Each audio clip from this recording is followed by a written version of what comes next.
Hello, hello, hello. Hey, everybody. I'm a couple minutes late here. Good morning, Canine Charlie.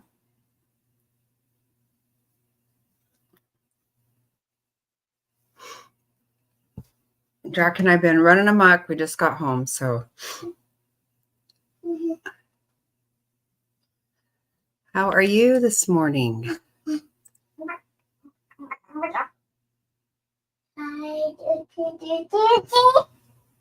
Yeah.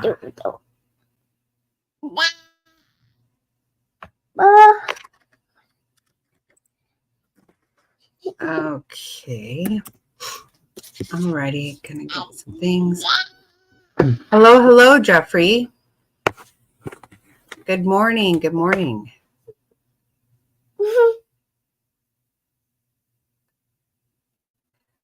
Are we ready for this? I accidentally heard a piece. I didn't continue listening, but it sounded like jailhouse phone calls.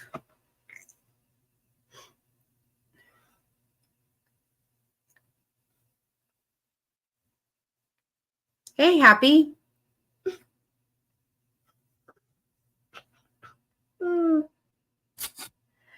He's number 5.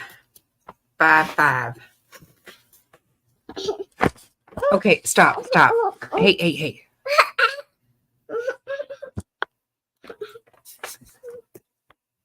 Good morning, Frazzled. Stop. Yep, he's number 5. And I think, yeah, the first husband she didn't have children with. I know all their names at one time. I don't remember. Husband number 2 is Colby's dad. Husband number 3 is the Colby has, stop that. Joseph Ryan's name. And that's Tylee's dad. And then there's Charles Vallow. And then Old Man Tits.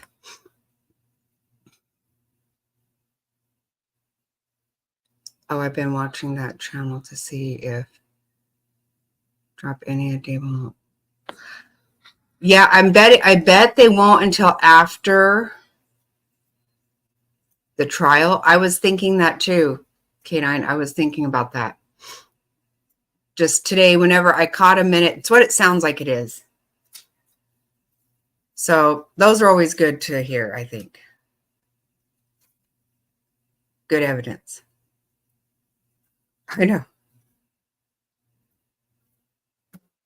We went shopping. He's got all kinds of junk today. A lot of stuff. Wow. And I got some more stuff to finish. My projects. I worked last 2 nights. I worked till I'm really not physically tired, but just, sleepy. So I might end up where I might do some of the shirts and different things today while we're online too. Whatever this boy will let me get by with. But I don't want to piss around again because yesterday was silly the way I did that. That was way silly. Hey, Gerri.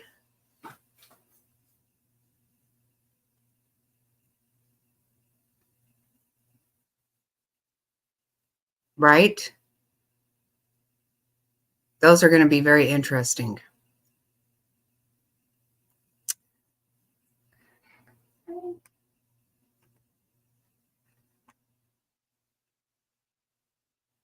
Okay, I'm going to get her going here. Oh, shoot. I keep forgetting to do. What the hell? Do I have my glasses on my damn head? For Pete's sake. He'll break those. He breaks all my sunglasses, and I want these ones. They match my bag. They match my stuff. And I want these sunglasses, so I'm not going to let him get a hold of them.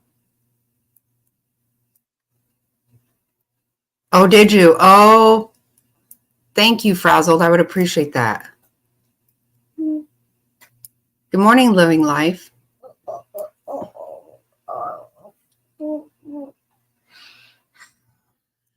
You know, I ended up falling asleep every time.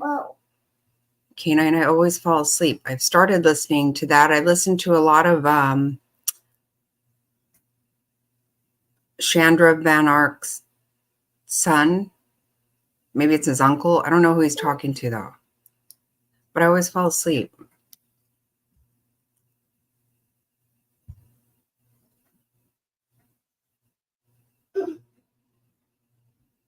Oh, that was horrible. Letitia's horrible. They're all horrible. They are. These people are crazy. There's that new one, too. I'm like, oh, God, I can't even.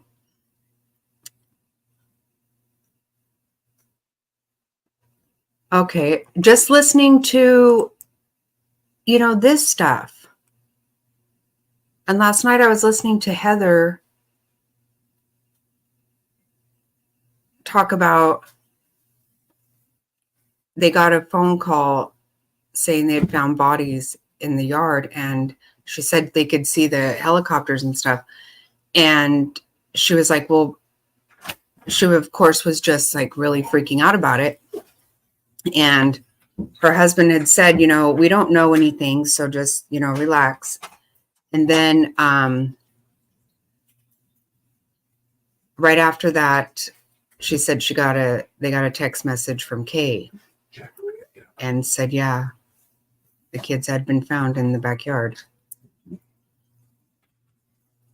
And it was really hard for her to even talk about. Like, she's like, to think you actually know somebody who is involved in this. It's like, can't really believe it. It's like the worst thing you can imagine, you know?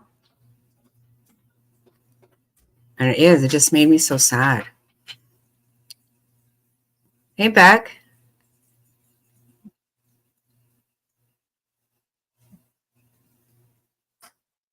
I know so many times you listen to these people in their jailhouse calls and they think they're getting out. Just like that Van Ark, you know, Chandra Van Ark. I listened to some of her calls.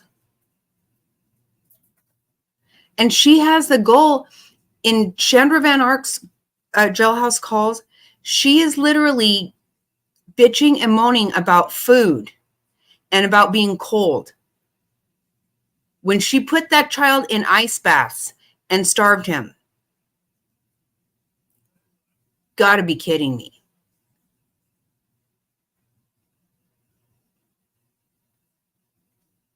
I know. Right, Frazzled? How do you get your head around this? Like, how do you?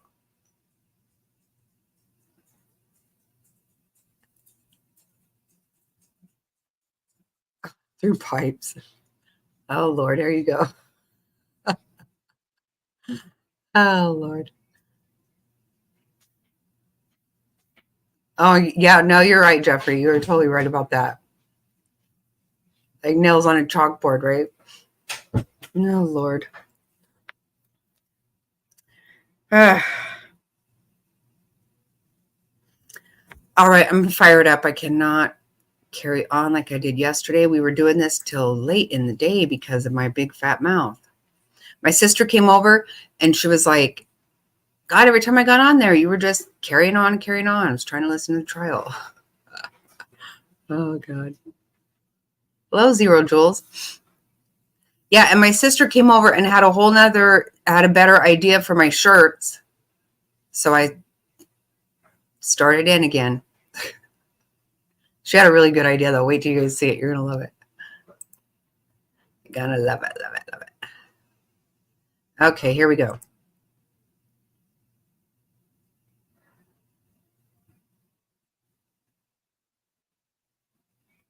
Mr. Moobs, man tits. You ever notice he's like always kind of chuckling? He. What the fuck's funny, psycho? 001111, which is 12:11 at night to 9:41 in the morning of the 23rd. Again, it was his phone.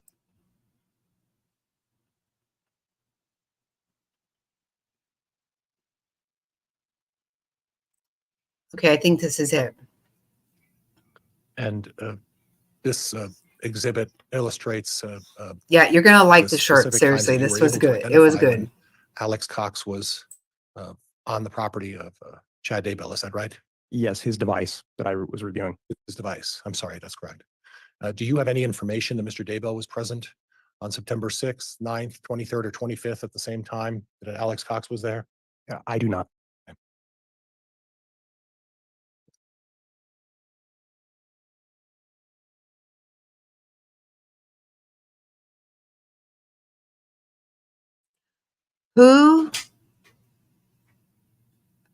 Who gave who power of You attorney? I don't. testified that there were a number of occasions that Alex Cox went to a sportsman's gun club. Is that correct? Yes, And from my recollection reading, it was a number of times on September 3rd, correct? I recall. Yes, September 26th, yes, September 27th. yes. Now, on the 28th,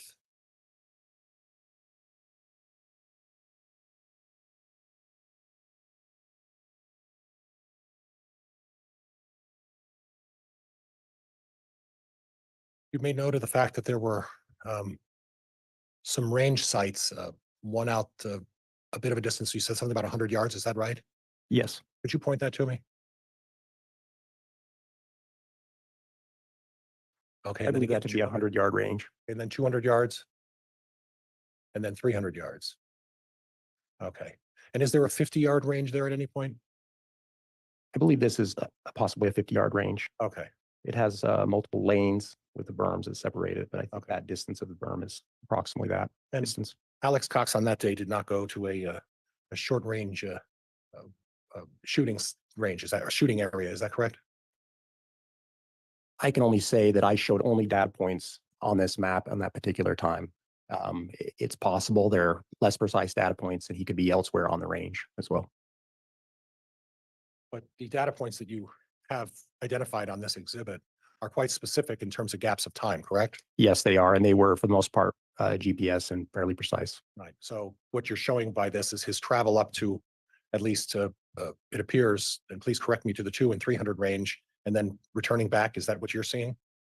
Yes. So the entire span of the period that he was there that day was 1525 to 1758. And if you notice, looking at some of these individual data points, there's a period of time in there that is, we get many data points, but then there's gaps in time where we don't really get any data points. So during the period when he seems to go down range and come back, we did get some very precise data, but during these gaps, I can't say where he is. Okay. That could be potentially reloading his gun and just in a still spot, or checking the targets such as that, correct? Yes, certainly. Okay. You discussed the prospect of seeing Alex Cox at the Sportsman's Warehouse. Do you recall that? Yes. Okay. And you noted that he bought some items. He bought a frog tog suit. I'm going to kill that frog tog suit, and the tag was still on it. Is that correct? Yes, he had one that we recovered that had the tag from Sportsman's Warehouse still on the pants. Was there any indication that those pants were ever worn or used? Not that I'm aware of. They look new to me. Okay. And then you talked about the 2 or 3 other items. We don't need to discuss the Dr. Pepper, obviously, but the other 2 items were what? One was a woodland camo beanie, and then there was a flip mitt, a set of gloves, Okay. and then a ski mask. Okay. And was there any indication that those had been used as well? I only showed that they were purchased in that same purchase with the frog tog pants, Okay. but I'm not aware that any of those other items were recovered in the investigation from Alex Cox's residence or anywhere else. Okay. Did you happen to take any direction in your investigation into whether or not Alex Cox attempted to buy a hunting license at around that time? I don't recall. I know on that particular date, it didn't appear he did at the Sportsman's Warehouse, but I'm not aware if he purchased one or not. Did you look into whether he purchased a hunting license or not in the end of September? I don't recall. Okay.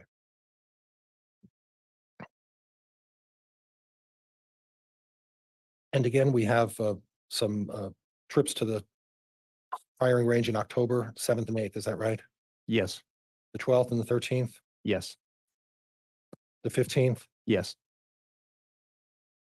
Now, this allegation with the and I don't want to mischaracterize this, the paintball gun or potentially some other weapon occurred on what day?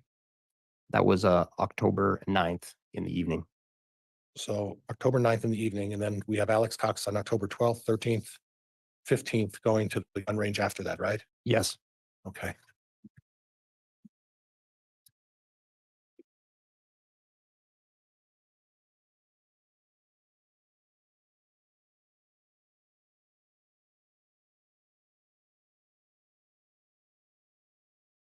Just for purposes of clarification, and I'll talk into the mic this time, just for purposes of clarification, the picture to the right, my right, which it appears it has a tag on it. Was that the actual hoodie that was just taken from Alex Cox's garage? No. Okay.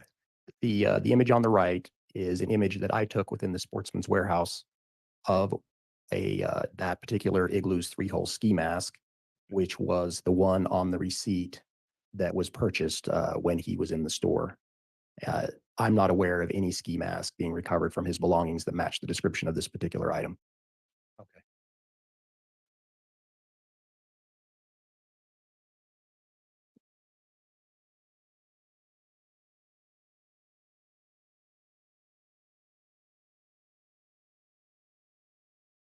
Now you put this in as a reference in October 9th, and October 9th would have been the day that Tammy Daybell encountered the person with the paintball gun or Yes. any allegedly other potential weapon. Is that right? Yes. Okay. And you noted that it appears that Alex Cox's phone travels close or near the Daybell property. Is that right? Yes.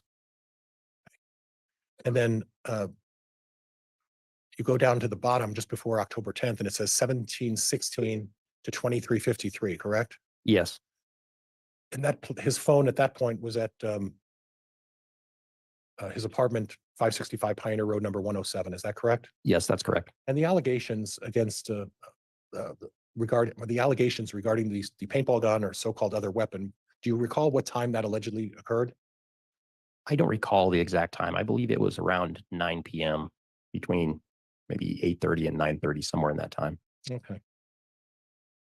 So if it was between 8:30 and 9:30, would it be fair to say that Alex Cox's phone was at 565 Pioneer Road at his apartment at that time? Yes.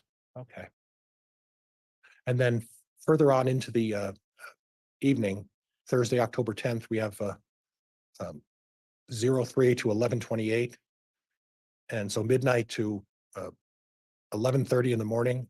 Again, the phone was at Pioneer Road for what looks about 11 and a half hours on the 10th of October. Is that right? Yes, that's correct.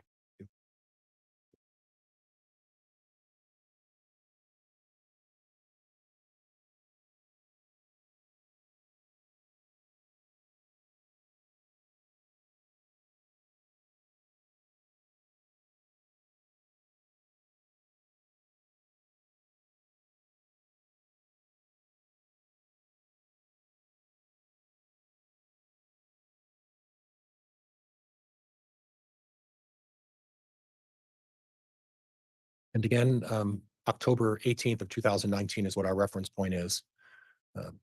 You're showing Alex Cox's phone at approximately 1:57 to 9:48 at night at Pioneer Road, 107, Rexburg, Idaho. Is that right?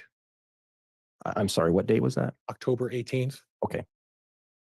Is that right? And what were the times? 1:57 to 9:48, Pioneer Road, number 107. Yes, that's correct. The phone was at his apartment. Yes, this is in the early morning hours. Yeah, 1:57 in the morning to 9:48 in the morning. Okay. And then again, 9:49 to 12:37. Again, Lori Vallo's apartment. Yes, that's correct.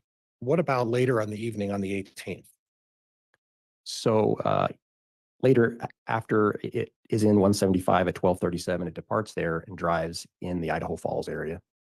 And and it made a few stops at commercial businesses, with the final stop being the Chick-fil-A, which was later that evening. And when I say later that evening, what time do we have Alex Cox's phone in Idaho Falls on the evening of the 18th? I believe it was at the Chick-fil-A at approximately 7:58. I'd have to maybe look at that slide again to refresh my memory, but I believe it was around 7:58, and there was that receipt that was recovered for a purchase there at 8:05 p.m. Okay. And then the rest of the evening on the 18th?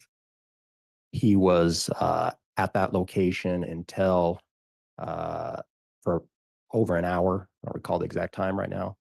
And then he departs that location and drives north into within a few miles of the Daybell residence. And how long was he at the Daybell? Well, he wasn't at the Daybell residence. He was at a church. Is that right? That's right. He was south of the Daybell residence, more than 2 miles south of that. 2.6 miles. Approximately, yes. And that was from 2207 to 2245. Yes.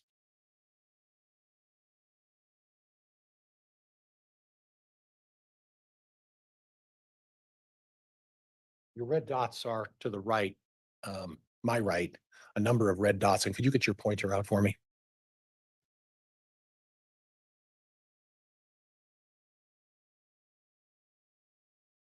And point to where those red dots Good are. morning, Maze. There's some here. near Good the morning, south. Try Me. Did you happen to go out there and discover Good what morning, that good house is? morning. I did not, though I did make other investigators aware of that, and I'm not sure what follow-up they did on that. Okay, so we don't, it appears that there's parking and an entrance there. Is that something that's affiliated with the church? I don't know. It would only be speculation if you were to guess what is on that property. Is that right? Yes, that's correct. We do know that the large building is a church building, correct? Yes, that is. And between those Hey, two Legs, buildings how is are a you? driveway, it looks to me. Is that correct? This area? Yes. Yes. You are it's a narrow correct. parking You lot. are It correct, appears Legs. that You are. as you come into the entrance where the red marks are, there Man appears to be tits. parking spots in front of that building. Do you see those? Hey, In this area? Mar.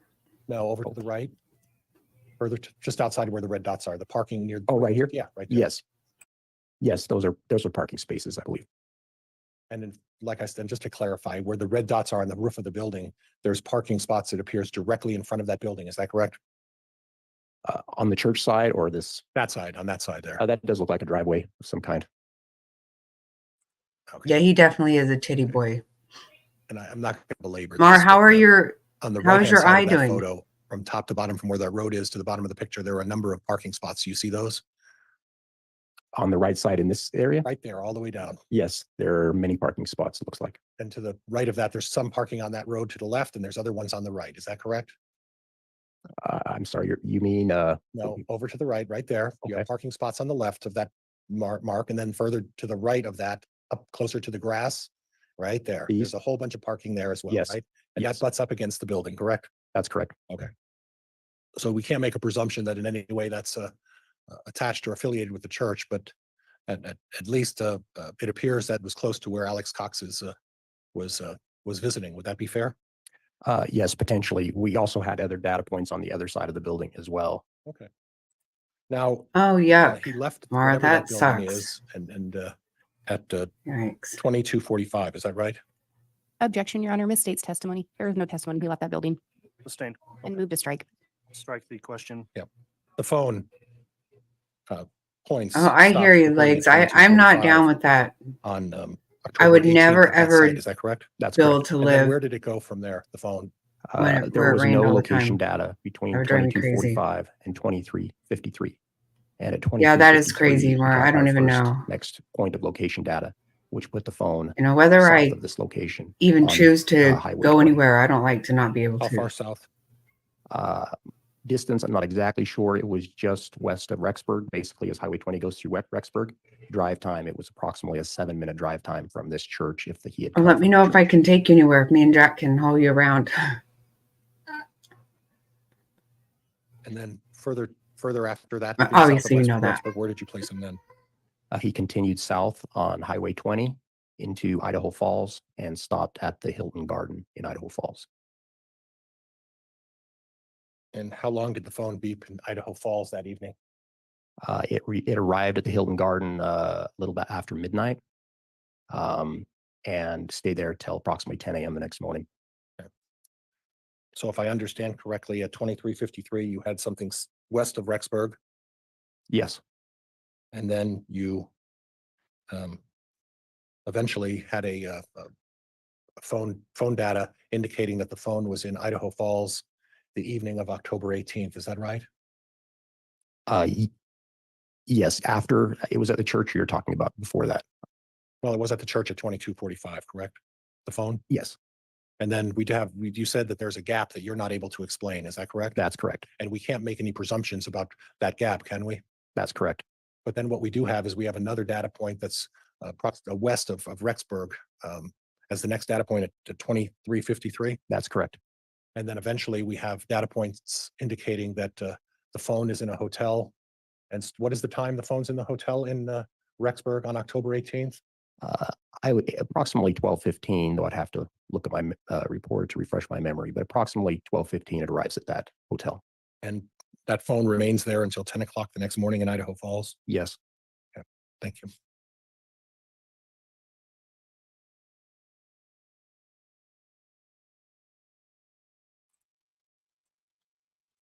Oh, good. Yeah, we could too also, but Did you look then into Pissy will stay, huh?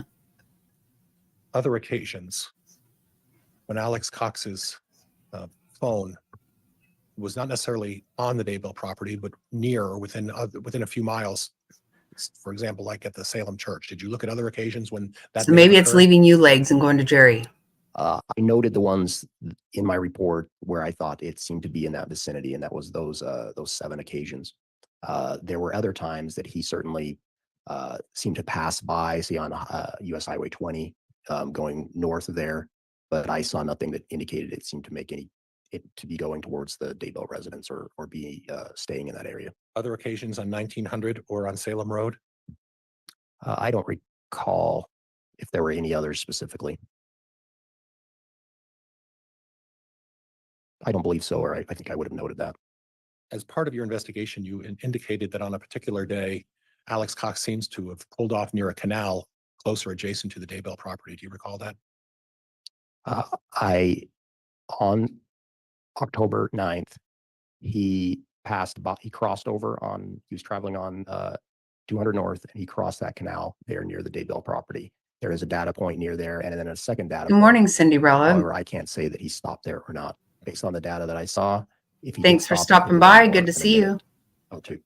So we can't speculate whether so the indication that you talked about a pull off and that there was some gravel there and that would have been the only place he could have pulled off.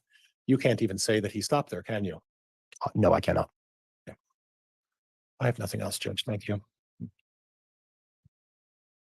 All right, that concludes cross-examination of the witness. If the state wishes to redirect, you may.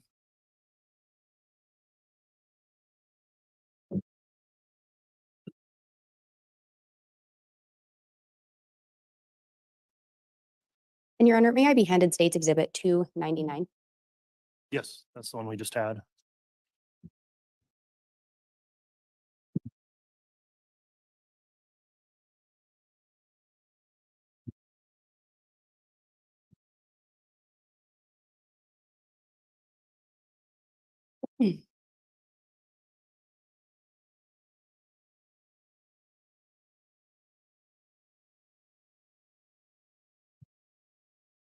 Agent Wright, can you remind the jurors when you became involved in this investigation? Yes, on November 27th of 2019.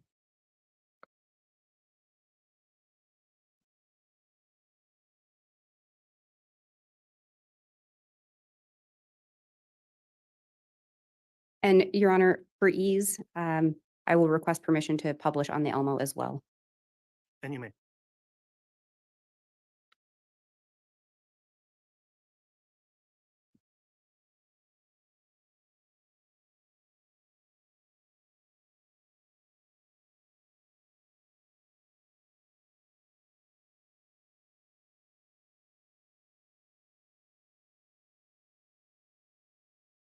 Investigator Wright, you were just asked some questions regarding these red dots. Do you see the cluster of dots? Yes, I do. Is that a building or a residence? Judge, objection calls for speculation. Sustain.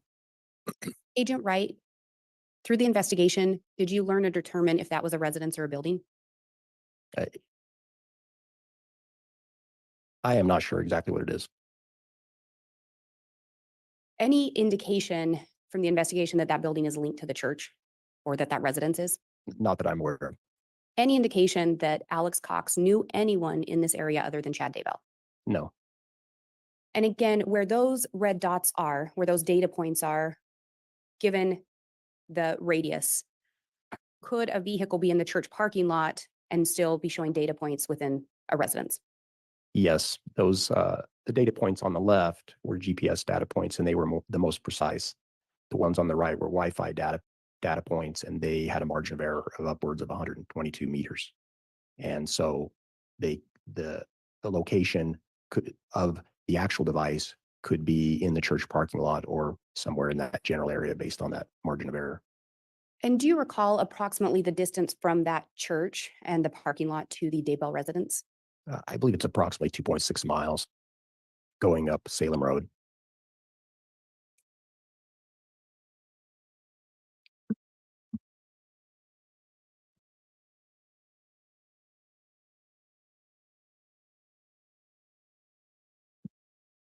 Through the investigation, did you discover any connection between Alex Cox and Tammy Daybell? No, not that I'm aware of. Would the only connection have been Chad Daybell? Yes. And council talked to you yesterday about the radius, margin of error. I think some different terms were used. In relation to the data points that you have, again, where did you get those? I got them from agent Nick Balance, who had put them into the data file. The original source of the data that went into that review file was from Verizon for the cell phone data and from Google for the Homer J. Maximus at gmail.com account. And when the providers provide those data points, is that who determines that radius? Yes. And that, again, that isn't something you specifically looked into. You were provided those data points. Yes, that came from those providers. And the data you reviewed was linked to a device associated with Alex Cox. Is that correct? Correct. Did you personally review the any location data in relation to Chad Daybell? I did not.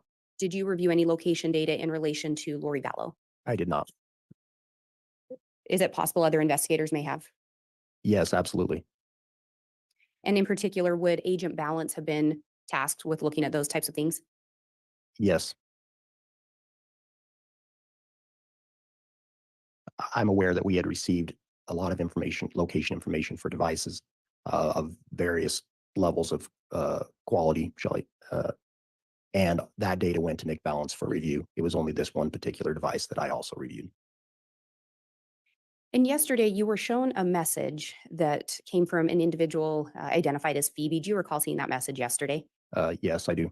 Do you recall having reviewed those communications previous to yesterday? Vaguely, yes, that was somewhat familiar to me, but exactly what those were and their meaning, I don't quite recall. Do you recall in that message it being a request for Chad to help with something? Yes, I do. And was that pretty common through the investigation that people would turn to Chad for answers or help? Yes.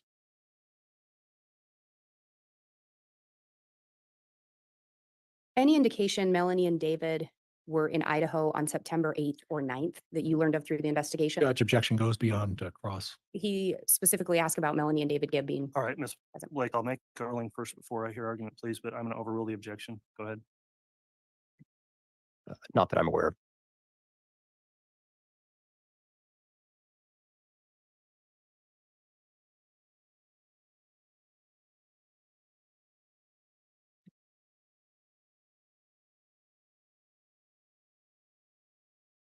And council went over again a lot of the West Yellowstone data with you yesterday. In your review of that, what was your belief on whether or not Tylee came back from West Yellowstone? Judge calls for speculation. Overruled. It was my conclusion that she appeared to probably have returned to her residence. And again, did you know where, through the investigation, did you learn which unit Tylee Ryan was residing in? Yes, at 175 at 565 Pioneer Road.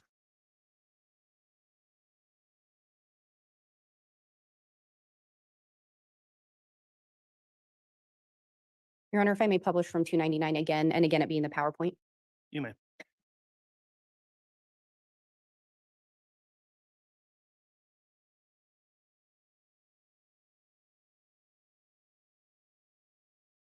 And when looking at this particular slide, at what time was the device associated with Alex Cox in Unit 175?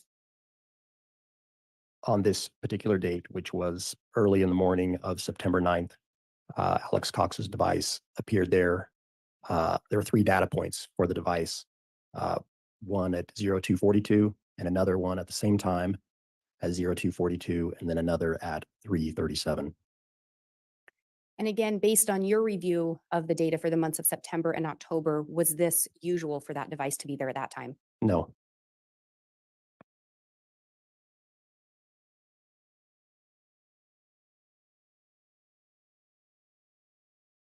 And then did you determine after being in Unit 175 where that device went? yes, the next data points we got that morning were back in 107 and continued to stay there until approximately 9 a.m. when it left 107 and drove to the Daybell residence.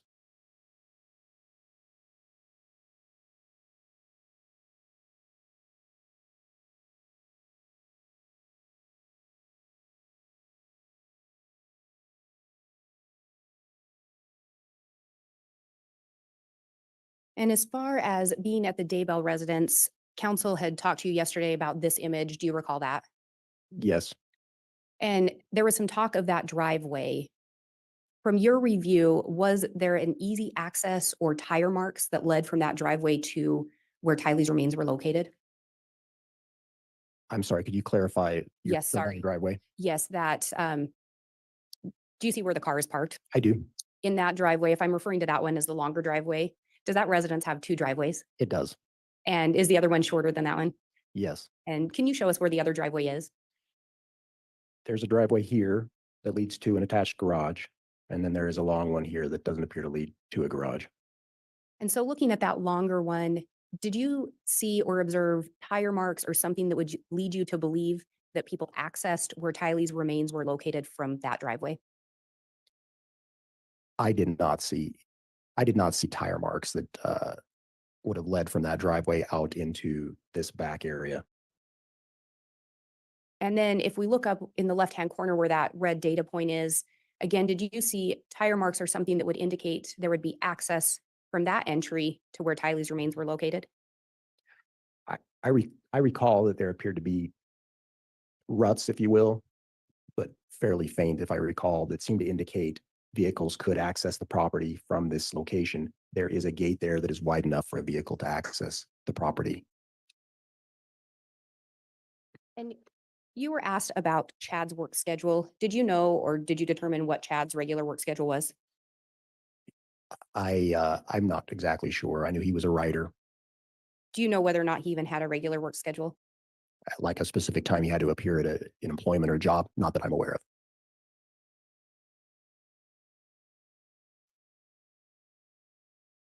And I apologize, may I publish again? Yes, you may.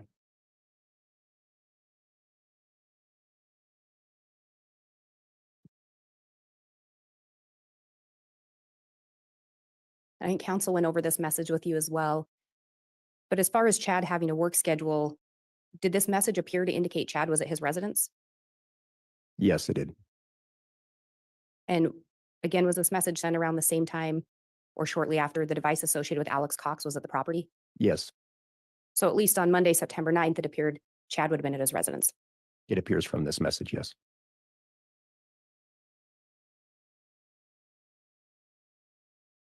And you were asked about whether or not you found the remnants of a raccoon. Do you recall that? Yes.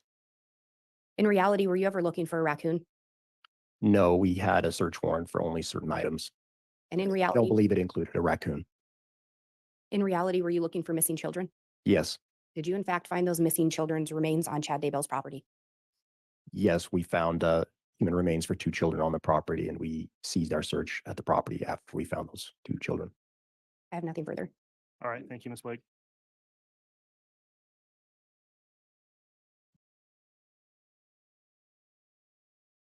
Mr. Pryor, is there any requests for recross? Judge, I don't think I'm going to request it at this point. Very well, thank you. That'll conclude the testimony then of Investigator Wright. Is he going to remain under subpoena of the state? No, Your Honor, he may be released. He's not under subpoena from my office, Judge. Okay, thank you. That'll conclude your testimony then, Investigator Wright. You can go ahead and step down. Thank you.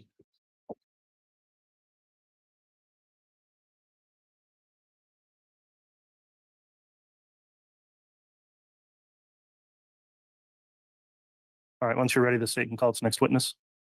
State would call Ray Hermosillo. Very well.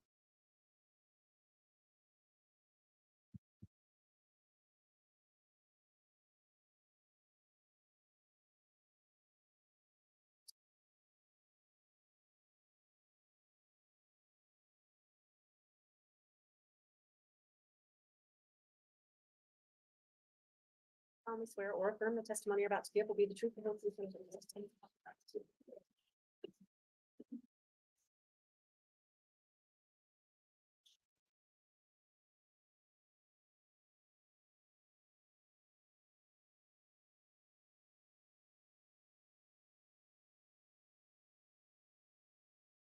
All right, the witness has been resworn at this point. Detective Hermosillo, I'll ask a few questions before we commence with your direct examination by Mr. Wood. Since this case has been going and you last testified, have you in any way observed any of the trial testimony? No, Your Honor. All right, have you talked to anybody else about the testimony they've given during trial? Okay, thank you for confirming that. Mr. Wood, if you'd like to inquire on direct, you may. Thank you. Good morning, Detective. Morning. You've already testified, but if you can just briefly remind the jury what you do for a living in Rexburg. I'm a lieutenant over detectives in Rexburg Police Department. And were you involved in the search for Tyler Ryan and JJ Vallow? Yes, I was. Detective, do you recall approximately when Lori Vallow was arrested? February 20th of 2020. And do you know where she was, what jail she was eventually held in? Eventually Madison County Jail. Are you aware if the Madison County Jail has a phone system for people who are in the jail to speak with friends and family? Yes, they do. What is that system called? It's called Intelmate. Do you have access to Intelmate? We do. How do you access Intelmate? Through the police department, they give us a username and password. And so we log on and we're able to listen to phone calls from inmates. And so those phone calls are recorded. They are. Do you have any ability to alter or change those recordings with your login information? No, we don't. As part of your investigation into searching for JJ Vallow and Tyler Ryan, did you listen to jail phone calls between Lori Vallow and Chad Daybell? I did. Why were you doing that? At that point, we still had 2 missing children. So every day we listened to phone calls between Chad and Lori, and there were multiple phone calls. But we were trying to get any information to the whereabouts of JJ and Tylee at that time. How often would they speak with each other? Maybe 10 or 12 times a day. Your Honor, I'm going to ask that the witness be handed what's been marked as State's Exhibit 392. Counsel has been given a copy already, and I have a courtesy copy for the court.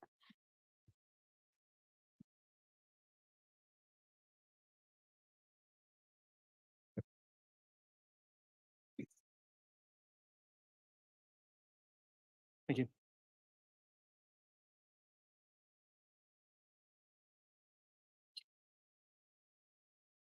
Detective, do you recognize State's Exhibit 392? Yes, I do. What is it? The thumb drive that I listen to recordings on. Listen. Yes, ma'am. Are your initials on that? No, not on this one. I might have the actual exhibit, then I'll trade for the courtesy copy, please. Thank you, Mr. Bailiff. Are there initials on that exhibit? Yes, they are. So you have reviewed the contents of that specific exhibit? Yes. As part of your investigation, did you ever listen to a jail phone call recorded on June 8th, 2020 at 9:16? Yes, I did. Is that what's contained on that exhibit? Yes, it is. Is that a true and accurate representation of the jail phone call you listened to? It is, yes. Your Honor, I'd ask that State's Exhibit 392 be entered into evidence. Any objection? No objection, Judge. All right, exhibit 392 is admitted. Detective, I believe you testified you listened to many jail phone calls, correct? Correct. Just briefly, is there a reason why this jail phone call stuck out to you? Yes, the content in which you're about to hear, what they were talking about and who they were referencing, stuck out to us, yes. And we spoke about that this jail phone call was recorded on June 8th of 2020. Do you recall an event that took place on June 9th of 2020? Yes, What happened that day? that was when we served the search warrant on the Daybell property and found Tylee and JJ. And so did you listen to this June 8th recording before or after June 9th? It was after June 9th. And Your Honor, if I may publish by HDMI. You may. And Judge, for purposes, I'm going to ask that the entire audio recording be published. You intend to publish the whole call, Mr. Wood, or an excerpt? Your Honor, I intended to start the call in at about 6 minutes. I think if Mr. Pryor wants to play the rest during cross, he's certainly welcome to. Yeah, I would agree. You can publish an excerpt if you'd like, and the entire call has been admitted. And if you wish to play other sections not played by the prosecution, you can do that on cross.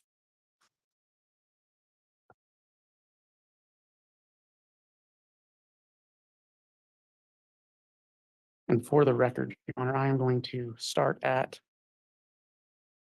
6:10.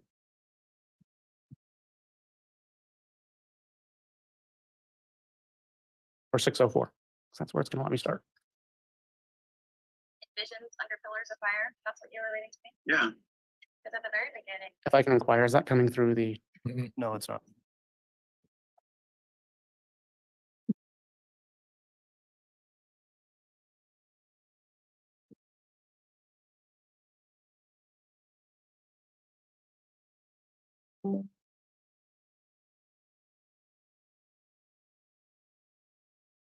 Says, this was all still before the second coming. The Lord had ordained for us to begin the millennial day within Zion and her cities while war and chaos reigned everywhere else. So it was already like the millennium, they were already living colonial way Like a pocket, yeah. the whole time. That's kind of how I've seen it as begins with a family, then a neighborhood, then a town, then a city. And New Jerusalem is kind of the best example of that. Right. Yeah, it starts small, but grows exponentially. Mhm.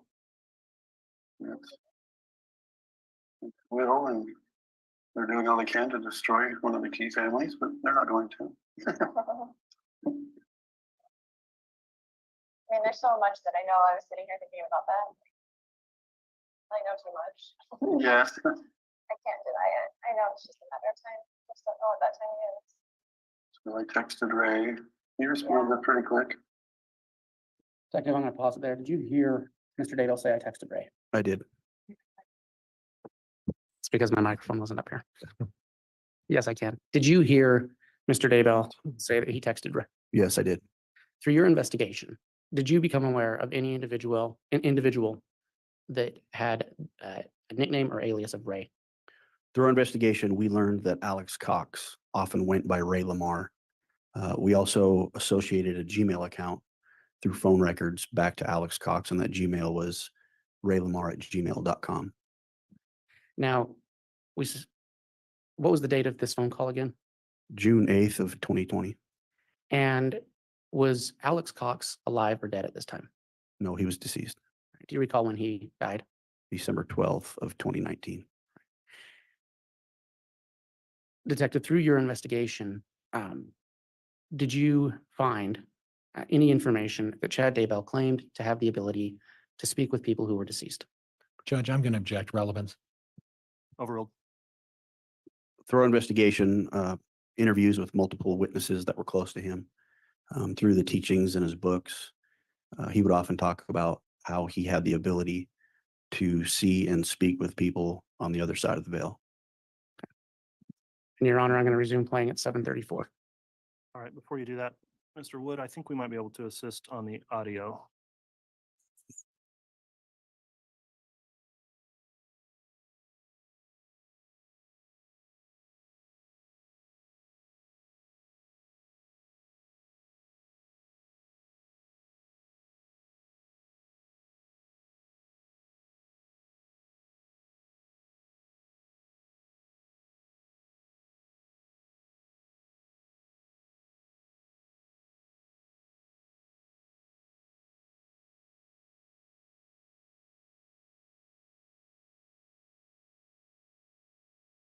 Your Honor, I'm going to start playing at 7:34, and if the court can let me know if it's coming through the speakers. All right, thank you.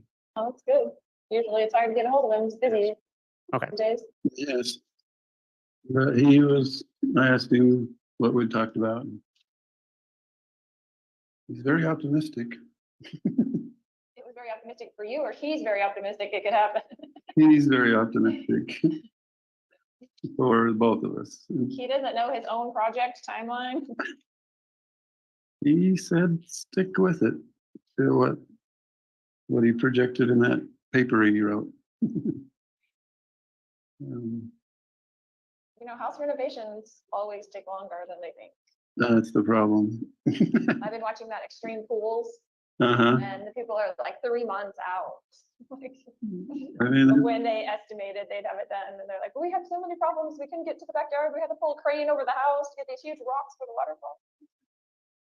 I can remember last summer, Taylor Hill, Mark's friend, parents moved into a trailer, like a camping trailer in their driveway because they were going to build their house by the end of the year.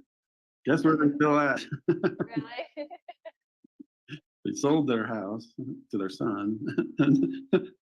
It's just a weird situation, but you're exactly right. Yeah, it takes forever. Yeah, there's Mhm. always something comes up. But we didn't know when we dug in your backyard, we were gonna find whatever. And then they're like, we have to redo all the piping, and then we had trouble with this, and then something else happened. And so, but they try to make it sound like it wasn't really that long, but it's always like, it's gonna take 3 months. And then 3 months after that, they're like, okay, it took 6 months.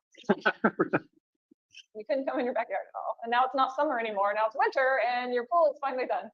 Right. Mostly they do it in Florida, places like that. Yeah. So he's optimistic about his construction problem, or construction, Problems. not problems, but plan. His Yeah, construction plan, the blueprints are still intact. yes. Their timing. And I kind of just said, I texted him what you just said is, you guys are always a little off. Right, exactly. We just want a real estimate. Right. What do Mhm. you say? He just laughed. Did a So he little did not, help out. he did not confirm nor deny that fact. That contractors are always Oh, later than they think they're gonna be. He's like, it'll work out, how he is.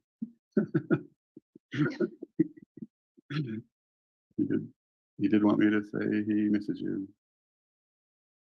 But he's not far from, contact. We can talk, we can text him whenever he wants. Yeah, I can't text anybody. Have text. It was, Just text for me. That's like me telling you, I need you to tell this person, talk to this person. Hello, love Louis. but he's Good to see you. optimistic. That's, Life with mommy. Hello, hello. Go visit him and grab him by the throat and say, really? Can he? I know he's optimistic, but can he just make us any guarantees? I mean, we did make our down payments and everything else. Guarantee. It was like a guarantee, just an end date of our project. Well, he knows you pretty well. So he just laughs. No, I asked him what he thought of the video project. He said it was really nice. He loved it. Oh, good. Hey, Panda Berry. Were you aware of any type of video Mama. about Alex Cox around this time? Not Oh, around sorry. June 8th. I missed a lot here. But shortly after Alex Cox died, his sister Summer Shiflett made a YouTube video with clips of I know, Alex, and all that laughing. photos throughout his life and put it to Sick music. fuck. And so we viewed that early on in the investigation, but that's what is being referred to here. Judge, I'm going to object. That calls for speculation. He can't speculate is what it calls for. Untimely, overruled. And Judge, I had stopped playing at 12:13. I'm gonna recommence playing at 12:13. You may. Yeah, oh, that's good. Although I'd never heard that song before. I don't know what that is. Maybe it's just something on like iMovie or something. That's on your phone. Exactly, yeah. Like one of the backgrounds that you. can Sure, use she or came something. around just a happy one, yeah. I Mhm. don't know, because I've never even heard that one, or I've never seen the app, but I know people can do that. iMovie, it was always on my iPhone. I just didn't ever click on it. Yeah. The So, frustratingly optimistic, I guess is. so frustrating for us. that Yeah, we're gonna be that's what I completed. mean. Thanks for completing your project on time. Will they get a bonus? They do it. Oh, yeah, we'll give him a bonus.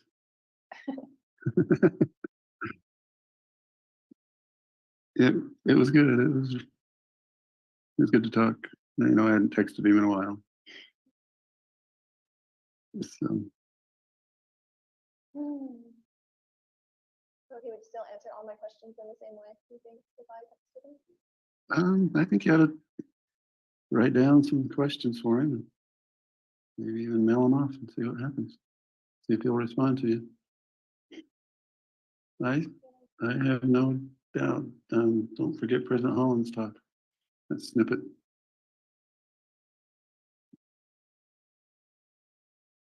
He seemed like he wants to text you if he could. Yeah, it's all true. That's all I can say.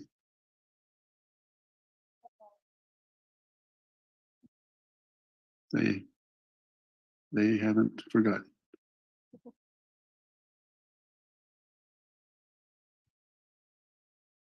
I know they want to work on a project and they're not too happy and busy.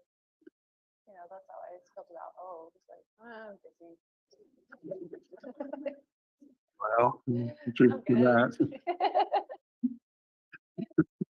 It's good, it's good. You know what I'm saying?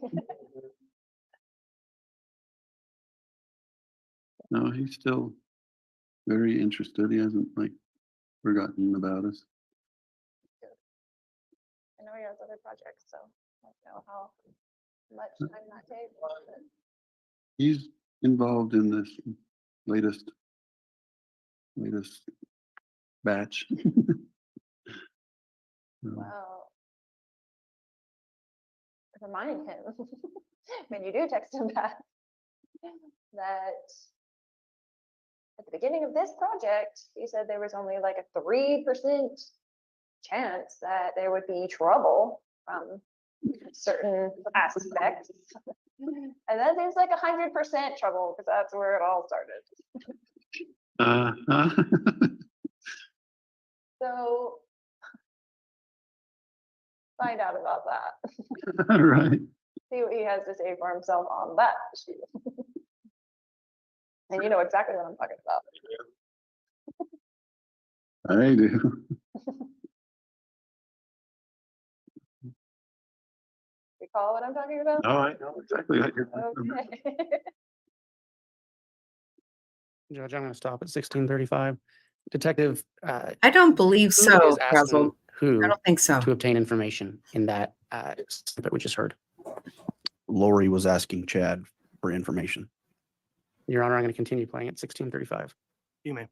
So I She wanna didn't even know put on why any kind of that is defense at 100% all. Instead of 3% chance of having a problem.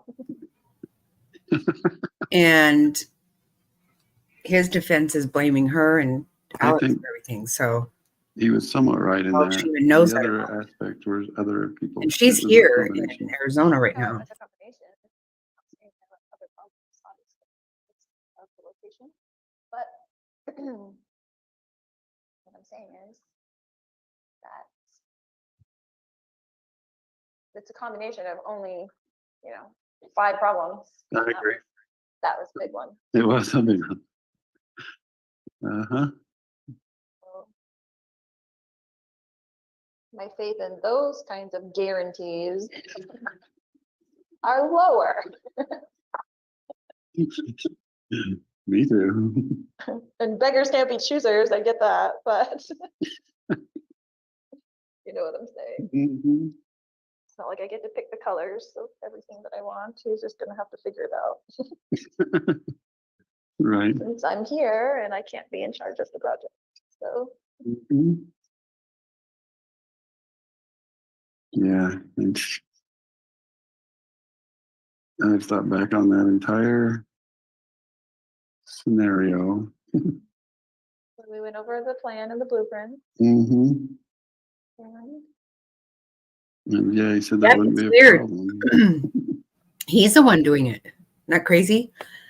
Hmm. She wouldn't allow her attorneys to say anything take on that. about Chad. One time he said something about he was an author and nobody bought his That was books or not- something kind of smart like that. And she Right. got pissed. No, I don't doubt that. It's just strange how it. I don't know Blossomed. because they're both basically in jail right now, not prison. She would have been in prison, but since she's been extradited here, I'm pretty sure she's just in So- jail here. Go ahead. Waiting go for ahead. her trial here Oh, I'm just that gonna starts in read that. August. What I think, You didn't think it we was hear meant to yesterday have that complications you are and meant in to Idaho, if go that married direction? couples in prison, they are allowed to write. At some point, yeah. I don't know.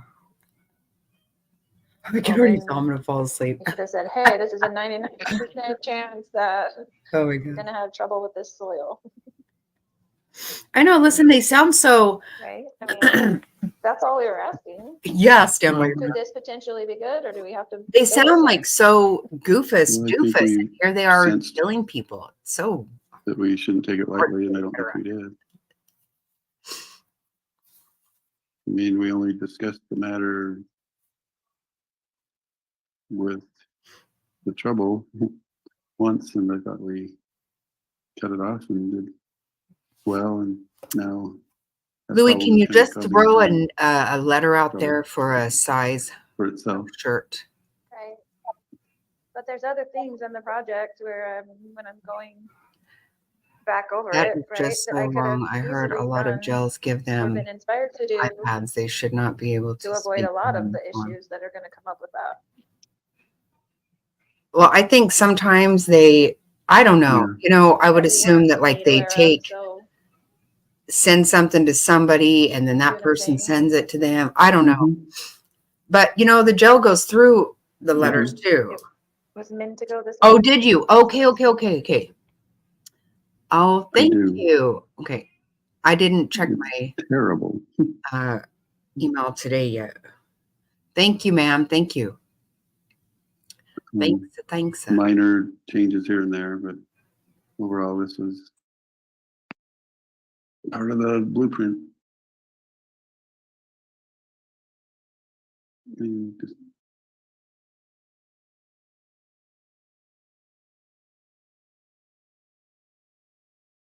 What?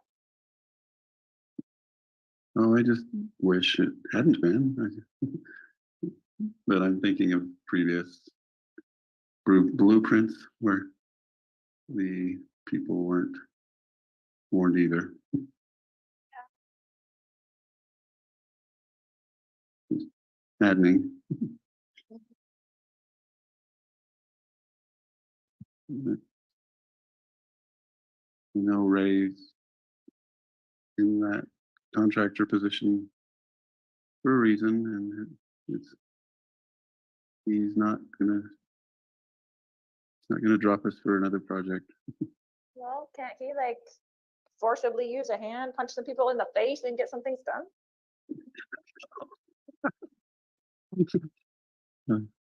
Some people in particular, like the 3%er person? I don't think he wants to be violent, but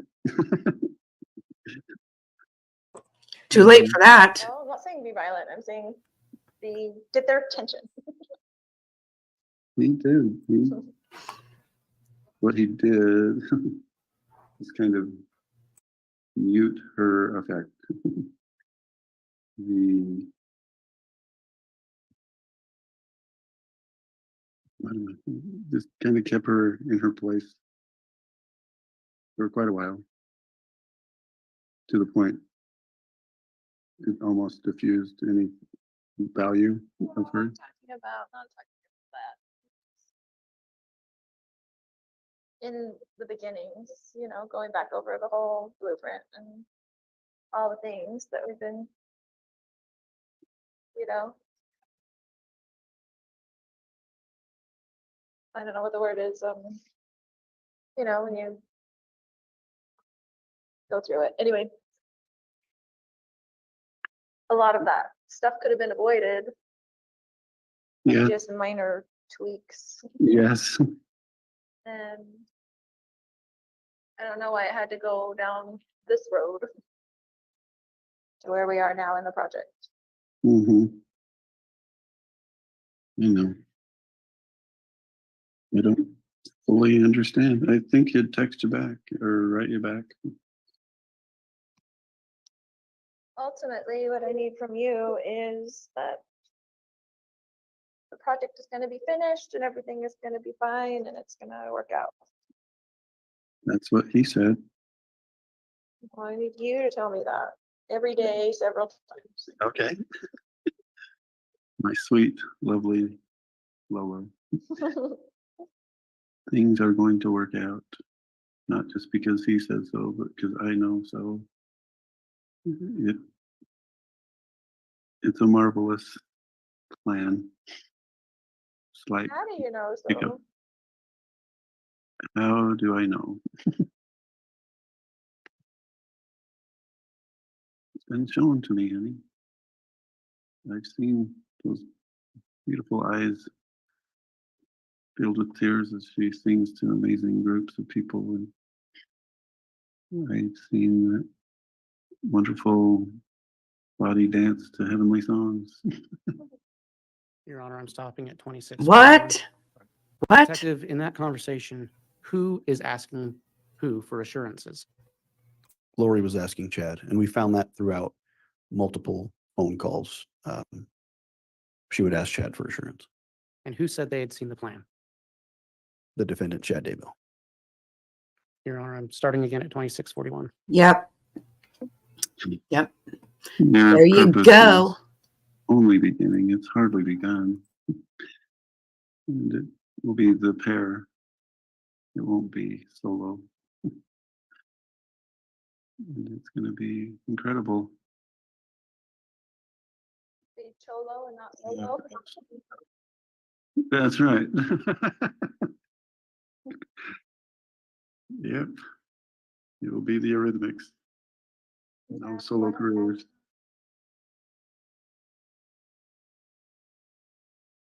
I'm just absolutely sure. I was saying it will be the Eurythmics. It won't be two solo careers. I know, but I'm saying, you said you have absolute what, confidence? Absolute assurity, confidence, confirmation. It's going to be as seen. There's some things that aren't going to be altered. Your value is tremendous, immense, and needed in every way. You're tremendous, my love. I know that is a fact.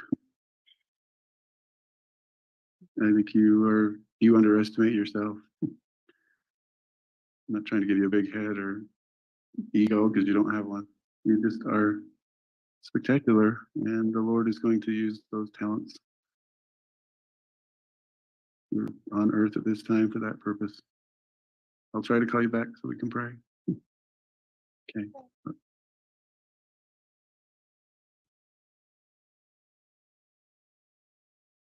Your Honor, I have no further questions.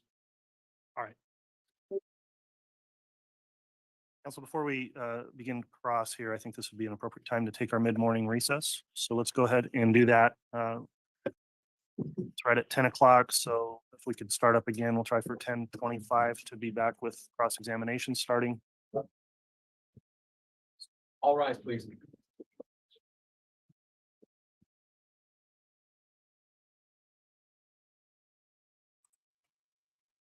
Hello, hello, Sicilian. Good to see you. You are correct. Number 5. I think so. Some kind of code. I don't know. Some nonsense that talking about, I don't, maybe I'm wrong. Are they saying that he's communicating with Alex from the dead? Yeah. I'm not sure if I understand what's going on, but first of all, whoever it is they're saying they're talking to is giving him some kind of answers. Well, Alex asked them when to wipe his ass. I mean, come on. Alex isn't giving them answers. He never did. I'm not quite sure what the hell that was all about. Other than weird, creepy.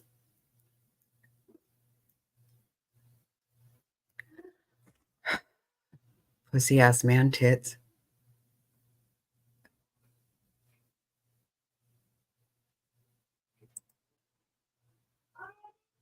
All right, we're going to cruise on through to the other side.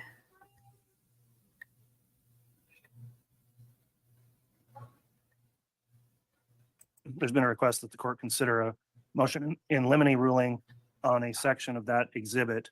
And so this is an appropriate motion to be heard outside the presence of the jurors. And I believe there's a contested issue on the exhibit. So at this time, what I'd like to do, if council's ready, is to have the state reference what is going to be proffered in the exhibit through an offer. The court will review that. I'll hear whether or not there's an objection to that section of the exhibit from the defense. All right, we're going to get through And then this I'll make a too. ruling so that we What can the have hell? this exhibit, that particular, deny it as to the reference of the internet searches. Jury is present. Thank you. Please be seated. Look at his frumpy ass right there. He's so ick. So ick. No, who the hell he's Ray. If you text him, if you write it down. All right, ladies You and know, gentlemen, weird the jury, shit thank is you all for your that. patience. We were working on some matters outside of your presence. We're ready to commence with the cross-examination of Detective Hermosillo. Mr. Pryor, once you're ready, you may begin. Hey, Miss Queenie, how doing? Good morning, Officer Hermosillo. Thanks for stopping by. No, you had an Love ya. opportunity to listen to the tape and you offered some commentary on that. Do you have a recollection of information that Mr. Daybell felt that there needed to be building a village for the end of times? Hey, I love that pic, man. No, I don't recall a village. I recall putting up tents, but not a village. Okay. And the construction of a safe place when the second coming occurs. Is that what you recall as well? No, Okay. And that there were some discussions about people moving to Rexburg to be safe from, again, the second coming. Do you recall that? that I do, yes. Okay. And on the tape, I heard, I believe it was Miss Vallow saying something about, I don't get to pick the colors of what I want. Do you recall hearing that? Yes. Okay. And would that suggest to you that they're talking about building buildings? No. Does anything in this discussion resemble the construction of any sort of structure? Repeat the question again, please. Does any of the discussion on the tape seem to suggest that they're contemplating the construction of some sort of a structure? No. So the discussion about blueprints and picking colors has nothing to do with the building of anything. Is that what you're suggesting? Yes, sir. That's what I'm suggesting. Okay. And at this point, this tape again was at what time? The date? June 8th, 2020 at 9:16 p.m. Personally, I don't give a shit if they talk And all at day this long. point, Really, there's I just, don't care. would you would agree that there's a discussion about just future me. plans, correct? Yeah, I would agree with that. Okay. And at this point on June 8th of 2020, was Tammy Daybell dead? She was. Okay. JJ Vallow, to your knowledge, Yes. already passed away? Yes. Kylie Ryan? I know, Alex Cox? husband. Yes. Okay. So there wasn't, from your knowledge of this, some nefarious plan to kill or murder anybody, was it?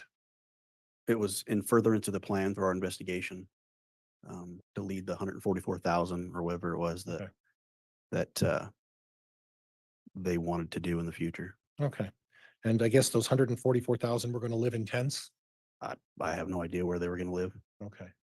So we're not disputing that there was some plan to have some sort of a refuge in the future. I in hope Rexburg, so, right? Happy. I hope so. I can't testify to what Mr. Yeah, think Daybell about all plans the to do in people you future. killed. You're getting ready to. You seem to be testifying of what you thought he was talking about on this tape, though.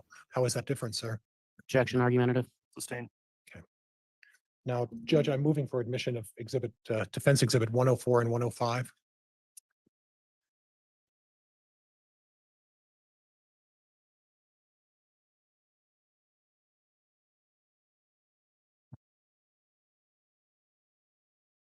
And Judge, for the record, yeah. And these had previously been provided to the state. Judge, I also took the liberty of printing off photos, provided those to the state earlier, as well as to Officer Hermosillo to identify those. And my understanding is the state's going to stipulate to the admission of 104 and 105. Mr. Wood. Yes, based on our conversation earlier, I'd also note that this is testimony beyond the scope of what was discussed earlier, but as an agreement with Mr. Pryor, we're going to allow that to happen today. Okay, so I'll allow direct on that and expanded scope as well. I wanted to also be clear from a note I had from the exhibit clerk. 104, is 104 a separate exhibit and then there's 104A through J, or is 104 the 104A through J? 104 is the exhibit of all of the pictures. 104A through J represent individual pictures within 104 that I was going to emphasize, Okay, and I can modify that if that's the court's direction. I just want to make clear what's being admitted. So right now we just have 104 and 105 offered and admitted. If you go to any of those particular sub exhibits, or we'll mark those and make sure the record's clear. Okay. Okay. And Judge, I may need my computer if that's the route we're going to go. May I have permission? If you're going to publish those and need your computer, you can go get it. Thank you. Or if the court would not have an objection and the state doesn't have an objection, I can use the pictures as well for Elmo if the court has a preference. Either way you wish to publish this, but if we're publishing the individuals, we'll just make sure we're in the record what's being published. Okay. All right. May I approach for my computer, Judge? Yes.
Judge, may I publish the jury by way of HDMI? Yes. Thank you, Your Honor.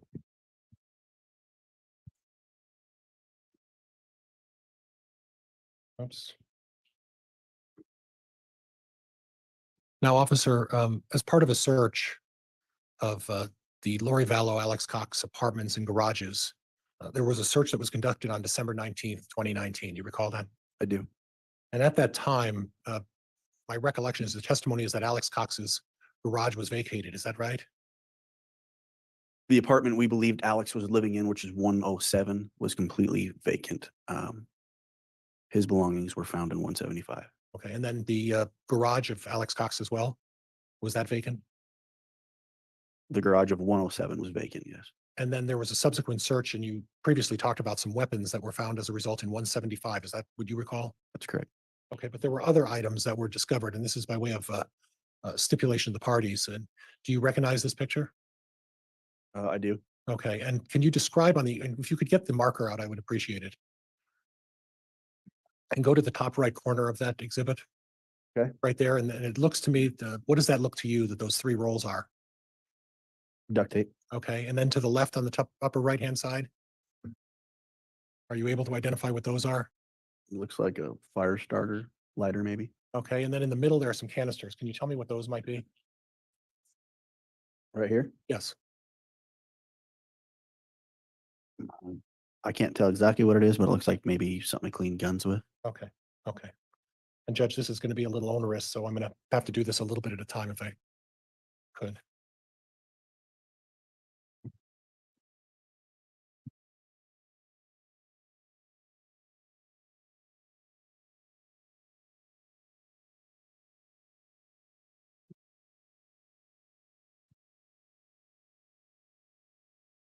And then if we could publish again, Judge. You may. And then a little bit of a closer look. Again, obviously, with the scripto, it looks like one says, do you see what those are? Yes. What are those? Torch flame is what it says. Okay, and then the bottle, the cans is a closer look. What would those be? Still can't tell. Okay. In any event, these were items that were found in Lori Vallow's garage. Is that correct? Correct. And if those were cans to clean guns, there were also guns found that were identified as being belonging to Alex Cox, correct? Correct. Okay.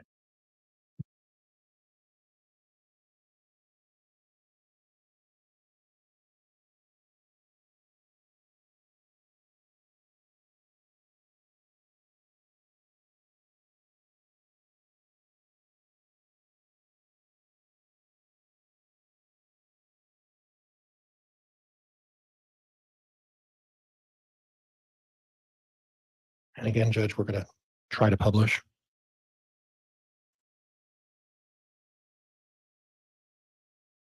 And again, what are we looking at here? It looks like a knife. And Some on the bottom tools. left, do you see what that might be? Looks like a saw. Okay, and then do you know what a Dremel is? Yes. What's a Dremel? Tool to drill out certain things. Okay. He absolutely wanted their land, Frazzled. He sure did. Yep.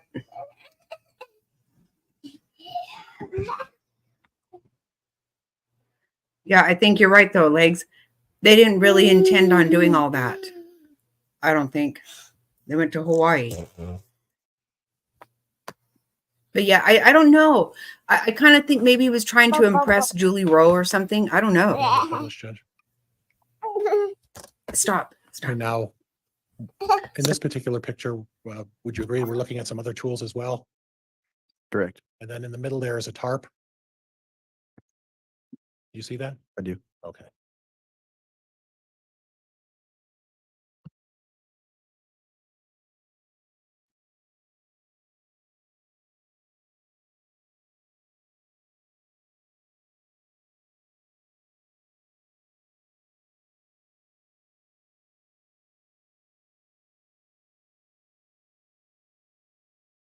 And then we're looking here at, there was a bucket found.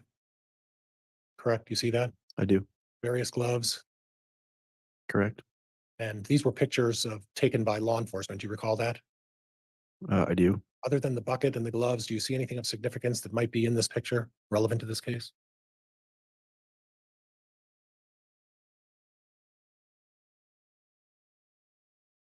No. Okay.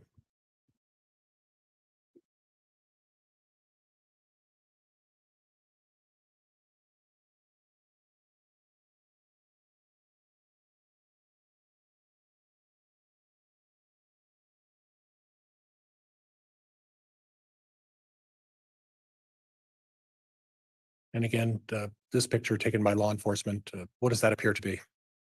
Tarp. Okay. Do you have an independent recollection of how many tarps were found in Alex Cox's garage? I don't know. Okay. Would it be fair to say there were several? I don't know how many were found in the Okay. garage. More than a couple though, right?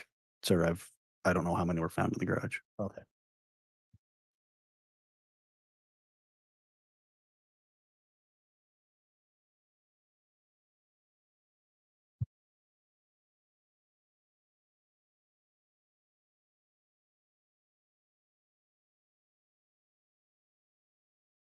And Judge, if I could just have a moment.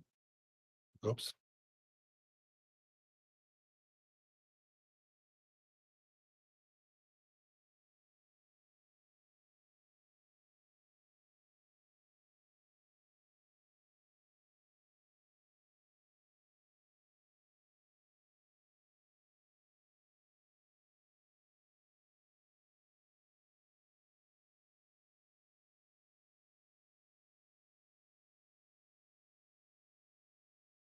Judge, it might be easier if I could use the Elmo as opposed to trying to, for some reason, I can't get this picture. to Jeez, come what up. the heck? With permission, could I use the Elmo? You may. Hello, Colin. How are you? It's going to be opt again. It would have been his kids. And again, do you? recall Yeah, the you're reference to this right. Picture as well. I do.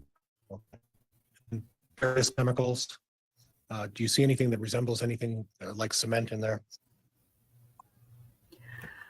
Yeah, and Frazzled, he did. Not that I can see. He always said that his sister-in-law was dark. He didn't like her at all. And you know why? Because she told his ass. She told him what a piece of shit he was all the time. And he is. Hey. How are you doing? What do you see here? Plastic tub with black plastic. This is the old Plastic and man white plastic as tits well? asshole killer. In the upper Yeah, left. it looks like white plastic. And again, these are items that were found in Lori The Vallow's prophet bull crap was a stroke garage. Is that right? that creeps. correct. And then what do you see? here? Yeah, Appears he to be a knew. bolt He knew he cutter. was lying. He knew he was lying about all this shit. He didn't have near-death experiences. He didn't have nothing. And then I'm looking down at the bottom. But he's a total of this pussy, picture, it's on and a that's green bag. that was his Can you make out the pickup green on writing that's women. on that bag? Looks, I can see maybe a CRETE, so I'd assume some type of concrete. Okay. And various other chemicals within this picture as well. And these were found within Alex Cox's. Do Objection, counsel's testifying about chemicals. Move to strike. Abstain. you see any other buckets of any various sorts? I see buckets. I don't know if they're full or empty. Okay. Several buckets in the previous pictures as well. Would that be fair? Yes. Okay. And Judge, I'm done with the Elmo. Thank you for the consideration. All right. And in addition, there were, I'll wait for you, officer. Oh, you can go continue. In addition, there were numerous guns and ammunition as well found in there, correct? Correct. And those were all identified as belonging to Alex Cox. That's who we assume they belong to, is Alex. Yes. And a significant number of knives, weapons, guns that were found in that garage. Would that be fair? That's fair. Did you happen to determine when and where all of those knives and guns had been purchased? I personally did not. Do you know if anybody did? I assume they did. Okay, but you don't know. I don't know for sure. Okay. So we have no determination as to when these purchases may have taken place. They could have taken place in Arizona, correct? They could have, yes. They could have taken place here as well, correct? Correct. And if they took place here, you folks had access, at least one of your witnesses had access to Sportsman's Warehouse, so they might have been able to confirm that, right? That's correct. Judge, I don't have anything else. Thank you. All right.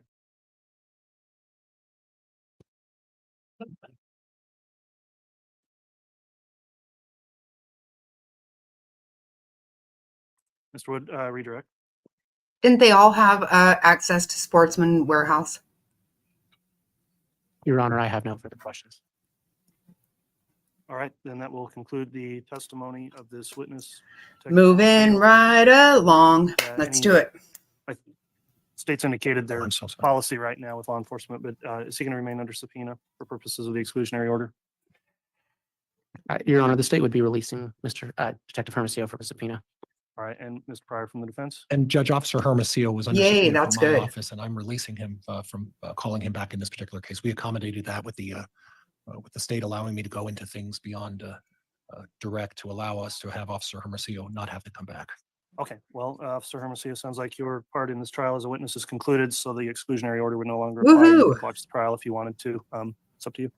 Thank you for your testimony. That's good.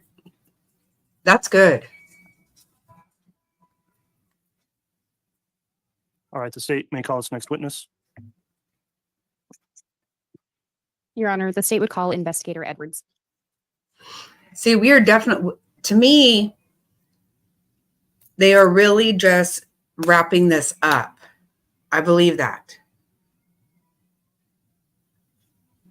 Well, I think so, but you know, Legs, I think they're bringing these people in just for, you know, those And, little Your Honor, may things, we just to approach tie it a- all up in a bow. and put on the big fat ass man tit over there.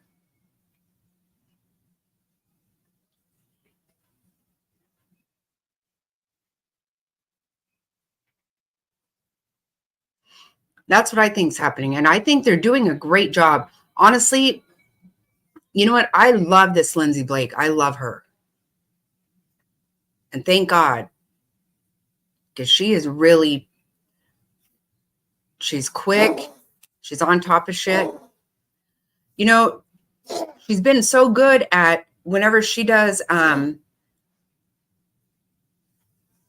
redirect, she is like coming right back with catching Pryor in some shit.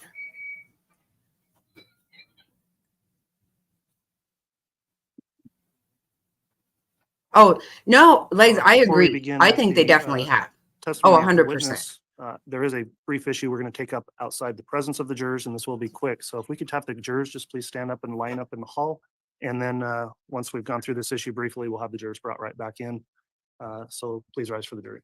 All rise, please.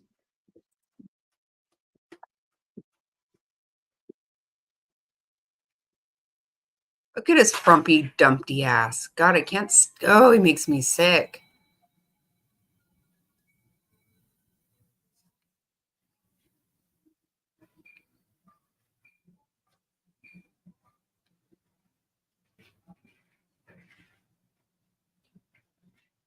All right, please be seated. Guard. I wonder what I've had this- that's not necessarily for the, are you asking for law enforcement specifically? With regard to law enforcement, do you have additional training or certificates? Yeah, I hold a number of post certificates, basic ICAC Task Force Commander. I'm the Wait, Internet what did I Crimes Against do? Children Task Force Commander. So if everybody please rise again for the jurors.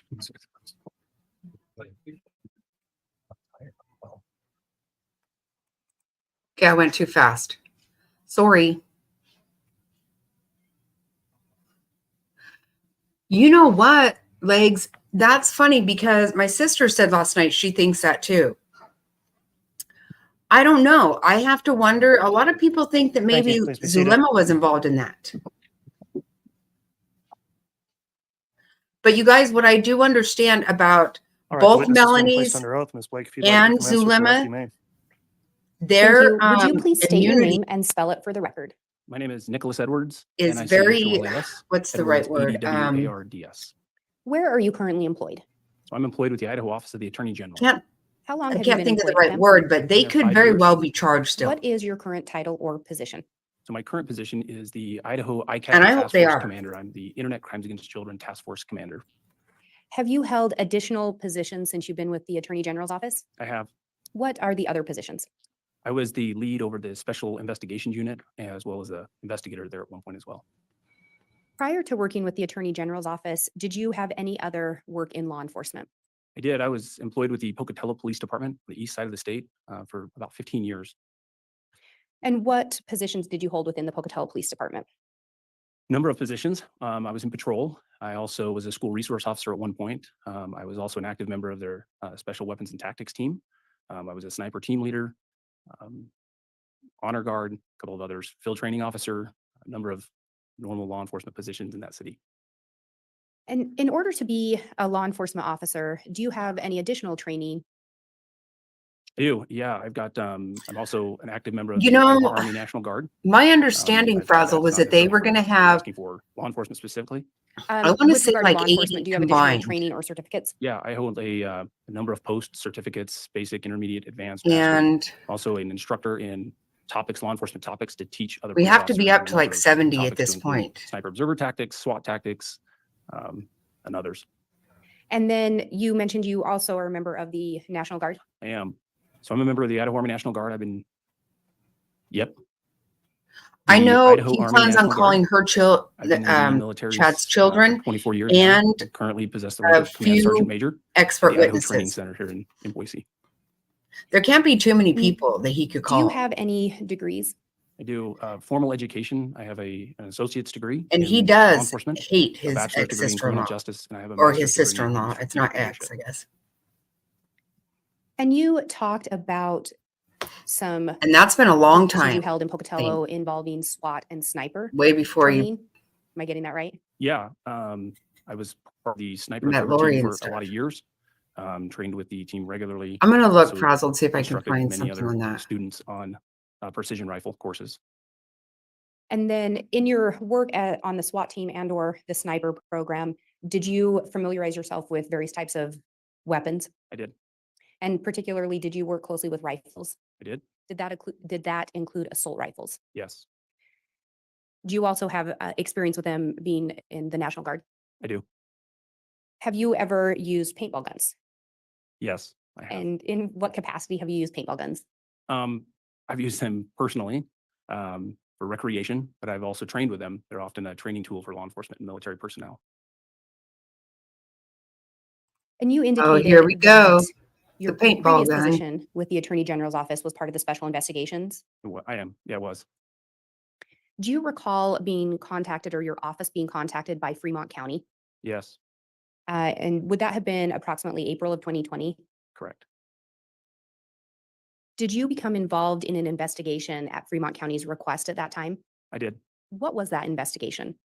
So it was we got a request to assist in what was considered a joint investigation between a number of agencies into the death of 4 individuals, Tammy Daybell, JJ and Tylee, and then Charles Vallows.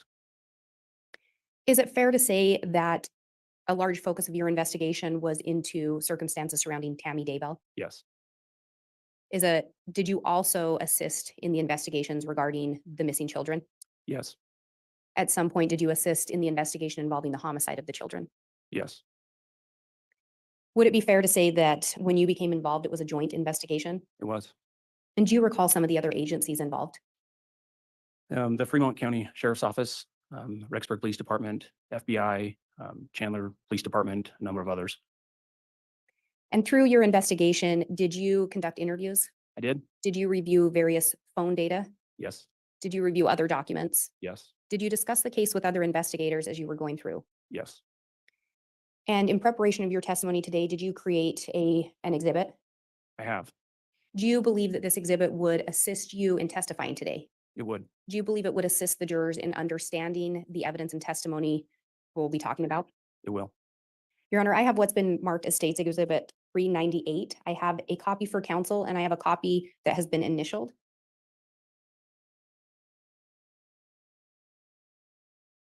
And I do have a courtesy copy for Your Honor as well. All right, and I believe I've already got my courtesy copy. I provided a printout, and so I have the actual jump drive. Very well, thank you, ma'am. And if the witness may be shown the one with the initials. Yes, Yep, that's me. And Investigator Edwards, do you recognize that jump drive? I do. Are those in fact your initials on it? They are. And Your Honor, I would move for admission of State's Exhibit 398. any objection? In its present form, Judge Mill. Very well, Exhibit 398 is admitted, incorporating the court's previous ruling on a motion in limine. Ms. Blake, you can continue. Thank you, Your Honor. And the state would request permission to publish. You may.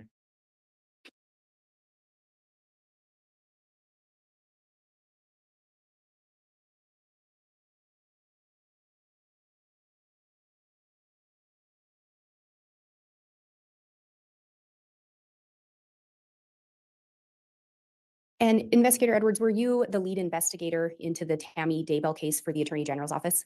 I was. Can you tell us a little bit about what we are seeing on this slide?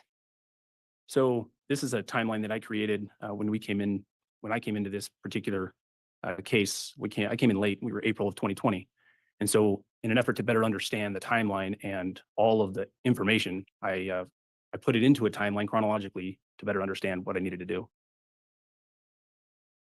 So this particular timeline starts in 2018 when Chad and Lori meet for the first time and goes through June 9th, 2020, when Tylee and JJ are found on the Daybell property with specific kind of highlighted areas throughout what I consider kind of major events looking at the timeline.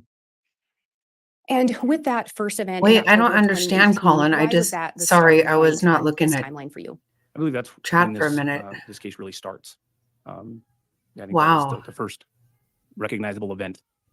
And that was when Chad and Lori met for the first time? Correct. And when we look at this slide, can you talk to us a little bit about these particular events? So on October 26th, 2018, St. George, Utah, Chad and Lori meet for the first time. Does that few mean days a later, trip? Is that on what that October says? 30th, 2018, That know what that that Chad means? does some Google searches and searches those particular things, Lori Vallow, Charles Vallow, and Lori Vallow photos. And at this time, Lori is actually living in Mesa, Arizona at the time. I think if you click one more, it'll show a yellow line. And so the slides that follow, and this one included, I have a yellow box or a yellow line that will kind of track along the timeline to show exactly where this went, where this took place. And at the time Chad and Lori meet and these searches Oh, are it says conducted, trip. do you Okay, know if yeah. Charles Vallow was still alive? He was. He was still alive. And what about Tammy Daybell? Yes, absolutely. Yeah, we actually are getting ready to take And a then trip. can you talk to us a little bit about these events? Yeah, so if you can click one more, maybe. There it is. So during this time frame that's highlighted in yellow, on November 16th through Wow. the 17th, we know that Chad traveled to Mesa, Yay. Arizona for a Preparing the People conference, and he stayed with Lori in her residence. And this is just, almost less than a month from the time he first met her. Judge, I'm going to object, non-responsive. Sustained.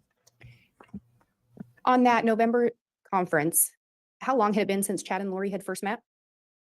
Less than a month. And it was your understanding Chad ended up staying at Lori's residence? Yes. And then that next date there, can you talk to us a little bit about that? January 6th through the 10th, know that Chad travels back to Arizona. And was it your understanding Lori was in Arizona at that time? It is. And then that next date on there? February 8th, 2019, we know that divorce proceedings were initiated Thanks, by Colin. Charles Vallows with Lori. At any point through the investigation, did you find any indication that Chad Daybell was planning on or looking into divorcing Tammy Daybell? No.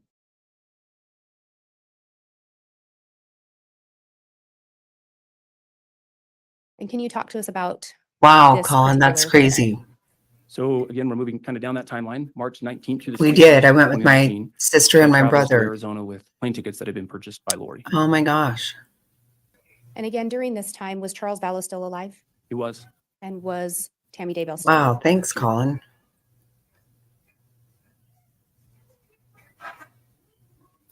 Can we talk about the first date here? Can. April 2nd through the 4th, Lori travels to Idaho Falls. And- Shortly, you may click that a couple of times. There we go. May 5th through the 7th, both Chad and Lori separately are conducting internet searches for malachite rings. Do you know what type of rings? Well, let me back up. Do you know if Chad and Lori were ultimately married? I do. And they And were were. they? Yes. Do you know what type of rings they exchanged? Malachite rings. And then this last date here? So on June 29th, Charles actually sent Tammy an email regarding her ongoing relationship with their spouses and actually requested contact from Charles. And the email, in quotes there, says, "Tammy, my name is Charles Vallows. I have some vital and disturbing information regarding your husband." Yes, ma'am. I apologize. Where do you want me to start? Tammy? All right. Tammy, my name is Charles Vallow. I have some vital and disturbing information regarding your husband and my wife, Lori. I apologize to be the one sending this, but something has to be done. I feel it's best. Yes, if I shed Colin, some that's light on the issue." crazy. Charles also sent Chad an email and confronted him regarding the relationship as well. In relation to this email, through It the was really nice. investigation, were you able to determine if Tammy ever saw? Because we had my I was not. nephew, great nephew, great And niece, do you know when Charles Vallow was killed? a bunch of us went. So he was killed. We'd never done that before. Less than 2 weeks after this email. And that was on just July 11th. very, very recently. Wow. And on this particular slide, can we talk about the first date? Yep. On July 2nd, prior to Charles Vallow's death, Charles told Lori he was going to go to Idaho Falls to meet with Tammy. And Lori's text to Charles stated, quote, "She won't see you. She is my friend. She won't listen to you. Go ahead. You are ridiculous." Through the investigation, was there any indication that Charles Vallow actually traveled to Idaho? No, And then what happened 9 days later? Charles Vallows was shot and killed by Lori's brother, Alex, in Arizona.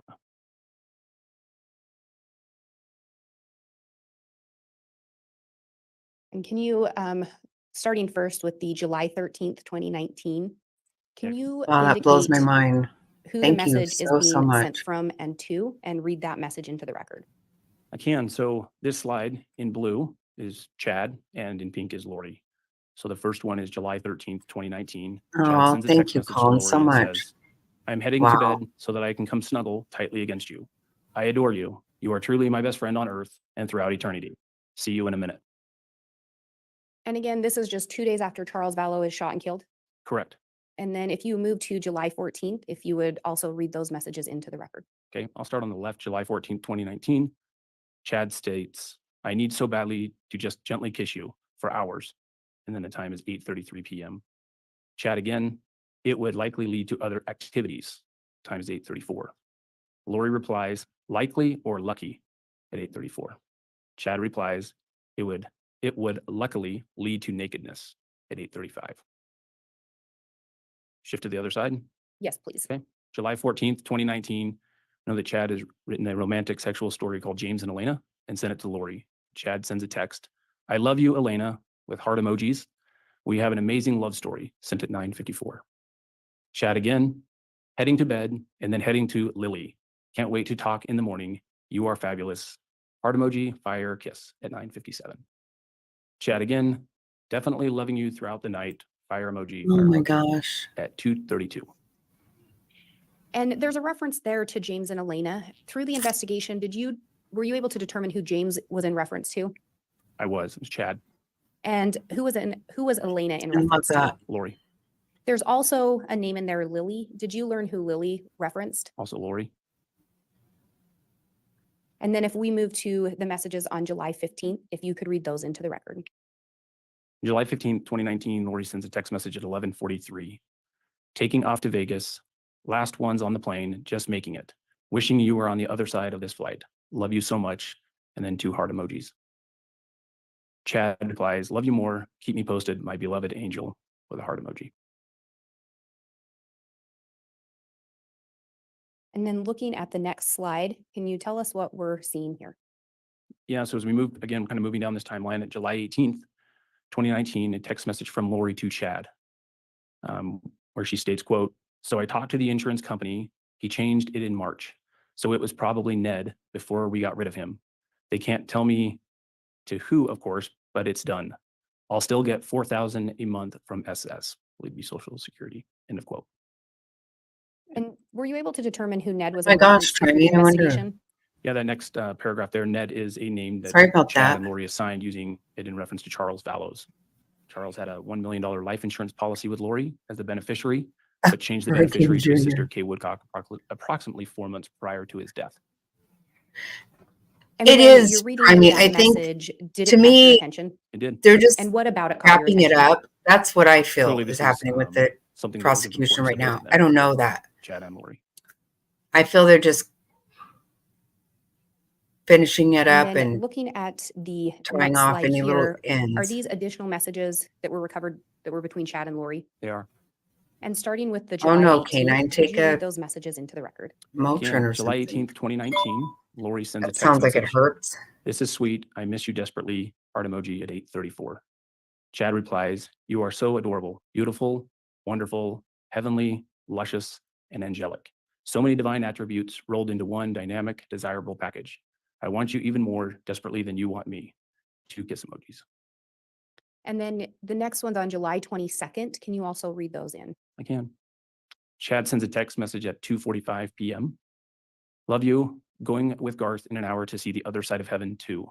Missing you desperately, but so excited to be with you. Heart emoji, heart emoji.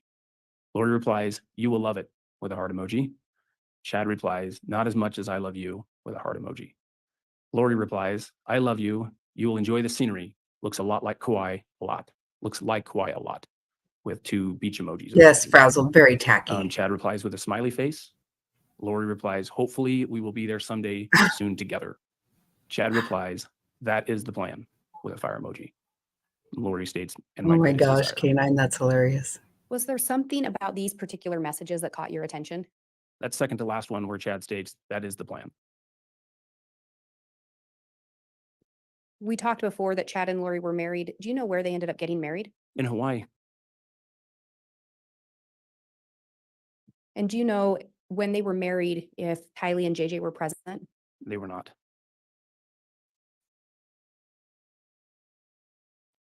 Right. And then looking at Oh, geez. this next slide, can you talk to us about that July 26th message? So crazy, Yeah. these people. So this is a text message that Chad sent to Lori. That's a Can you imagine screenshot getting a of what text was like that? I chatted. would be So it's like, from Bubby, what? to be Chad. Actual Tonight I figured fucking out who I feel like. I'm a grown-up version of Harry Potter who has to live with the Dudleys in his little space under the stairs. Every few weeks I get to escape and have amazing adventures with my goddess lover. But then I have to return to my place under the stairs feeling trapped. But I sense permanent freedom is coming, with 2 heart emoji, or rather 2 fire emojis. Yeah. And he when didn't this kill message Tammy. is sent, Right. again, was Tammy still alive? She was. And then was there anything else in relation to that message that stood out to you? The top one. Yes. The permanent freedom is coming is, again, like the previous one already talked about, the plan, permanent freedom, stood out to me for sure. And at that point, was Charles Allo still alive? Oh. And then if we can move down to that July 30th, can you read that text? Yeah, I don't get it. And Like July with mommy, 30th, I don't. 2019, Chad again sends Lori a text message. Says, yes, quote, yes, we might need to release a little steam when we talk. Anyway, this is the chart that checks what percentages mortals are still in their body. It worked for my friend's wife who died, my neighbor, George Bush, Stanley Lee, etc. I kind of forgot about it because we've been dealing with zombies and demonic entities. But this afternoon, Tammy said she felt lightheaded, as if her body and spirit weren't connected. He goes on to say, quote, I got the inspiration to go back to my original death percentages that helped us track Charles, Ned, etc. Tammy is very close. Her percentage has fallen steadily since Hiplos left. It's encouraging. Through the investigation, did you determine who Hiplos or Iplos would have been referencing? I don't remember that. And in this, did you notice whose death percentages are being referenced? Yes, Tammy's.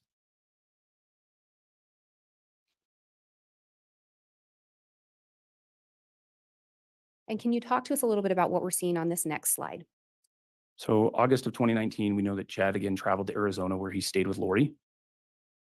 And on August 14th, 2019, Lori actually takes a screenshot of 2 wedding bands that she purchased from Serenity Rings. Same type.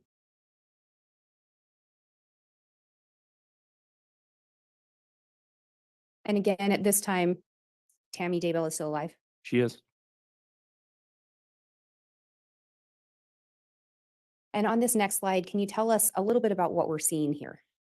So this is also text message content on the far right between Lori, Zulema, Chad.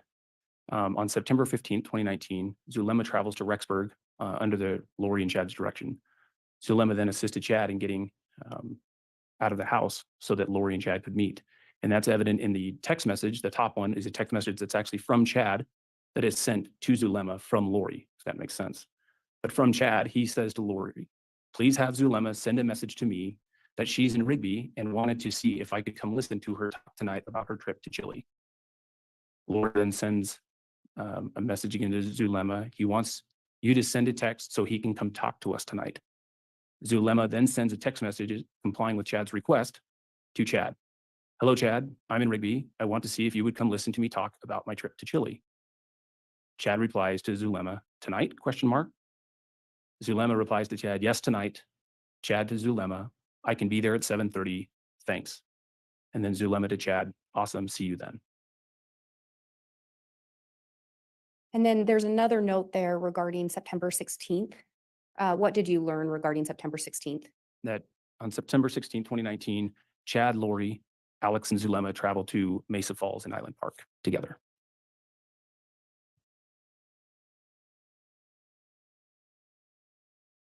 And then looking at this next slide, can you talk to us a little bit about these messages? So on October 3rd, 2019, there's a text message from Chad to Lori at 21:31 hours, which is 9:30 p.m. Good night, Angel Lily. So excited to go on our date. Fire emoji. October 4th, 2019, text from Chad to Lori at 04:20, which is 4 o'clock in the morning. Dreaming of caressing you in bed. I adore you and Osholo you. Heart emoji and a fire emoji. And were these copied over as found? They were. Do you believe that that message contained a typo? I do. And which word do you believe is not accurate? Judge, I'm going to object. Calls for speculation. Sustain. Through the investigation, did you ever learn of any kind of a meaning of Usholo? No. And then on that final note there, can you tell us what that's about? October 4th through the 5th, Chad urges Tammy to go visit her family in Springfield, Utah.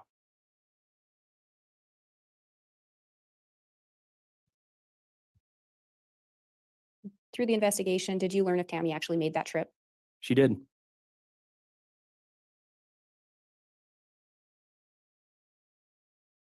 And can you now talk to us about the text that we're seeing on this slide?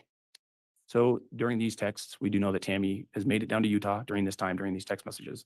So the first one, text from Chad to Lori at 8:45 in the morning. Thank you for sending me that paragraph, beautiful Lily. I'm eager to see you soon.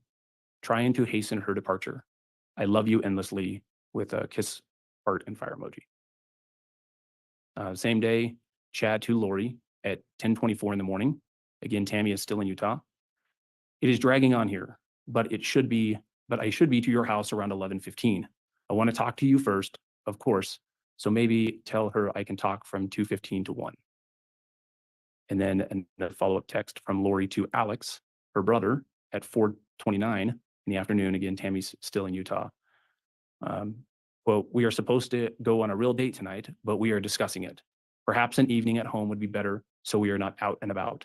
I'll let you know. But you could come and sing with us after your shower.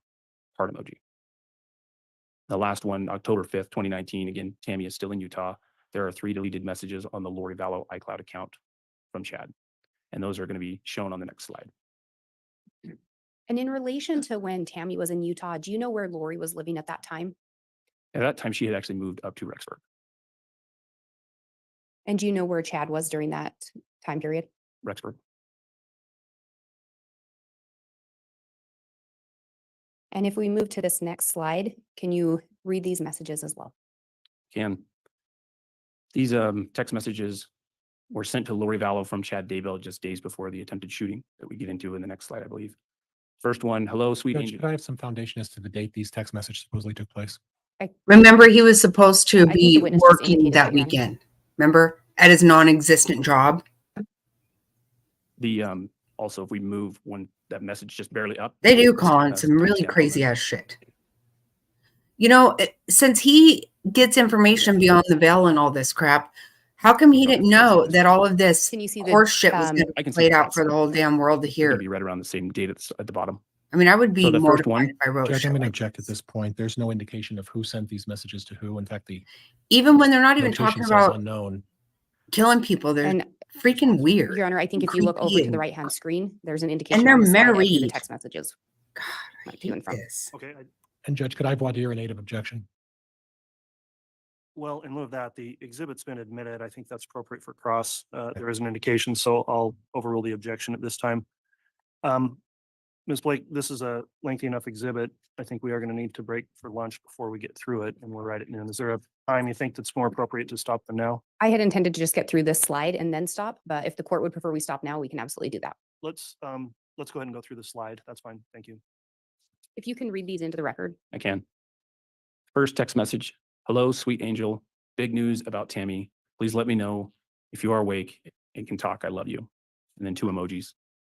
Shortly after, the short version is that she has been switched. Tammy is in limbo, and a level 3 demonic entity named Viola is in her body. It happened about 10 p.m. and was done by Tammy's sister, Sam, who I always knew was 3D, but it turns out she's multiple creation. Next, Oh my God. Viola has Believe been this shit. attached for about a year to my niece, Danica, who is Sam's 12-year-old daughter. I have connected with Tammy in limbo, and she is very frustrated and upset. She wants Viola removed as soon as possible. Viola seemed to be similar to Penelope. Right, Colin? Personality differences from Tammy should be evident quickly. Please seek a confirmation on this, but I have checked 3 times since I got home and get more affirmative answers each time. Next quote. Sam is much like Brandon. She has been my biggest enemy over the years. She refuses to read my books and threw the biggest fit when we moved to Idaho. She has only visited us when the kids got married and always fled Idaho within hours, like she was being burned.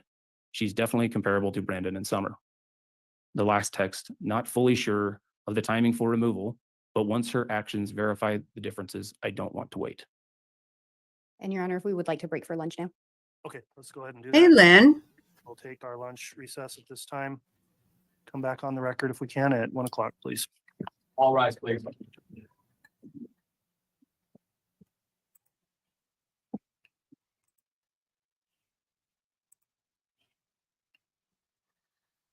Okay, that was a lot, huh? A lot of gross, disgusting crap. You hear him? I got some confirmation on Tammy. I cannot believe anybody listened to that. And you know, that's probably something about all of this crap that really bothers me a lot. That quit acting like you're doing any of this foul shit in the name of God. It is so gross. Stop it. God does not like this ugliness at all. So leave him out of your sick crap. That really burns my ass when they do that. Stop. There is nothing godly about your behavior, not one bit. How have you been, Lynn?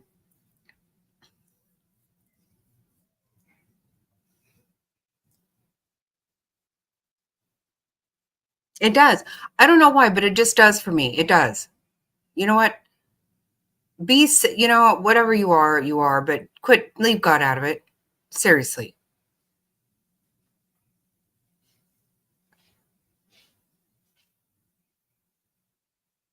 Oh, and that one sister is darker than he originally thought. Wow. Oh. This shit is absolutely insane, I tell you. All right, I'm going to sped it up.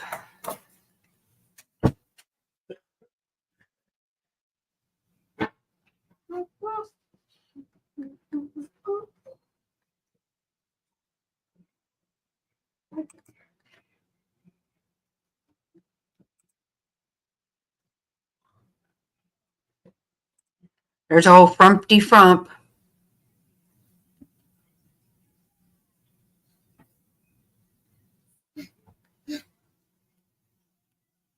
Yeah, it is.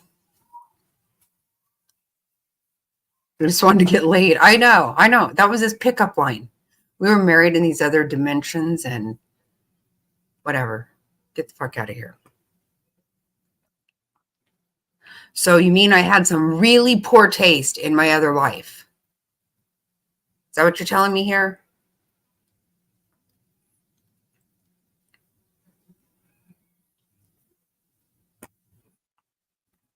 Lynn, I don't know if you were here, if you heard it this week, but we found out that Thank you. Please be seated. Lori and Chad referred to his penis as Storm. That's what they called it. Can you believe that shit? Okay, we are back on the record. Ew. CR 2221-1623, State of Idaho versus Chad Daybell. Concluded the lunch recess. The jurors are all returned and accounted for, and Investigator Edwards is on the stand on direct examination. Exhibit 398 had previously been admitted and was being published as part of direct. Ms. Blake, if you'd like to continue with the witness, you may. Thank you, Your Honor. And may I be handed Exhibit 398 again? You may.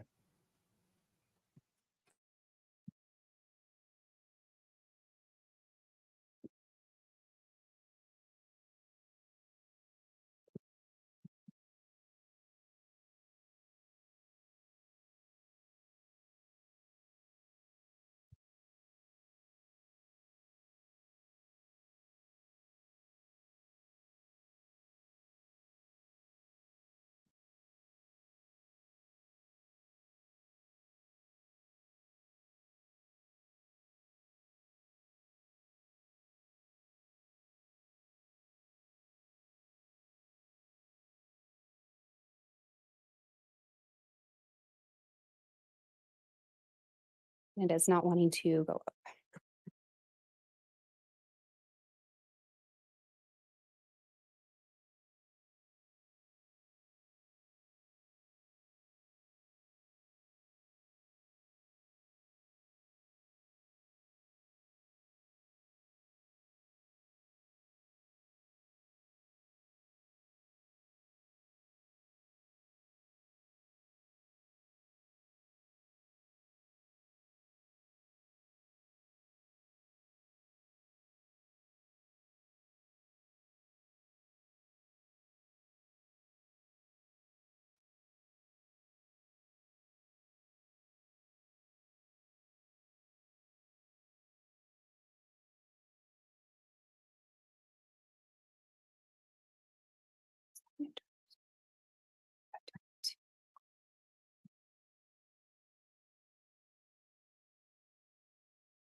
What the heck is going on here?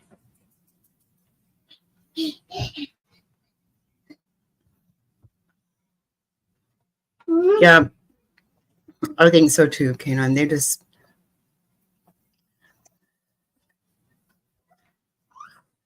They didn't even believe this crap Thank you for themselves. that They're assistance. gross. What in the hell? Investigator Edwards, do you recall leaving off with this slide? I do, And again, these were messages sent in the days before the attempted shooting of Tammy Daybell. correct. And can you tell us what we're seeing on this slide? So the timeline again moves right up for October 9th. On October 7th, 2019, you know that Alex signs into the St. Anthony gun range. On October 8th, 2019, he actually conducts a internet search of 6.5 Grindle drop from 100 to 200 yards. And then he visits a site drop from 100 to 300 yards. And in looking at those searches, are you aware of some of the firearms located in an apartment associated with Alex Cox? I am. And was one of those firearms, in fact, a 6.5 Grendel? It was. And can you explain a little bit about what the drop means? I can. Yeah. So the image on the right is kind of I'll give you a visual idea of what we're talking about, but drop is actually what that bullet does is it comes out of the weapon, and what the searcher is looking for right here is what that distance is and what effect that will have on the bullet. So the farther out the shot, that bullet naturally just drops, right? And you can compensate for that with your scope. You can make an adjustment on your scope so that you can shoot and hit targets that are further out past 100, 200, 300,000 yards, whatever it is. And then it looks like there is also a visit to the gun range on October 8th. There on October 8th, he again signs into the St. Anthony gun range, and then he conducts a Google search for a Rhode Island area code, which is 401. And did you learn a significance with that 401? I did. What was that? So we can go to the next slide.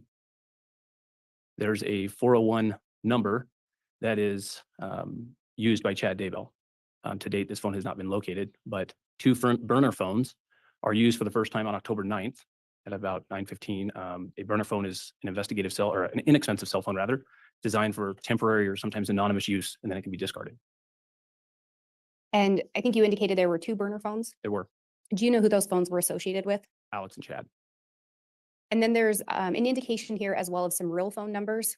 Can Yeah. you explain what those are? Yep. The 208-690-9374 number was Chad's real phone. And then the last number on there, the 480-351. Yeah, sorry. I did this last time. I apologize. 480-351-9120 was Alex's real phone number. And again, what event occurred on October 9th? So there was an attempted shooting of Tammy Daybell on October 9th. And then looking down below at those next boxes, can you explain what we're seeing there? So I took and piled so I could better understand all of the messages and cell phones that were involved in this. The first block at the top, I calculated 90 calls and text messages between Alex, Chad, Zulema, and Lori between 9 o'clock in the morning on the 9th and 2:28 in the following morning on the 10th. So there were 8 text messages between Alex and Chad between 1:19 p.m. and 1:22 p.m. Alex Cox and Chad Daybell's phones are actually near each other between 1:22 and 2:20 p.m. on the 9th. And then there are 15 text messages between Alex and Chad between 7:13 p.m. on the night of the 9th and 8:43 p.m. on the night of the 9th. The attempted shooting occurs somewhere between 9:15 and 9:25. And then there's 4 additional text messages between Alex and Chad between 10:28 p.m. and 10:29 p.m.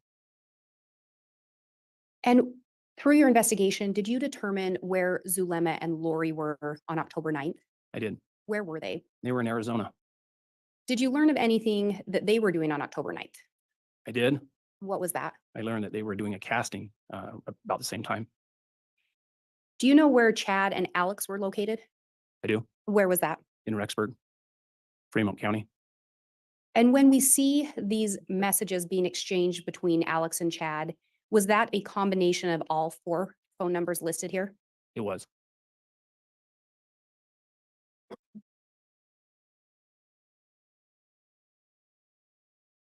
And can you tell us what we're seeing on this slide? So this slide and the next 3 are all kind of describing where specifically that phone was located.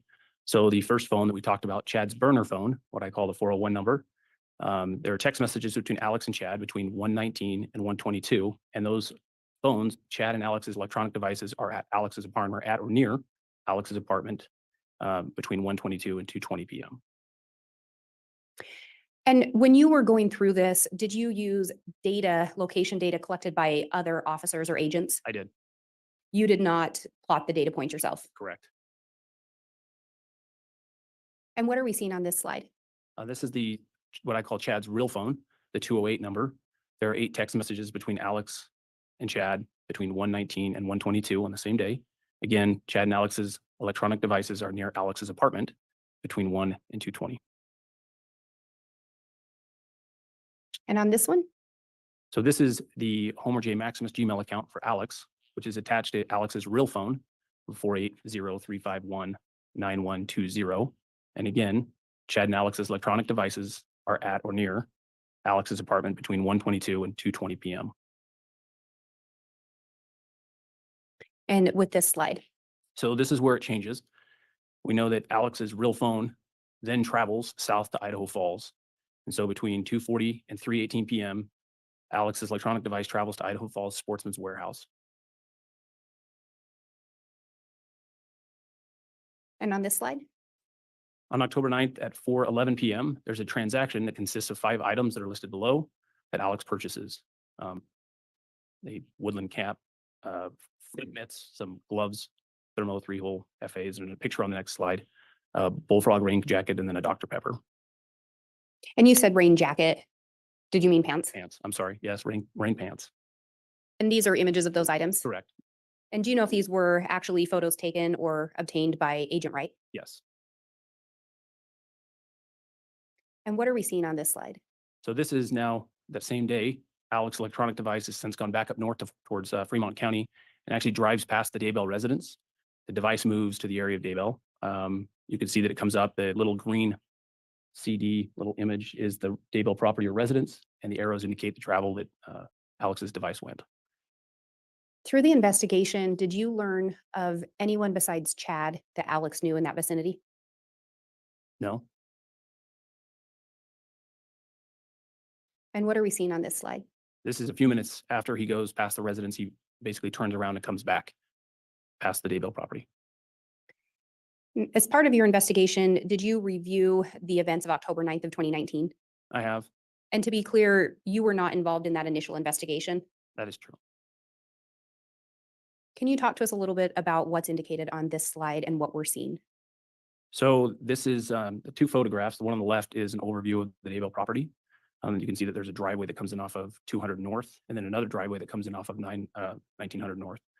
And the image on the right is a photograph of the front of the Daybell residence showing that driveway on 1900 North. On October 9th at approximately 9:15, the first 911 call to Fremont County Sheriff's Office is made by Joseph Murray, who is Tammy's son-in-law. And I think you said at 9:15. Is that the time? Sorry, I read 9:41, sorry. Not a problem. And with 9:15, are you aware that that's when Tammy indicated the event had occurred? Correct. So from your understanding, the event was not called in immediately. Correct. It was not. And I believe there should be a pointer somewhere up there. Do you see that? I do. And can you point out again on the overview image where the 2 driveways are? So driveway number 1 here, and then the second driveway right here, which is the same driveway right here.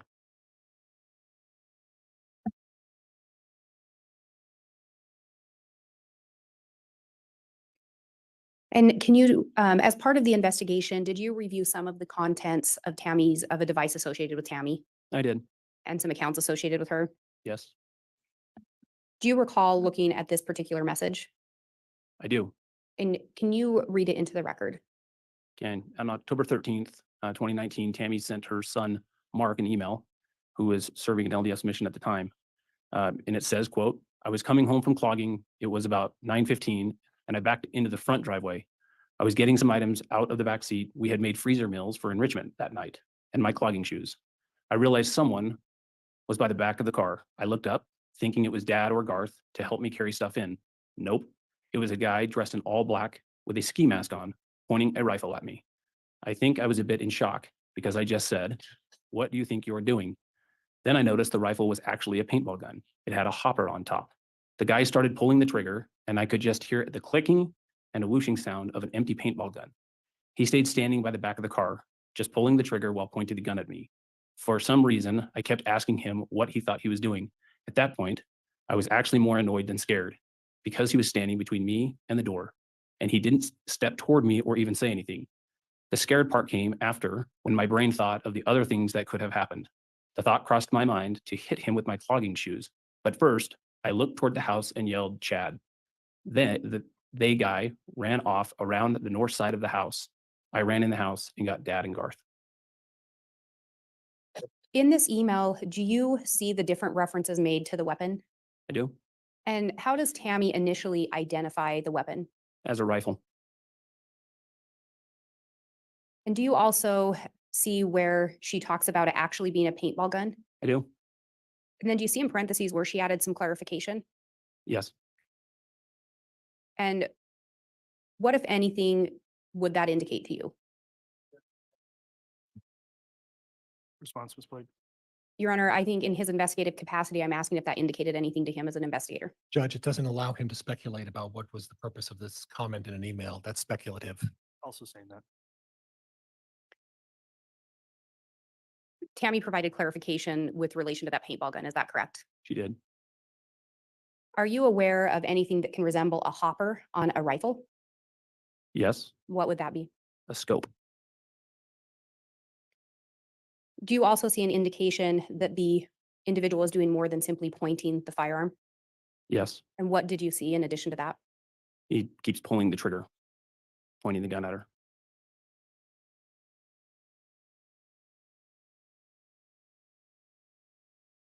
And do you recall what color the items were that were purchased from Sportsman's Warehouse earlier in the day? Black.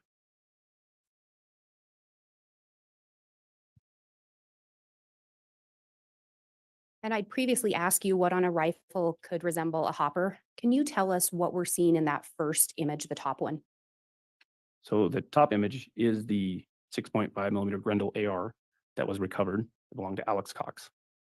And can you tell us what that bottom image is? The bottom image is an example of a Tippmann paintball gun that was pulled. And with that pointer, can you show us where the hopper is on the paintball gun? On this particular paintball gun, this is the hopper right here. And in relation to that firearm, can you tell us where the scope is? This is the scope right here. And again, we talked previously about your experience with using both assault rifles and paintball guns. Do these appear to be accurate representations of some that you've seen before? They do. And in Tammy's description, the gun is being pointed at her. Yes, Would that indicate she's looking at the front of the gun? that's how I would interpret it. Yes. Did you notice anything else in relation to that Grendel 6.5 in relation to the end of that firearm, like the front of it? Yeah. So I noticed that the front of this has been grooved out or has the capacity of having something attached to the front of it. And in your experience, what types of things can be attached to the front of an assault rifle? A suppressor. If a firearm has a suppressor attached and it's fired, would it still potentially make a sound? Yes. What type of a sound might it make? Whooshing sound. Did you notice anything? Let me back up. Did you personally observe this 6.5 Grendel? I did. Did you make any additional observations in relation to this firearm? I did. And what were those? There it is. There it Kinda difficult to is. see on this picture, but you'll notice there's a gap right here. It's not Sorry, a my paint hand's shaking a little gun. bit, but there's a gap between the upper and the lower receiver. I know, of the Lynn. weapon. I know. And can you talk about what we're seeing here? It hurts my This is heart. the gap I was talking about between what is the lower receiver and the upper receiver of the weapon. And can you tell us a little bit about why that stood out to you? So this particular weapon, when I observed it, if you tipped or even slightly moved that weapon, there's two pins on these weapons. There's a front takedown pin and a rear takedown pin. Typically, those sit tight within the weapon and they keep the weapon together. It comes apart in two pieces. They have an upper receiver and a lower receiver. And when you take one of that rear takedown pin out, this one here, that weapon actually hinges and comes up. That makes sense. If you take both of them out, the weapon comes apart in two pieces. So for me, when I saw this weapon and I held it, literally just turning it a little bit caused that rear takedown pin to come out. Didn't take me hardly anything to do that. Most weapons, those sit very secure and tight. And if something caused that pin to come loose, would the gun still fire? Judge, objection calls for speculation. Overruled. It Would could. gun- And you say it could, would it fire multiple times from your training and based on your training and experience? So the minute that gap is formed between the upper and the lower receiver, what happens in this weapon is this bolt right here, when the weapon is fired, retracts into the buttstock of the weapon, into the stock. So when that gap is created, this bolt right here cannot retract into the buttstock of the weapon. The gun would malfunction quick. You may get one round off, but you won't get more if that weapon stays separated. And would that be regardless of if someone kept pulling the trigger? Yes, And again, this is an image of the firearm recovered that was associated with Alex Cox. yes. Can you talk to us about what we're seeing on this slide? So this slide is the timeline of October 9th, the night of the attempted shooting. Starting at 5:28 PM, there are 6 text messages between Chad and Lori. 7:13 to 8:43, there are 15 text messages between Alex and Chad. Between 9:04 and 9:28, there are 6 text messages between Lori and Zulema. And between 9:15 and 9:25, the attempted shooting occurs. Shortly after the attempted shooting, Chad and Lori are texting at 9:30. We know that Emma, Joseph's wife, calls Tammy at 9:37. 9:41 is that 911 call that Joseph Murray makes. At 9:45, the first Fremont County Sheriff deputy arrives or is dispatched. Tammy then calls Fremont County Sheriff's Office at 9:49, and the first Fremont County Sheriff deputy arrives on scene at 9:52. While the Fremont County Sheriff deputy is on scene, there are 2 text messages between Alex and Lori. There are 4 text messages between Chad and Alex, and there are 2 text messages between Chad and Lori at 10:31. And then the Fremont County Sheriff deputy clears the scene at 10:42. We know that Alex calls Zulema and has a 38-minute plus phone conversation with her at 11:28. And then there are 3 text messages between Zulema and Alex between 12 and 12:28 the following day at that point. And from your review of the phone records, did you ever observe the content of those text messages? No,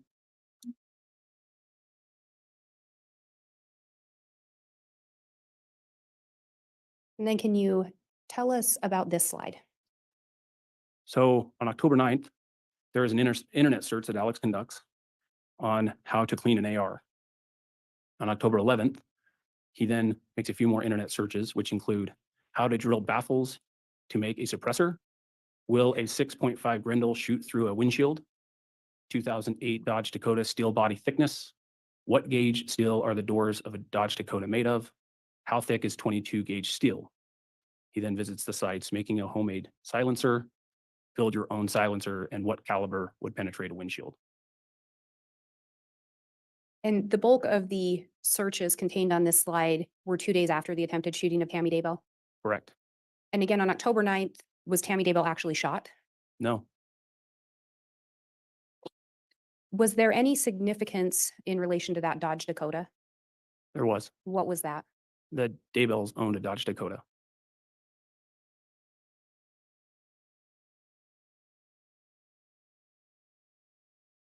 And can you tell us what we're seeing on this slide? Yeah, you may click through those. Okay. Just continuing with the timeline, October 12th, we know that Alex goes to the shooting range again on the 13th of October, again on the 15th of October. But on the 16th of October, he actually goes to the storage unit and puts the 2 rifle scabbards, 2 totes, and 2 boxes into his storage unit. Yep. 2 rifle scabbards, 2 totes, and 2 boxes into the storage unit. And then he does not go back to the shooting range again after storing the weapons.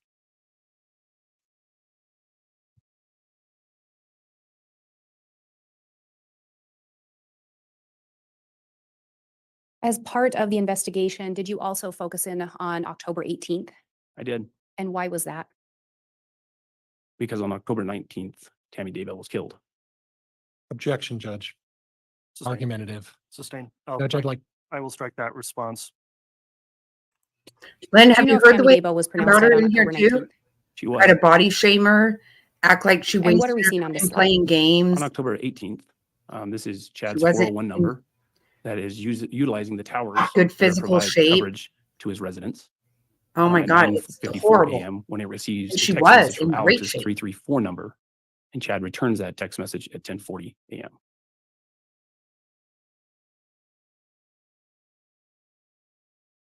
And what are we seeing on this slide? So this is a October 18th. This was a screenshot of Tammy's phone that was active and playing games until 10:22 p.m. or an image. And can you tell us See you, what we're DC. seeing on Love this you. slide? So again, this is a cast report that I reviewed on October 18th from 10 to 11:46 p.m.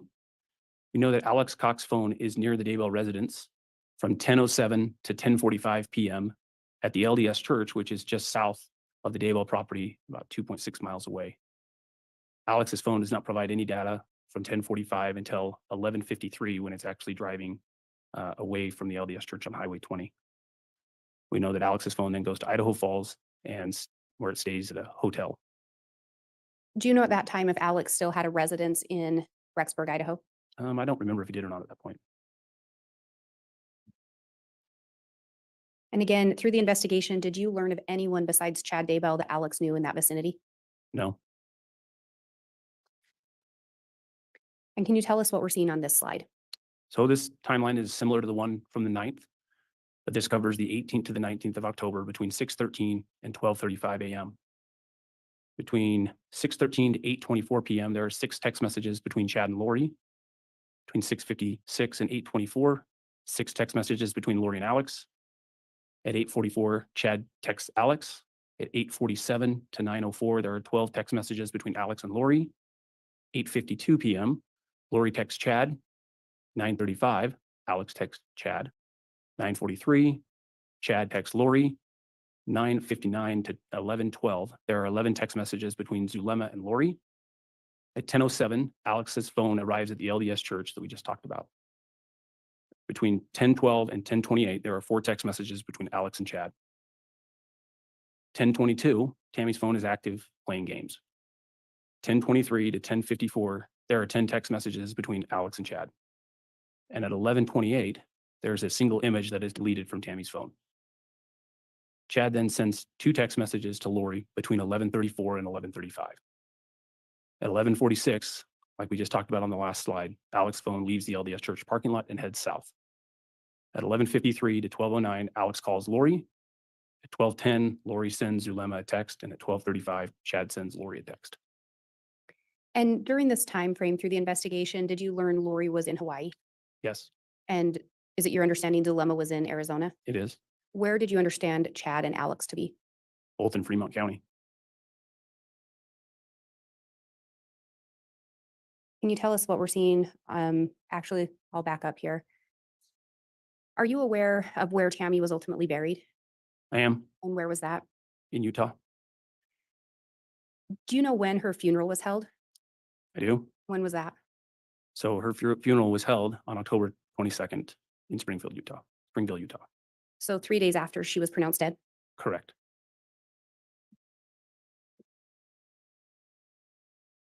And can you walk us through the messages that appear on this slide? Okay. October 20th, 2019, between 7:48 and 8:33 a.m. Again, Lori is in Hawaii. Lori sends a text, and again, this is in pink and blue. I'm missing you more. I need you desperately. Heart emoji. I can't wait. Kiss emoji. Kiss emoji. Need you to hold me tight. That would be great. What about the idea of you coming here Thursday or Friday? Or do you want me to come home? Question mark. Chad replies, their apartment is haunted and we can't clear the place. So they are looking to move anyway, and I have the perfect place for them. I need to be here to get sorting the financial stuff, and I truly need your help. So please come home Thursday so we can spend the night together. Then as soon as I have things under control, we can return. I seriously want you to look for a condo for us while you are there that we could return to at the first of the month. Lori replies, I know exactly where we should be. I don't really care where we are as long as you are holding me forever. Heart emoji. Chad, I want to get going full steam ahead on Lily workout plan. Tighten the abs, get a full body tan, grow out my hair. This could be really good for both of us. She replies, I love that plan. It's not soon enough though. This is torture. Maybe you need to clear my mind so I can't remember how much I love you. Heart emoji. I will try, but it feels like Raphael and Lily are together about 100%. Not sure it will ever be lower again. That's true. I do feel you. Heart emoji. I feel lovesick. I can't sleep. I don't want to eat. I just want you. It's so consuming. And then 2 emojis. I'm not sure what those are. I'm not sure what those are. I know exactly how you feel. I'm feeling sad, but it isn't for the reason everyone thinks. And when we look at these messages again, did you know where Lori was located around this time? She was in Hawaii. And Chad's indicating to her that she should look for a condo there. Yes, And this is the day after Tammy's been pronounced dead. correct. Was there anything else in particular that stood out to you about this message, about this series of messages? The last text message from Chad. I know exactly how you feel. I'm feeling sad, but it isn't for the reason everyone thinks.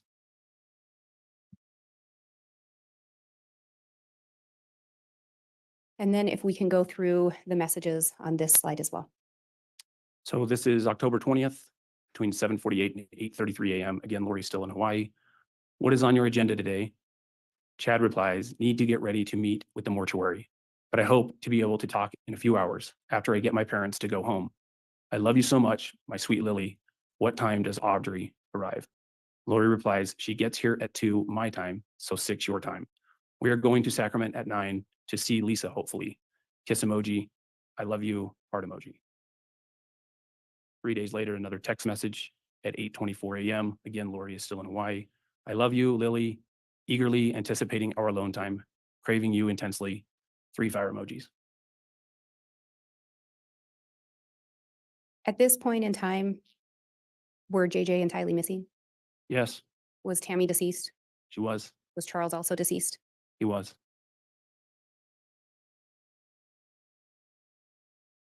Through your investigation, did you learn when Chad and Lori were married? I did. And when was that? November 5th, 2019 And do you know where they got married? in Hawaii. And again, do you know what kind of rings they exchanged? Malachite rings that they had purchased.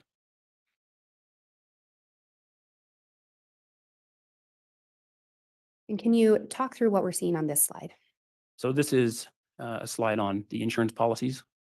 Chad and Tammy both had life insurance policies for $300,000 that were established on 3/19 of '02, the policy number up there. On September 8th, Tammy's life insurance through Ballard Insurance from the school that she worked at was $50,000. She raised her individual amount of $10,000 to the max of $80,000 for a total of $130,000. On October 21st, 2019, Chad submitted a claim for Tamara Michelle Douglas Daybell as deceased as of on October 19th, 2019. The place of the death was at Rexford, Idaho at the home, and the cause of death was died in sleep.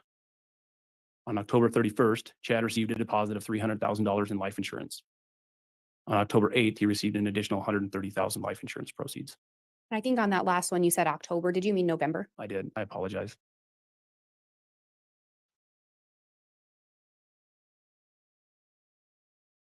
Through the investigation, did you become aware that Chad had given Alex Cox a patriarchal blessing? Yes, Did you view that or listen to it at some point? I did. Is this in fact a portion of that patriarchal blessing? It is And can you indicate when the blessing was given to Alex? November 24th, 2019. And can you read that excerpt into the record? It says, quote, after you have been exalted in the fourth creation, you could have gone on to exaltation with Holly as a resurrected being. However, you accepted the Savior's invitation to come to this mortal realm one more time in the fifth creation, to condescend as a God to help us. You have already assisted us in many ways that can never be repaid, but you will continue to do so as you move forward in this life. Was there something about this particular portion that stood out to you? There was And what part was that? the last sentence. You have already assisted us in many ways that can never be repaid.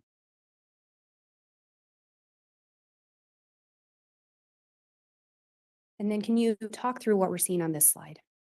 So these are internet searches between October 1st and October 16th. And I think you said October. Okay, I'm sorry, December. I'm looking right at it too. December 1st, 2019, Chad Daybell internet search Rexford Police Department. December 5th, 2019, internet search Tammy Daybell obituary. December 11th, 2019 is the day that the body of Tammy Daybell was exhumed.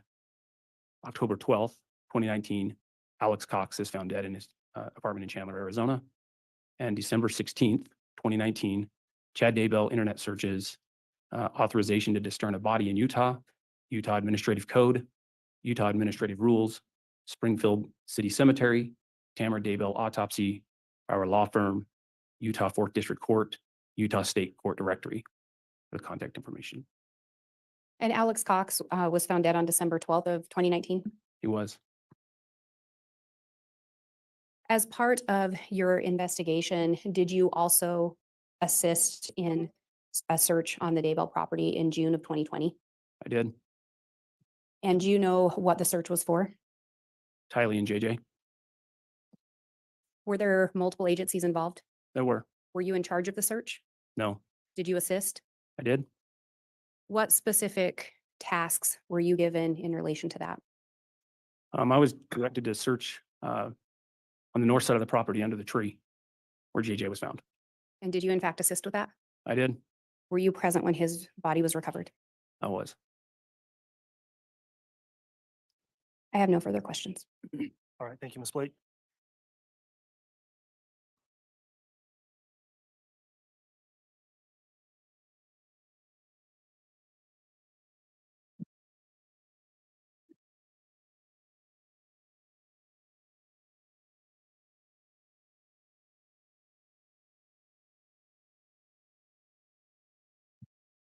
All right, Mr. Pryor, cross-examination.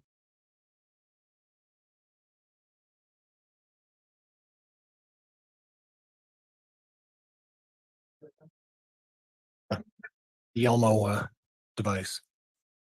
You may just let us know what you're publishing. Okay.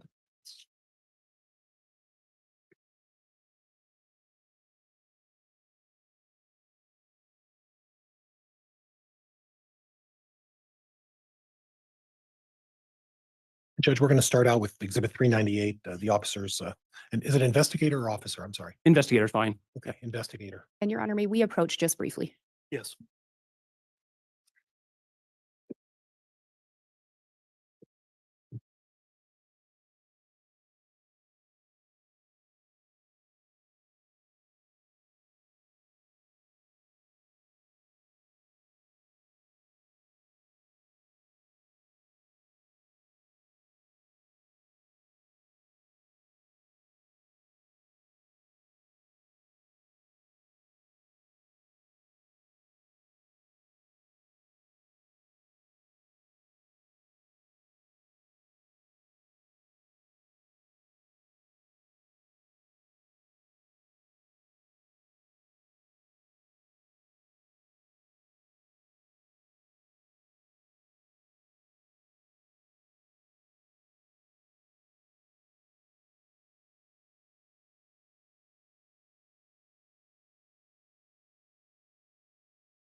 Okay, what the hell's going on? Who the hell? Who the hell?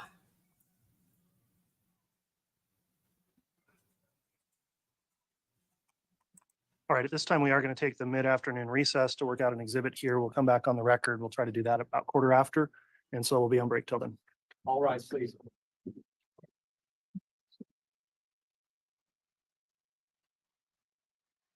You guys, they're wrapping this up and they're doing it so good. Hold on one second.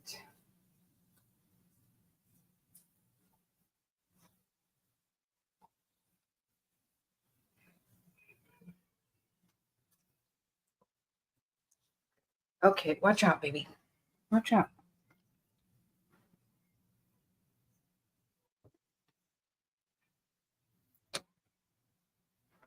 You look for who?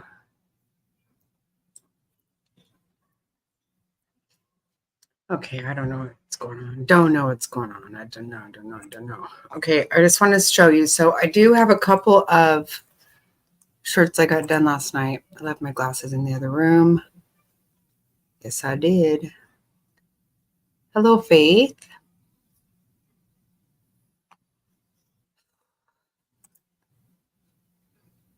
Hold on one second.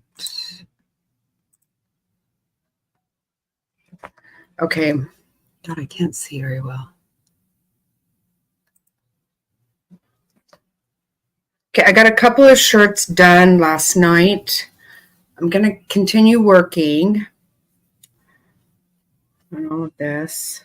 Dang it. Darn it.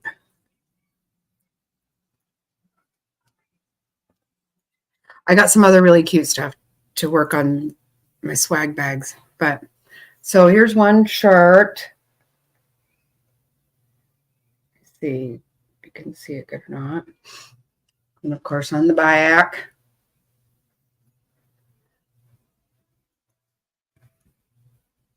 This one's just same thing, but it's white.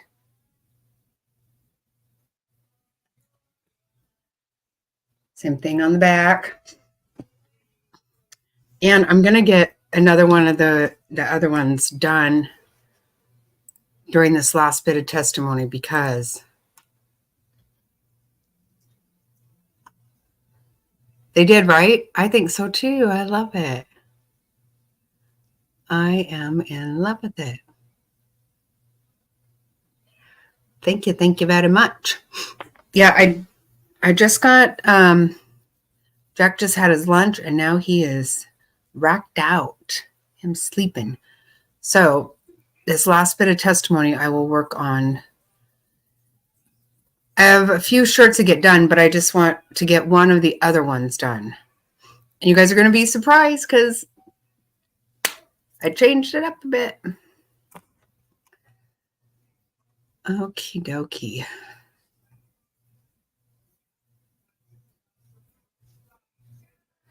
Yeah, you guys, I don't know. I feel like they are really pounding it in. They are, I think so.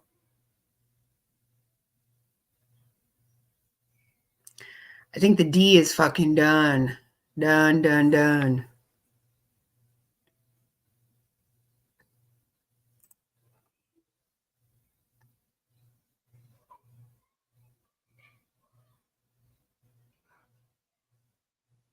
Okay, here we go. Here we go now. Bang, bang. We're back on the record on CR 2221-1623, State of Idaho versus Chad Daybell. Cross-examination can commence at this time, Mr. Pryor. We do have completed the mid-afternoon recess, and I presume the exhibit's been prepared that you were going to, that you were going to use. So if you'd like to commence with cross, you may. Thank you, Judge. And if again, could I utilize the Elmo device? And this would be for in relation. Oh my God, to, don't forget, look at what exhibit shirt I'm 2 wearing that right now. statement of prepared I forgot. studies. Yes, you may use the Elmo. Thank you, Your Honor. Oh my And God. before we start with that, investigator, my understanding is that the information you provided today through your testimony was the result of a number of agencies providing you information. Is that correct? That is correct. So the Fremont County Sheriff's Office provided you information, correct? They did. Rexburg Police Department provided you information. Correct. The FBI Yep. Yes. and other agencies in putting together this summary, you reviewed all Yeah, of this the one, Queen information and I went prepared out the summary on, based on the information that was provided to you. Is what that do you correct? call it? That is correct. In addition, were you provided all of the police reports, all of the recordings, Boots on the ground. all of the data evidence, or Pee was myself it a right there. process of these agencies providing? I you made what us you press specifically shirts asked for? and media hats like So during JLR. the time that our office, the Attorney General's office was involved in this case, we were being Oh, provided shit. those things. Once we I no love longer it. on the case, when the case went back to Fremont County, we were no longer provided any other additional information. Come So on when in. you say those things, were you provided the actual police reports in regards to this investigation? I was. Okay, and you were provided the interviews I was. and all of the emails? Yep. We were provided Yep, come on three in. different Come on hard in. drives of information. Okay, and you took the liberty, like I did, going through every single piece of evidence, right? I'm going to tell you, I did not. I did not look at every single piece of I evidence. love it. Did you track the number of phone calls and the frequency of those phone calls between Lori Vallow and Chad Daybell on a daily basis? No, What you're testifying to is what you observed on particular days that you chose regarding those phone calls. Is that right? that's fair. And you did not look at how frequently or how regularly Chad Daybell or Lori to Alex communicated on a daily basis. Is that correct? Yeah, that's probably all of it. If you're talking all of the phone calls, no, I didn't look at all of those. Okay. So you can't say that the frequency of these phone calls is unusual. You can only say that the phone calls and or the text messages and the communication took place on those particular days. Would that be fair? Say that again. You can't say that the frequency of phone calls on certain days that you highlighted is unusual. All you can say is that on those particular days, the phone calls that took place are documented in your report. Is that fair? Documented in my report's not fair, but yeah, I would say that I focused in on those because that's where the investigation led me. Okay. But again, you didn't say, well, on October 1, they had 15 phone calls with each other, but on October 2, on a day of relevance, they had these phone calls. You didn't compare it to non-eventful days with eventful days. Is that correct? Yeah, that's probably correct. Okay. Now, I'd like if we could just slowly go through your timeline, and I won't be so slow, but we'll. Okay, I won't be so slow, but we are going to hit a few things if that's okay with you. absolutely. Okay.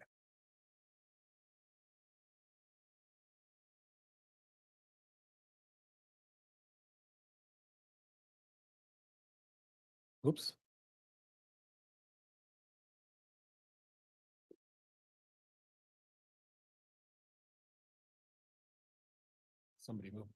Somebody moved my tape and messed me up. So what we have, if we start on this exhibit, we have Chad and Lori meeting sometime in late November. Is that correct? October. October, excuse me, October. That's correct. I did the same thing. It's okay. Thank you. Give me a couple of mulligans today too, would you? You do the same for me. I will. Okay. We have an agreement, okay?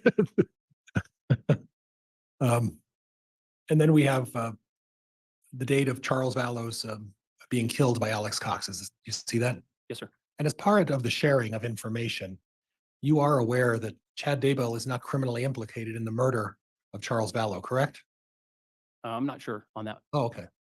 So the purpose of putting on that was to document, but you haven't been shared any information that Chad Daybell is not criminally implicated in the murder of Charles Vallow, or you were provided a prosecutor's report noting that? No. Okay. Then the next one you have is they move to Rexburg, JJ, Alex, and Tylee, Lori, correct? Correct. Tylee goes missing, JJ goes missing. Then we go to the attempted shooting of Brandon Boudreaux. And once again, I noted that you put two items on here, one obviously with the Charles Vallow, but the other one was Brandon Boudreaux. Are you aware that Chad Daybell is not criminally implicated in the shooting of Brandon Boudreaux? Objection, Your Honor. Move to strike counsel's testifying. Sustained. Are you aware as to whether or not Chad Daybell is implicated in the shooting of Brandon Boudreaux? I'm not. Okay. And then you have Tammy's passing, Chad married. And then as far as Alex Cox is concerned, do you have any information as to the cause of death of Alex Cox? No, not with me. Okay. Well, do you have any information as part of your investigation with all of these multiple agencies as to what caused Alex Cox to pass away? No, I would say that was probably not my scope on this one. Okay. But you included it on your timeline, right? I included all three of those on this timeline. Right. Well, you've just jumped ahead of my question, but thank you. Okay.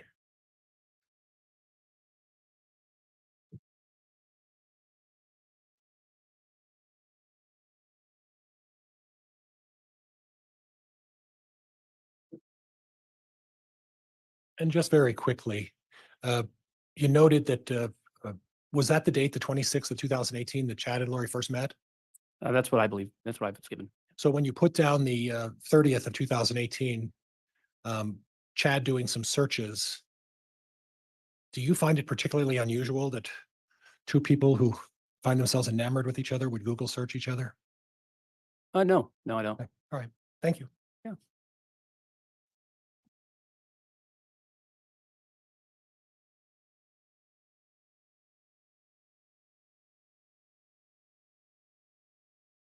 I will get this eventually. So on November 16th and 17th, there's been some previous testimony about Chad traveling to Mesa, Arizona for a Preparing the People conference. You noted that he stayed with Lori in her residence. Are you aware of who the other people that also stayed with Lori at the residence were? Not off the top of my head, I don't. But you're aware that Chad was not staying just exclusively with Lori at the residence that day, right? I don't think I can testify to that. Okay, so you don't have any knowledge, or as part of your many groups of who provided you information, they didn't happen to mention that Chad didn't stay there exclusively with Lori, right? I'm not sure. Okay.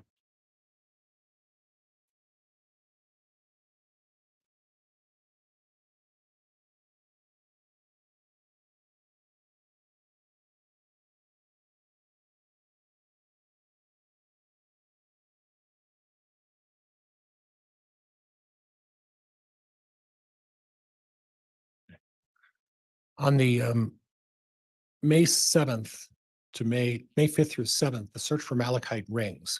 Did you have any emails or text message discussing whether or not both of them admired or had a reason for searching malachite rings?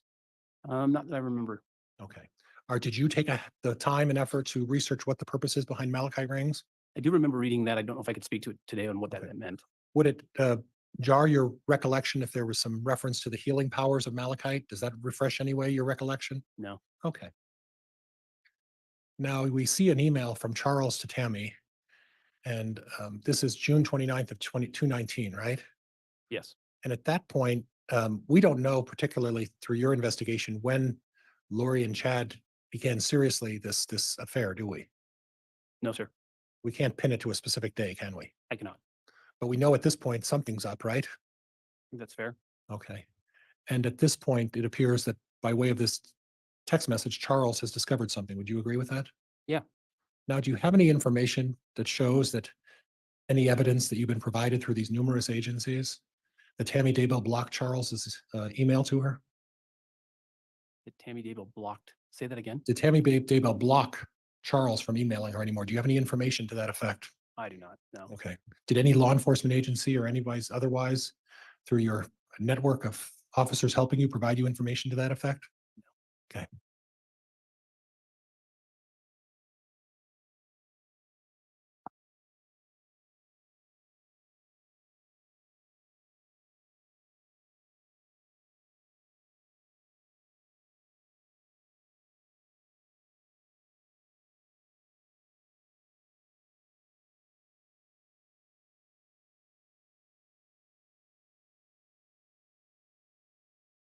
Now, these emails in general talk partly about the Elena and James story, correct?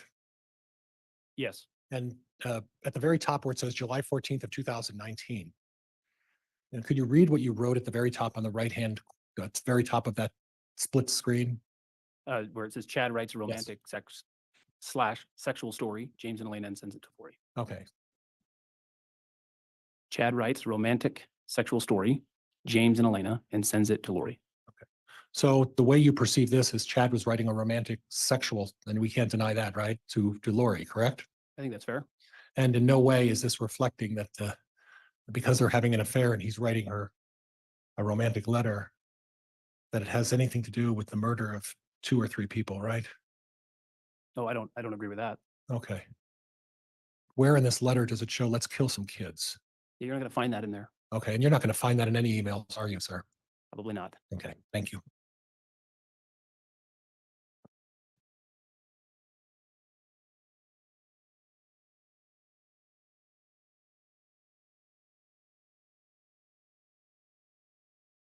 This is a text from Lori to Chad, letting him know that she talked to the insurance company. Do you see that? I do. Do you agree with that? Do I agree with what? That she's telling Chad, I talked to the insurance company? Yes. Okay. Do you agree that she told him, he meaning Charles, changed it in March? Yes. Okay.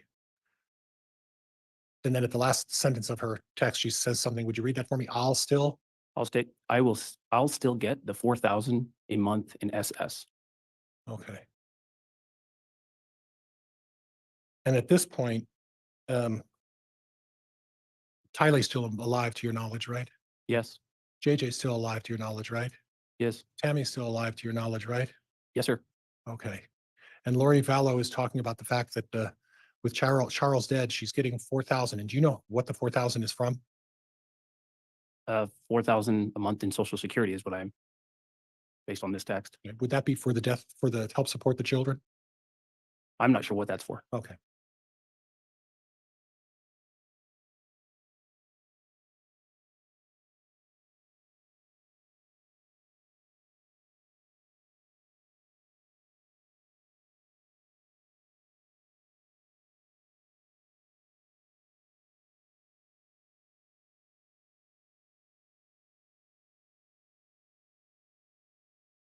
On July 30th, 2019, Chad sent Lori a text.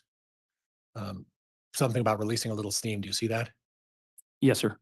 And then he talks, and would you read going from anyway? Anyway, Go this, through the first 2 or 3 sentences, please. Okay.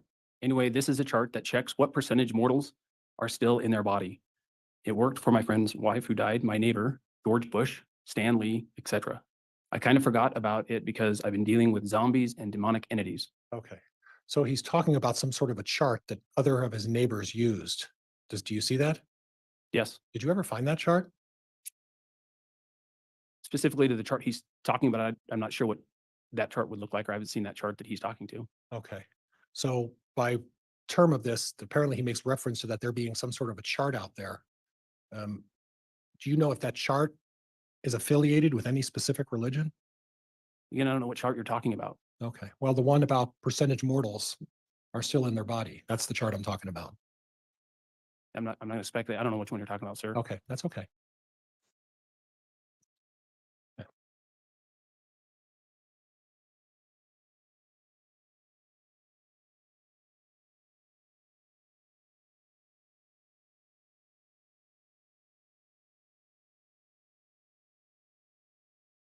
And then what we have here is from Lori to Zaluma, right? And Zaluma to Chad.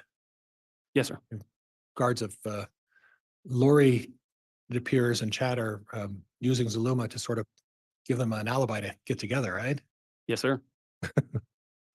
And is that something that's particularly unusual if 2 people are having an affair and they find a close patriot to set up a rendezvous that they know maybe shouldn't be going on? In this case, I'm not talking about this case. I'm talking about in general. in this case, Objection, Your Honor. I think that calls for speculation and is irrelevant. Sustained on relevance. Who could even think that they could have any idea what was these fucking nuts were thinking? They're not normal people.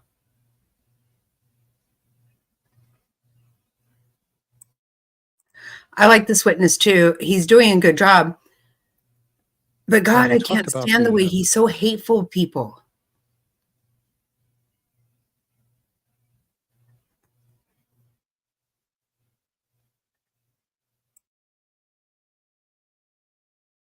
the Grendel gun, correct? yes, sir. And if we were talking in the context of a hunting rifle, it's not unusual to scope something out at 100, then go to 200, and then maybe out to 300, correct? Correct. And someone who's a gun aficionado, it would not be unusual to score your scope so that you know how accurate that gun is, correct? That is correct. Did you read or review all of the evidence as it relates to the paintball incident with Tammy Daybell? I believe so. Do you know how many times the word paintball was mentioned in all He of the said documentation related to Tammy aficionado.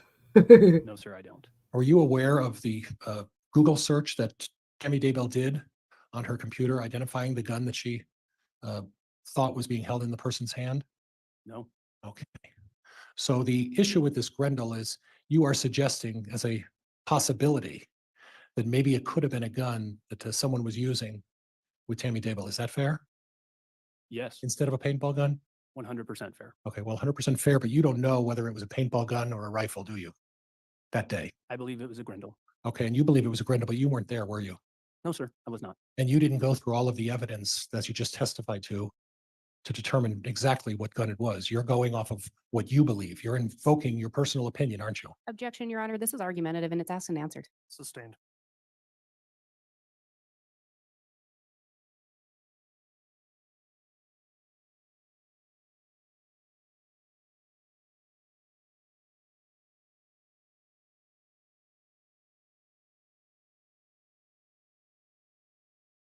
In this exhibit, you talked about that there were some messages between Alex Cox and Chad Daybell. Is that right at this time? Yes, sir. And this is on the 9th, correct? It is. That's the paintball incident day? Correct. Okay. Now, again, you noted that there were text messages, but you, again, didn't put that into context of how many other text messages on a daily basis these folks talked, did you? Correct. And when you look at this chart, what sort of data were you deriving this information from? Was it a Wi-Fi, Google, or what was it? This was provided to me from the FBI cast report. Okay. So when you look at those squares, are you familiar with how cast reports work? I'm familiar enough to read that report. Okay. But you don't know that you're not an expert on this information, are you? That's a fair statement, sir. And you would rely on the experts to provide this information to you, correct? I would. And at that point, you would read it and interpret it the way you see it, correct? I would read it the way they told me. Oh, so someone told you that that Alex and Chad were near each other on that day? Their devices were. Okay. Now I'm looking at the ranges, the purple and the green, and those would represent the towers, correct? I think the key does say, I actually think those are phone numbers, what you're looking at. Okay. So when you say near each other, are you aware of how far Alex Cox's apartment is to the BYU library? I'm not off the top of my head, no, sir. When you look at that chart, are you able to determine that the range of that encompasses the BYU library? Off of this, Yes. I can't tell, no, sir. Okay. But you can't also say that when the devices were near each other, you can't even tell me how close they were to each other, can you? They were sufficiently close. I couldn't probably off the top of my head. You couldn't, could you? No, sir. Yep.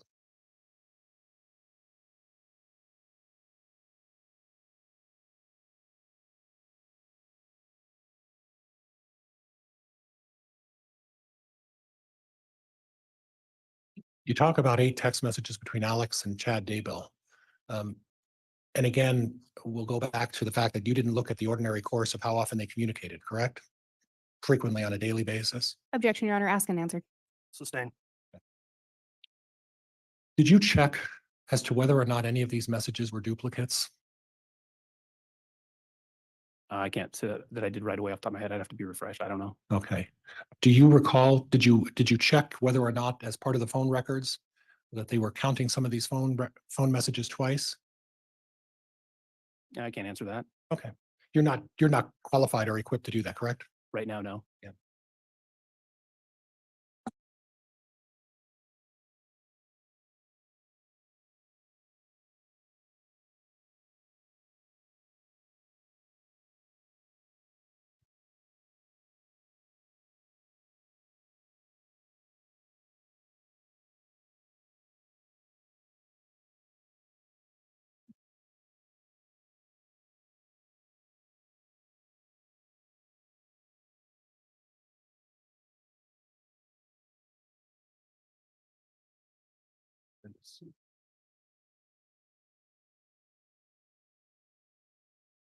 I'll eventually get the hang of this someday.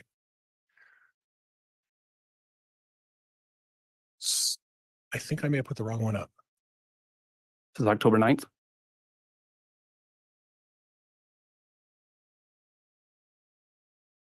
I think I put the wrong one up. I wish somebody Judge, could I just have a moment? Yes. would ask, why do they have so many burner phones? Why? I don't actually know anybody who has a burner phone. I don't even, I did put the wrong one up. as far as I know, I don't. We're going to start a different area first, okay? Okay.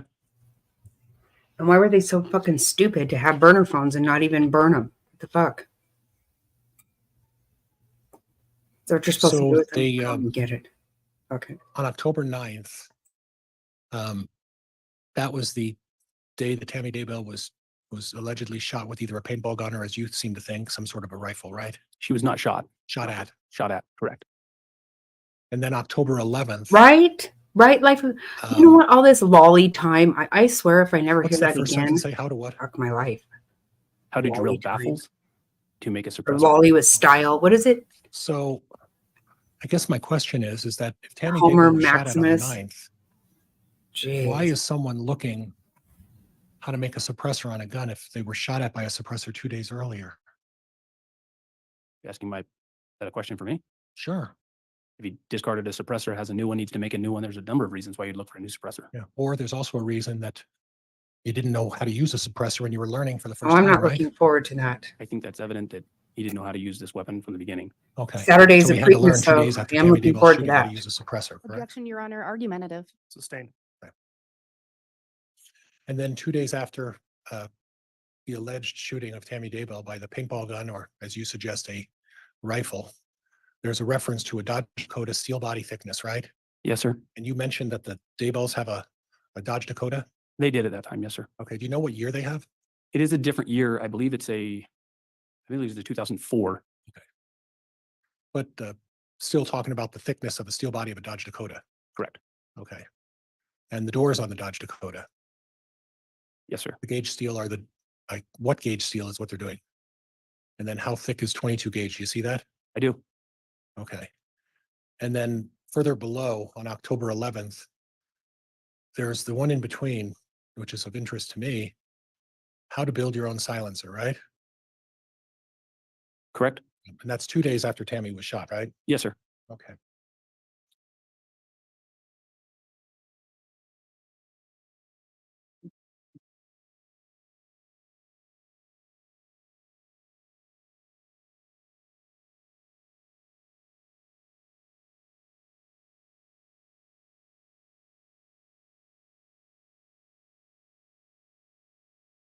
Oh, my goodness.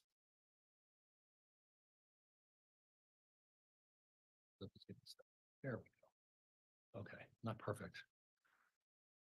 So then the second paragraph, Alex's phone does not provide data from 10:45 until 11:53 when it is 7 minutes from the LDS church on Highway 20. Is that correct? Yes, sir. Okay. But then up above, it says Alex is near the Daybell residence, and how far is he away? 2.6 miles away. And he's at that residence from, is that 10:07 to 10:45? Yes.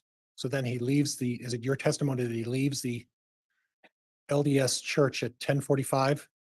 And you don't have any data from 10:45 to 11:53 until, I guess it's at 11:53. He's 7 minutes away from the church on Highway 20. Is that what you're saying? No. Go ahead, explain to me. So what's your question again? Are you 11:53 was when it was the last time and when it started providing data again, which was 7 minutes away from the LDS church. Okay. But from 10:45 to 11:53, we don't know the whereabouts of Alex Cox. Would that be fair? That's fair. Or his phone? Excuse me. We should talk about it as his phone, shouldn't we? I don't think we know where Alex Cox is at that point. I think that was a fair question the first time. We know where is his phone, right? We don't know His where phone it's- is at the church. up until what time? Well, it provides data from until 11:53. Well, 7 minutes prior to that. Well, and please forgive me, I'm reading that a little different, and that's where I'm having some confusion. The second paragraph, and if you would just read that entire paragraph for me.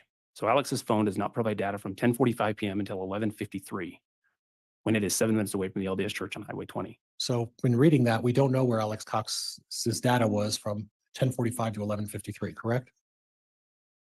His His phone? phone, his phone. Correct. Okay, but we do know from 10:07 to 10:45, his phone was binging at the LDS church, 2.6 miles away, right? Correct. Okay, and I'm just trying to clarify Yeah. that. Thank you. I think we didn't clarify, but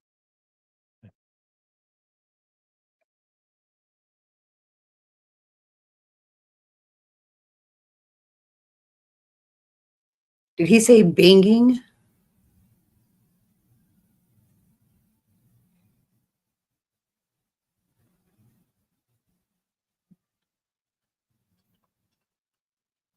He likes to have little So I look at this heated. chart, and what was of some interest to Uh, me is that you mentioned. Objection, Your Honor, move to I don't know strike what that to call statement. it, but Sustained. Let's look at the bottom line, the fourth from the bottom line at 11:46. What does that notation read?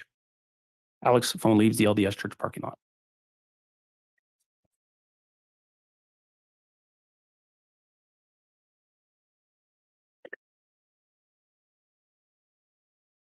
And then we'll go back to the original exhibit.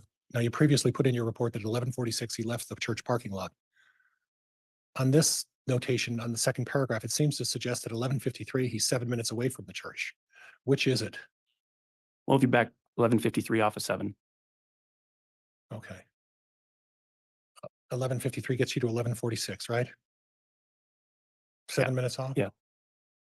But you're saying that there's no data of Alex's whereabouts from 10:45 to 11:53. So how do you know he's at the church if there's no data?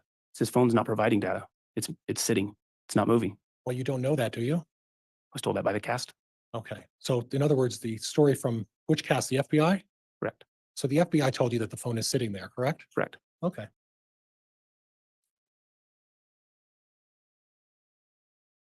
So if I understand correctly, then that um, based on what you were told by the FBI, that from 10:45 until 11:53, well, 10:45 to 11:46, Alex Cox was non-mobile and was in the same location for an hour at the LDS church, correct? Objection, Your Honor. This has been asked and answered. No. It's overruled. Well, you said it was 11:46, right, in your report? The yellow report, do we need to see that one again? No. Ask your question again. Why don't you read the first line of the second paragraph up until the word 7 minutes away? Objection, Your Honor. This has been asked and answered and it's argumentative. I am going to sustain that, Mr. Pryor. It has been asked and answered. So is it your position that Alex Cox's phone was not at the LDS church from 10:45 to 11:53? His phone was not mobile at the LDS church. His phone was again, I'm sorry, what? Sorry, you said something too. Yeah. Say the question again. Is it your testimony that Alex Cox's phone was not mobile from 10:45 to 11:53 at the LDS church? Objection, Your Honor. Asked and answered. Overruled. You can answer. It's not providing data. Okay.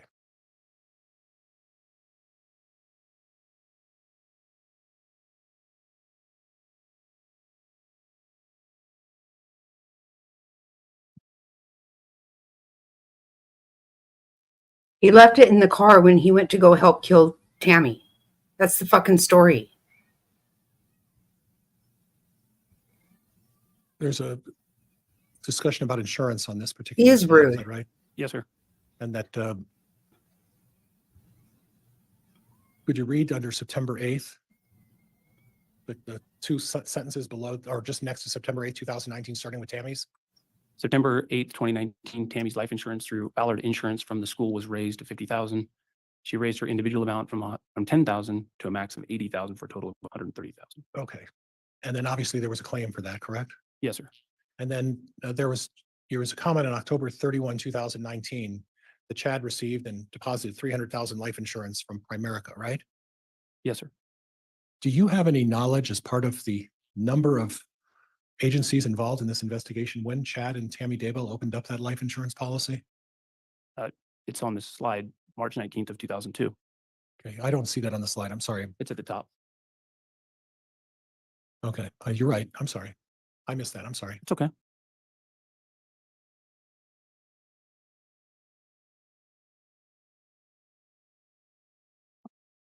You had mentioned earlier about a number of text messages. The prosecutor asked you about the content of a number of text messages. Do you recall that? Yes, sir. What was the range he was talking about in those text messages where there was no content? Specific. I'm not sure which one you're talking about. Say that again. There were a number of text messages where the prosecutor asked you about not having any content in some of those text messages. Correct? Okay. Yes, sir. And do you recall which device and what was the range that you were not provided content of text messages?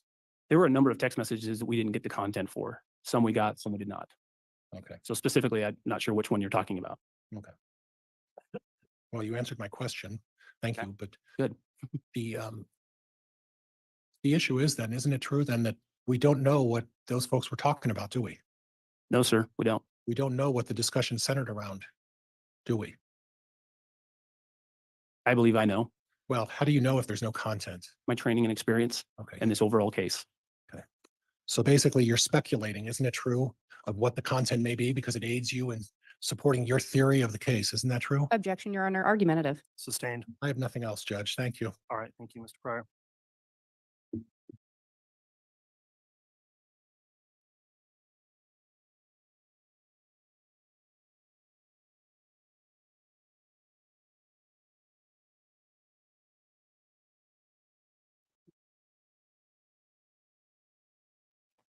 How does it help him All right, Ms. Blake, read back. to attack somebody who clearly Thank you, Your Honor.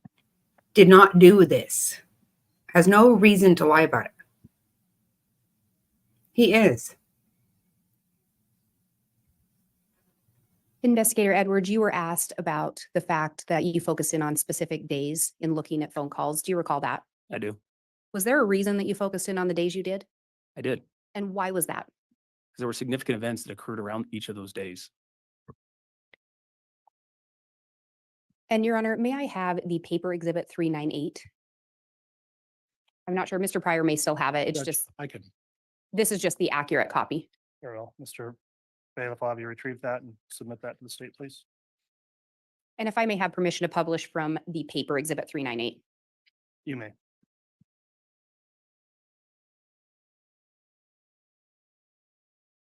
And I guess I'd like a little clarification on the record about your comment, Ms. Blake, for purpose of instructing the jurors here what you meant when you said accurate copy. Thank you, Your Honor. Yes, the state had provided this particular exhibit in jump drive format. There were a few modifications that had been made to the exhibit. There were other copies that had been printed out that did not contain those accurate changes. This particular printout does have those accurate changes contained within it. Okay, thank you. And I just wanted to clarify that nothing that was presented or published in cross was what you deem an inaccurate part of the exhibit. Is that correct? That is correct, Your Honor, and I appreciate that clarification. This paper copy is an exact replica of the jump drive that was presented in the direct examination. Okay, thank you, Ms. Blake.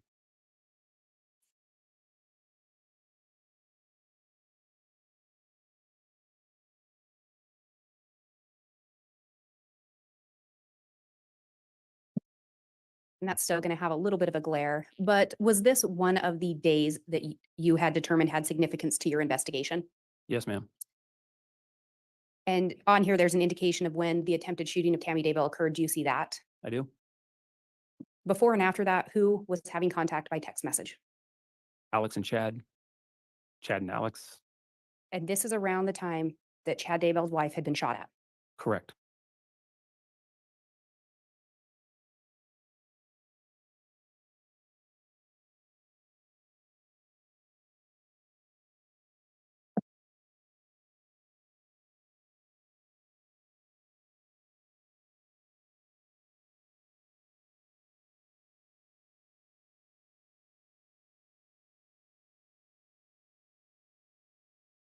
Did you determine these particular dates of October 18th and 19th of 2019 to have significance?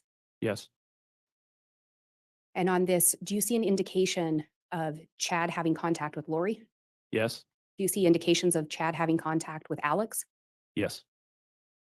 And is this around the time or right before Tammy Daybell is pronounced dead? Yes.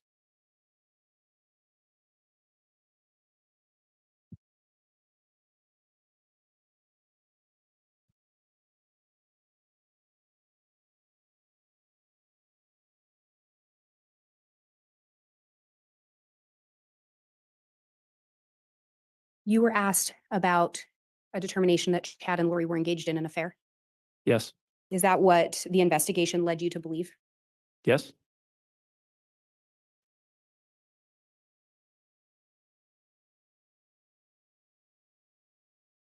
Do you recall when Alex shot Charles? The July 19th, I believe, 2019.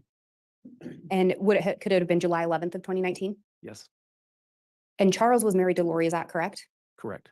Is it your belief based on the investigation or your understanding that Chad and Lori were already engaged in an affair? Yes. And do you recall again the day Tammy was pronounced dead? I do. And when was that? October 19th Do you recall where her body was discovered? in the Daybell residence Do you recall specifically that it was in her bed? bedroom. What's the connection between Tammy Daybell and Alex Cox? Chad Daybell. And do you know where Lori Vallow's children's remains were discovered? I do. judge objection goes beyond the scope. Overruled. Where was that? Daybell property. I have no further questions. All right, thank you. That concludes the testimony then of Investigator Edwards. At this point, counsel, I'd like a brief sidebar to discuss scheduling, please.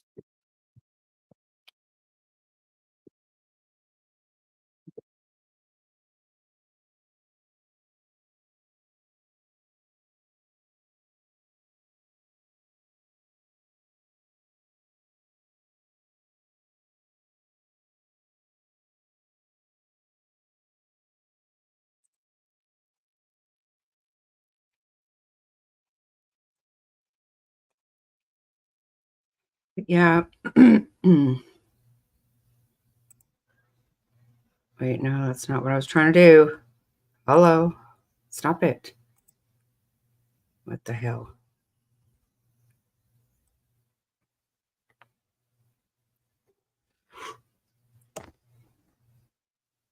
I started making shirts, so I'm going to share. I'm going to share what I'm doing. Oh my God. I had this on Jack at the store. This is so damn cute. I'm going to put some vinyl on it for him. It was cute as crap.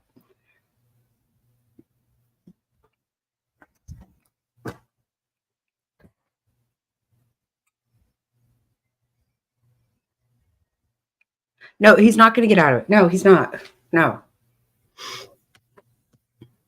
Isn't that so cute? It's so cute. Okay, I got to move things around a little bit here.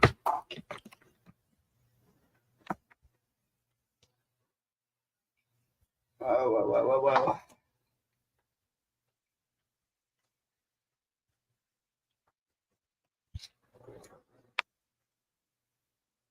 Oh my God, I got him some little slides. Can you believe that? No, I don't know. Not sure. They said they wanted a sidebar. The judge did. Yeah, wait till you see.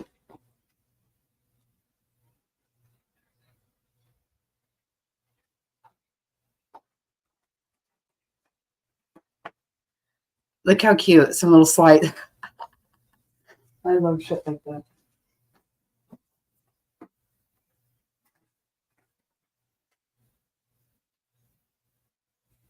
He wore them through the whole store until we got in the car. Till he needed to wear them. He wanted them off. That's what that boy do. All right, thank you, counsel. We discussed scheduling, and I just want to advise the jurors of where things stand. It has been told to the court that the state's got one additional witness in their case in chief. That witness is not, we wouldn't be able to get done with today. They're going to take longer than the time we've got remaining. So the state will be calling one additional witness tomorrow. That will likely lead to a shortened day tomorrow if the state does in fact rest its case in chief, where the court will have some other issues to take up outside of the jury presence. So at this point, I'm letting the jurors know that we are going to conclude for the day. I knew And it. in addition, Knew tomorrow it. will likely be a shortened day, and then we'll have some additional specific detail to give the jurors tomorrow in terms of the proposed schedule of the trial moving forward at this point. Does that accurately represent where the state is on its case in chief? Yes, Your Honor. Thank you. Knew it. Okay. Any questions about that, Mr. Pryor? No questions, Your Honor. Thank you. Okay. Well, ladies and gentlemen of the jury, then thank you again for your attentiveness today. We'll go ahead and conclude for today, returning for additional testimony with the state's final witness on its case in chief to start tomorrow morning at 8:30. Again, thank you for following the admonishment I give you each day as you go home. To not discuss the case amongst yourselves or with anyone else. Please don't do anything to research or look the case up, and we'll have you sign your jury affirmations when you arrive in the morning. And with that, we will conclude for the day. Thank you. All rise, please.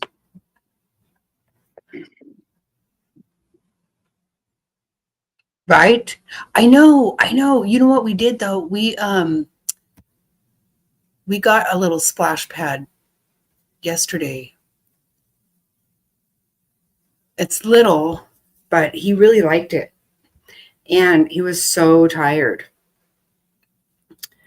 His mom texted me last night and was like, whoa, this kid is wore out. Yeah, could have told you that myself. Turn this off. Not helping. Not helping. Okay, I really cannot see very well. Let's come on over here. Ugh. I know. I can't wait. I can't decide what I want to put on there.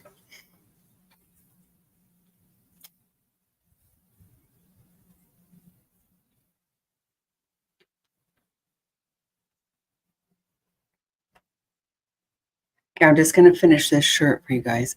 I can't seem to get it exactly how I want to, you know? At times like this, I just say, you know what? Iron it the fuck down. You know, it's not the end of the world. So I'll drive myself nuts with shit like this.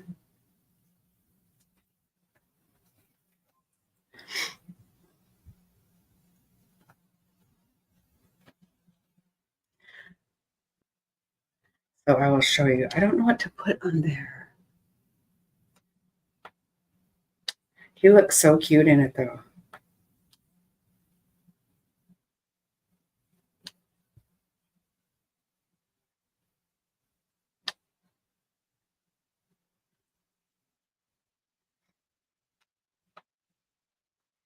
And I got some other things for the swag bags that I'm not going to tell you about because they're going to totally be a surprise. I'm super, super, super excited.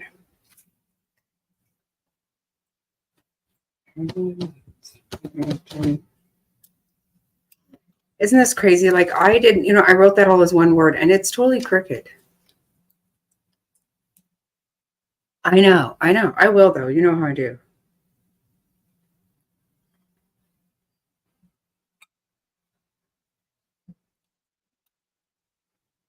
I'll make myself crazy about everything.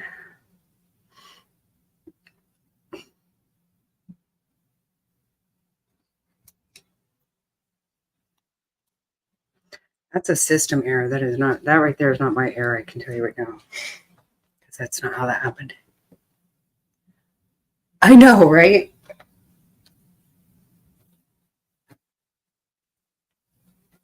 And you guys, oh yeah, you guys are going to be surprised at what I put on here, how I changed it. Yeah, my sister came over. She's like, oh, you should write this. And I was like, damn it, it was all done. It was all done. I had my machine put away. I had everything put away. And I'm like, you're right. Fuck me. Drag it out. Up till midnight again doing this shit.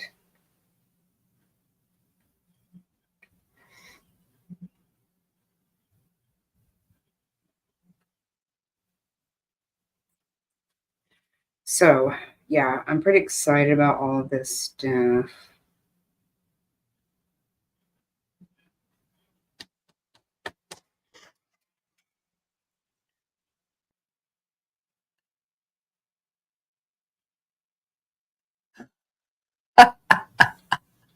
With the top part, tiny person. Oh my God.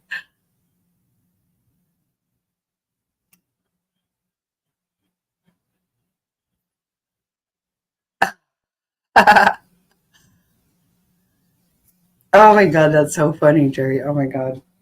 That is funny.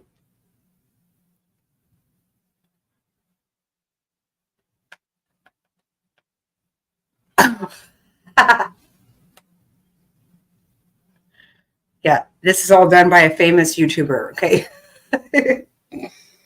Oh, Lord, a lot of people are crazy.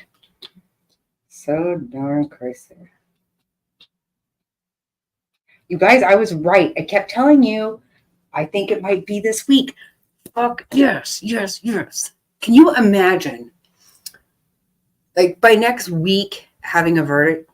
Like, oh my God.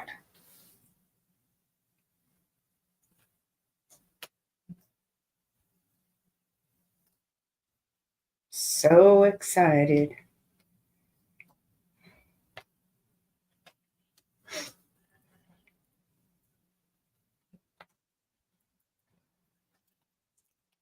Yeah, this right here is not right. I'm telling you right now, people. Got fucked over on this one. Not happy about that.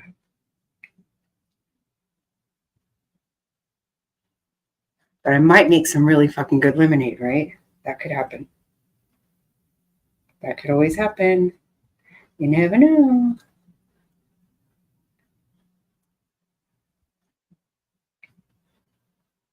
I think it might have worked out to be good.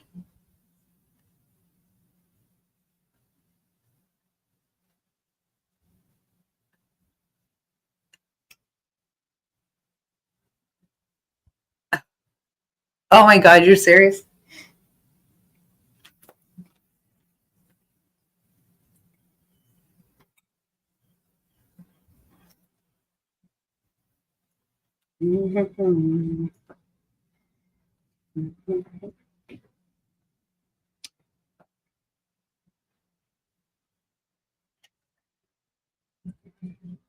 It's all going down. It's going down.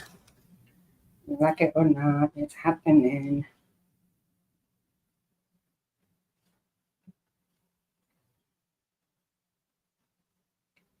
And something else me and Shabby and I were talking about yesterday. Like, you know, you hear all these people trying to give Colby a hard time about his mom was giving him money and this and that. You know, first of all, what I have to say to that is today, right fucking now, that kid is 28. Okay. And they live some kind of gypsy ass fucking life. That's how he grew up. You look at how many times they moved and all over the fucking place. I don't like the way some people say things like insinuating that Colby was devastated by all this.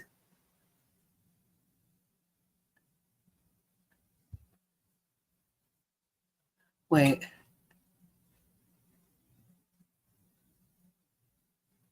Oh, she's laughing at it. Wrong.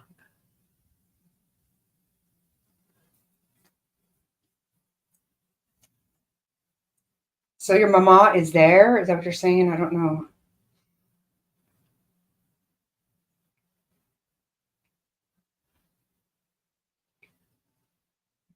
You know, I've always listened to The Murderous Heart.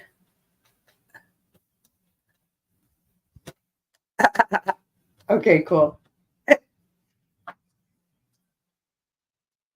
But she gets all, you know, like, you know, what did Colby think was happening? Well, I bet you he did not think, oh, you know what? Shit's weird. I bet my mom's going to kill my siblings. Fuck off. That makes me so mad that people want to say shit about him.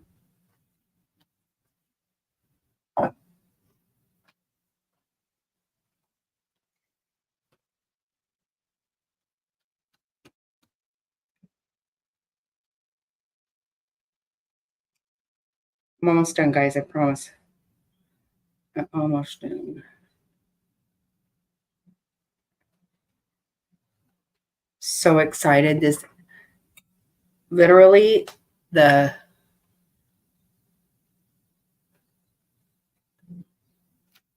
right. No, people aren't assuming that. And you know what? If anything, how many things about this break your heart? But I'm telling you, when he's on the phone with her and he's like, "You killed my whole family, Mom," like that, like was to the core, you know.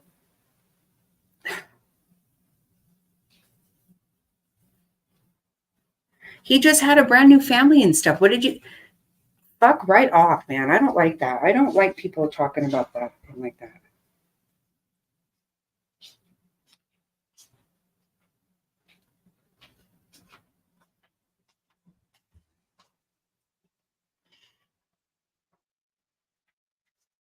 Is a truck running? What? Is a truck running? Oh, I thought I heard it. I don't know.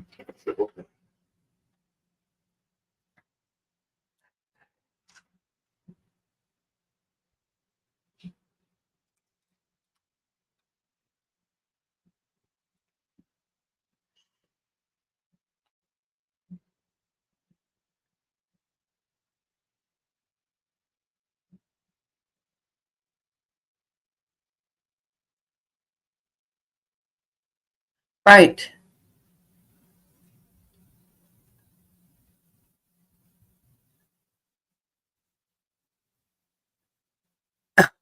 Exactly. Right.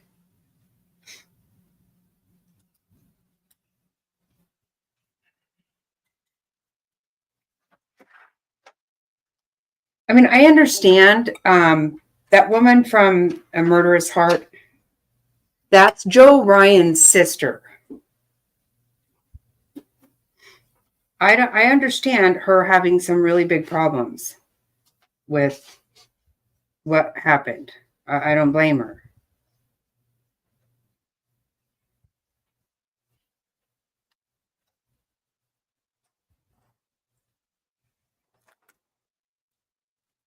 But that's not Colby's fault. Yeah, fucking break. Yeah, yesterday the Rex and Adam both said that, you know, there's a lot of people that wish they wouldn't do their podcast you know, and they don't like, they're going to do it anyway, obviously. But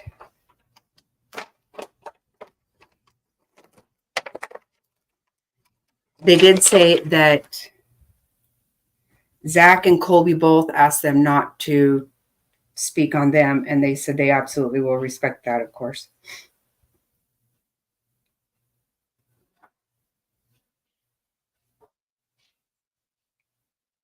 I just want to, I want so badly to just,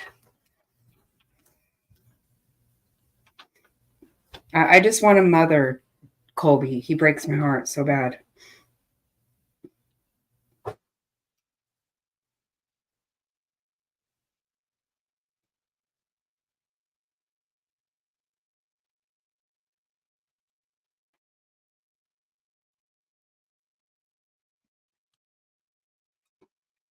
Oh, that's hot. That's hot. That's hot.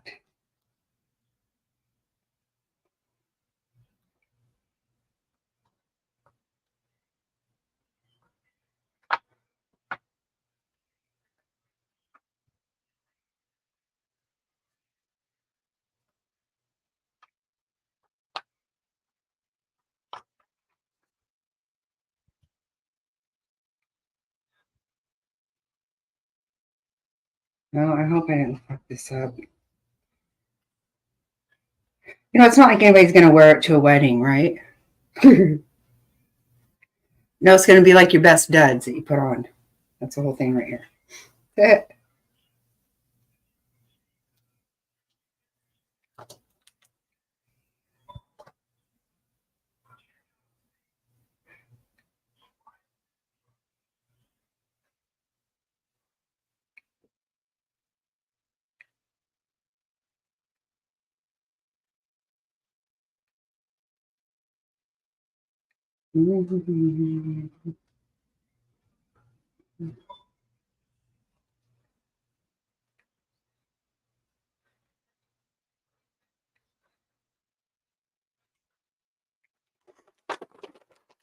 Okay. Ta-da. Okay, can you see it? Can you see it? No, hold on. I got to get all this shit all over the place.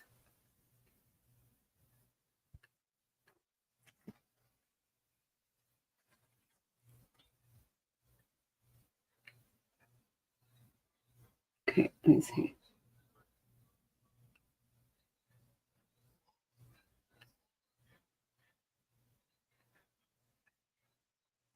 Do you like it?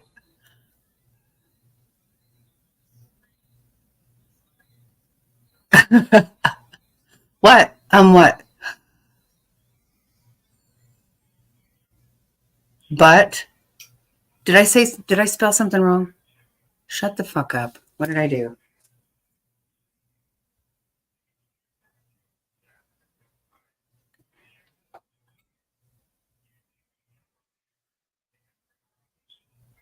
No, I know. I know it's supposed to be like that. But I love calling it like a cereal, like a food. I know I did that on purpose, believe it or not. Because the whole thing's stupid, right?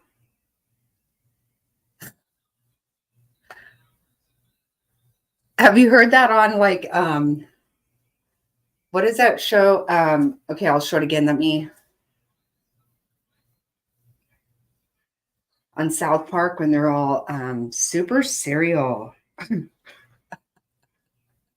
I love that.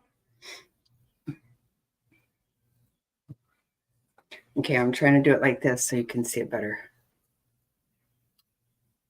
Okay, wait. The storm. Ha, ha, ha. Remember, I put trial, and my sister's like, you need to put storm.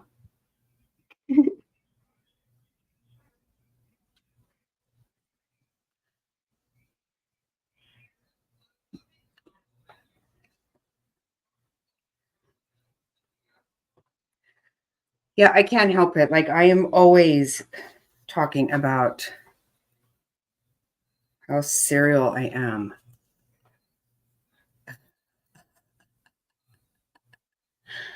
I know, it's crazy, crazy.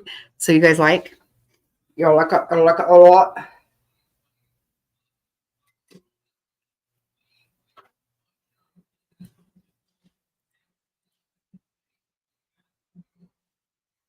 You're like, you fucking totally spelled that wrong.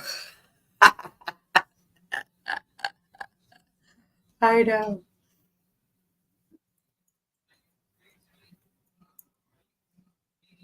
And you know, the thing is, not everybody is going to get my humor, you know? Believe me, Mr. Snotty doesn't get my humor at all. And I don't get his. Big difference. Mine's funny, his not. His not funny at all. That fucking goat shit. It's not funny one bit. It's dumb.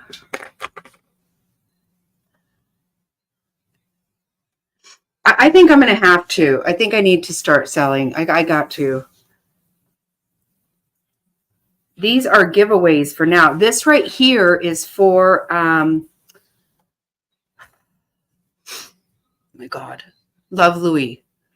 Because remember we had that, I don't even remember what it was, but we did a contest one day just out of nowhere during the trial. And so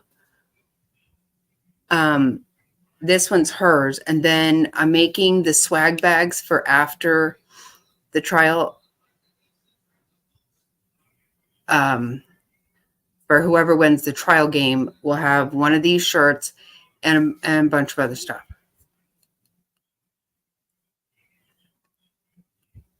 Yeah, I don't know if she's even in here. I should be selling some of these. I just don't know about.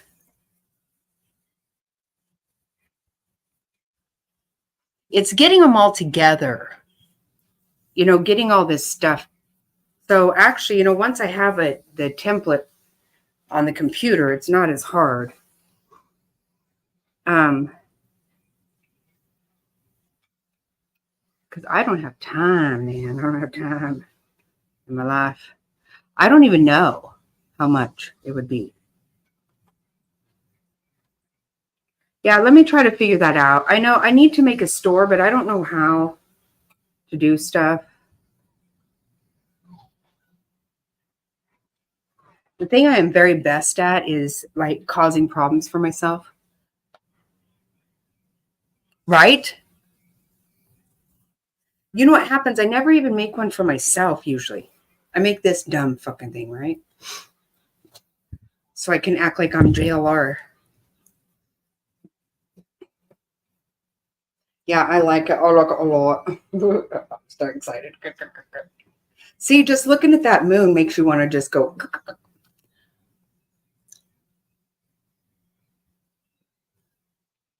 24 for my custom ones I get. Don't even get personal. I get to personalize them. Really?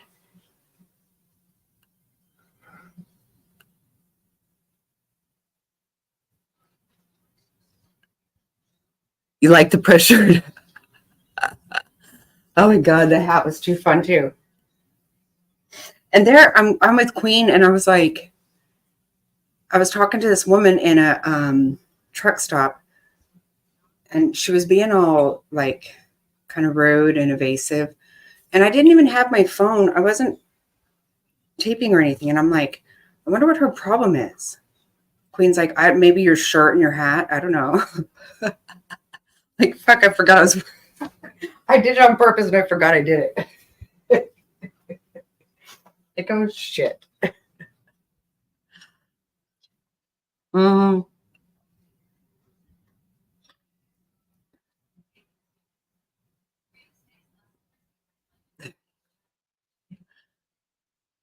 Yeah, yeah. See?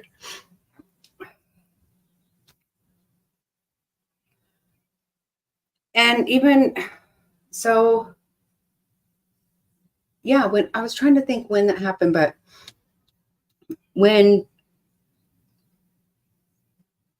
Queen was here, came here and I was doing that live, she's like, oh, I just sent you an emoji someone made for you. I'm like, the fuck am I supposed to do with that? Like I know how to, am I supposed to do something with it? Because I don't know what. I mean, I don't even know how to send it as an emoji myself. I don't know if I'm supposed to let other people send it. It's a picture. To me, it's just a picture that I got. No idea what to do with that. I keep meaning to tell her. I didn't mean to be rude about it. Like, I was like, oh, that is so awesome, but okay.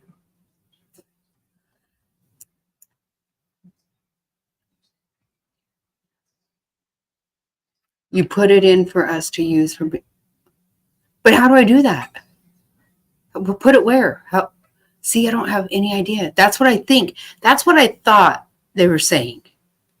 That's what I thought. But I don't know how. Load it on my dashboard. Okay. This looks like a picture to me. I mean, I think it's really awesome.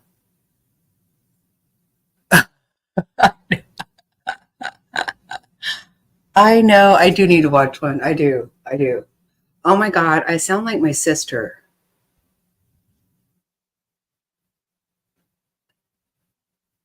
She used to call me and be like, where's the nearest Panda Express? And I'm like, how the fuck would I know that? I don't know where you are. Like, I'm not Google. Stop it. What to do with it? That's just it. I have a lot of shit to do. But my sister, she asks questions that she clearly knows the answer to. She does.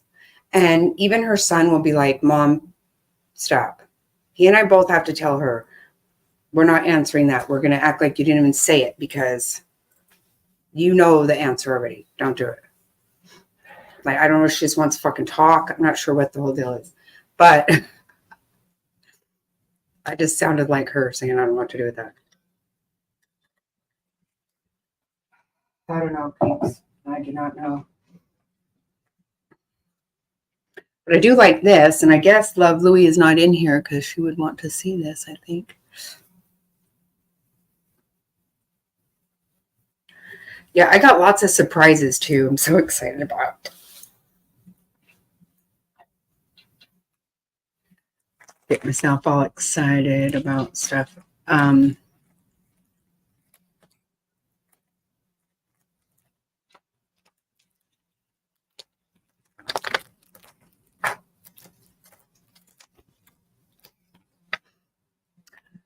Guess she's not in here.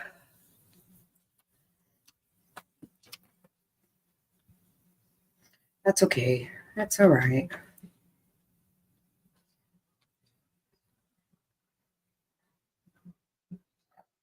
Got something on the back.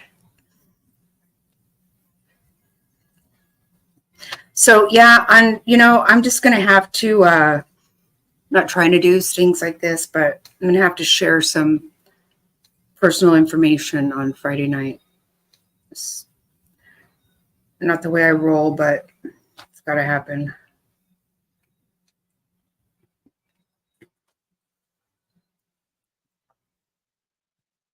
Yeah, is Try Me Bitch in here still?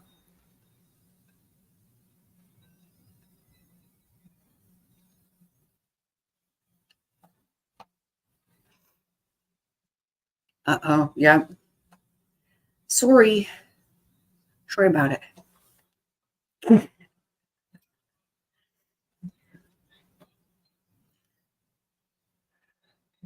Yeah, I know you were. But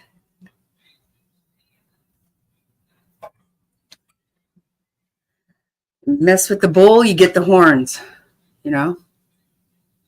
That's all I can say. Like a fat guy in a little coat. Where'd that go?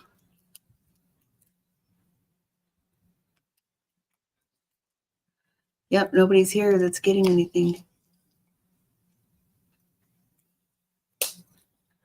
Right, well, I can't help it, you know? When I get subjected to bullshit, I'm going to have to go ahead and spread the love.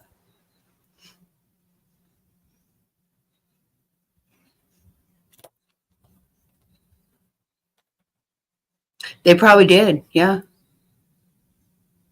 Me too. I was just sitting here yesterday. Like I wasn't even doing anything. All of a sudden I was like, oh.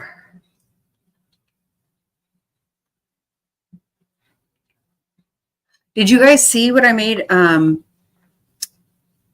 for Mirandy?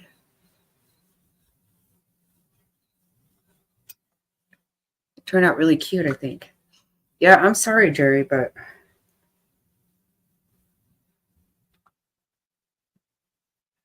not down with people's personal info, but guess what? Sometimes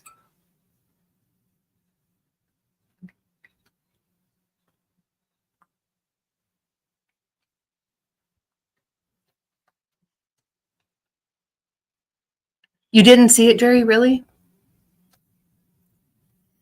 I made her a really cute purple shirt with her channel thing on it and butterfly. The front hat was one of those shirts that says faith down the, you know, down the middle like that.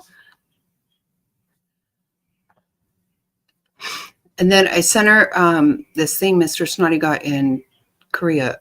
It's a like a water bottle, and it has purple butterflies on it. And then inside of it was like this. I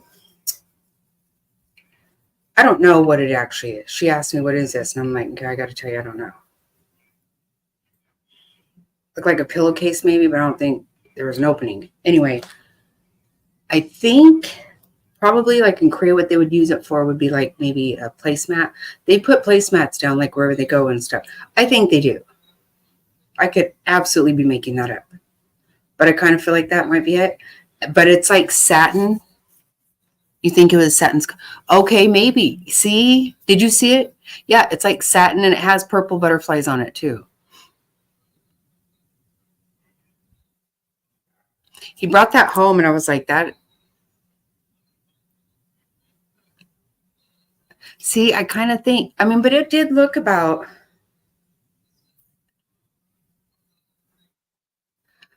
I think they take placemats with them places. Am I making that up? Wasn't it pretty, Queen?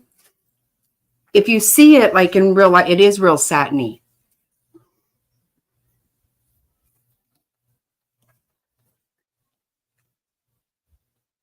I know I forgot.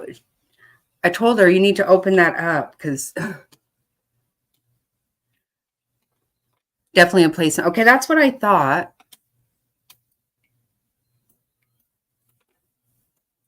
But like I told her, do whatever you want to with it, you know? I mean, if you want to wipe your ass with the shirt, I'm not there to stop you.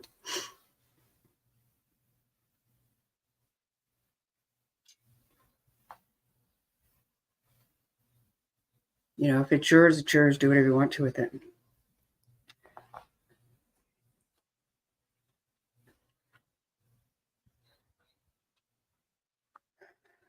That guy in a little coat. I don't know why that is stuck in my fucking head. Okay, this tried to not come off, right? Oh, you dick fucker. Stop it.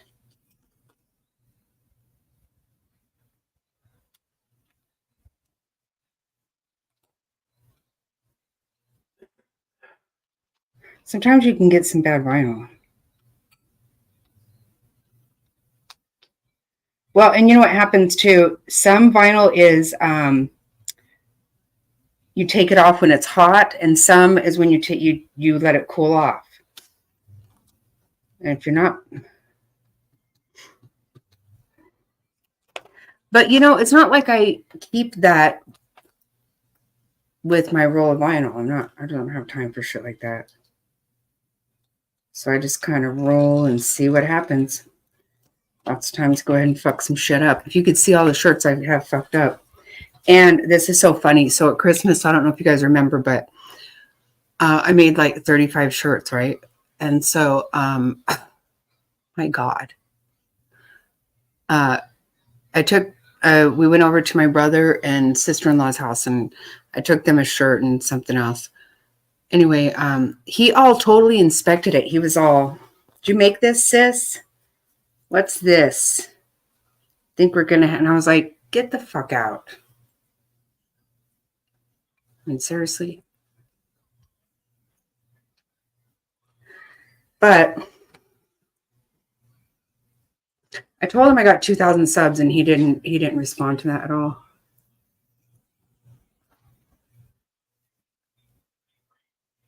Yeah, Queen, you need to. You need to. Yeah, you guys, I've made so many presents. I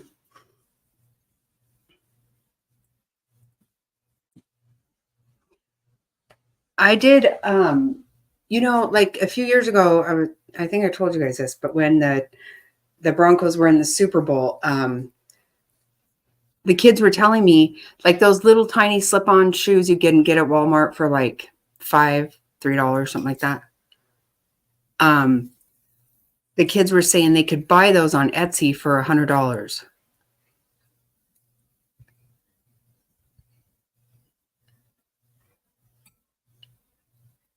Oh God.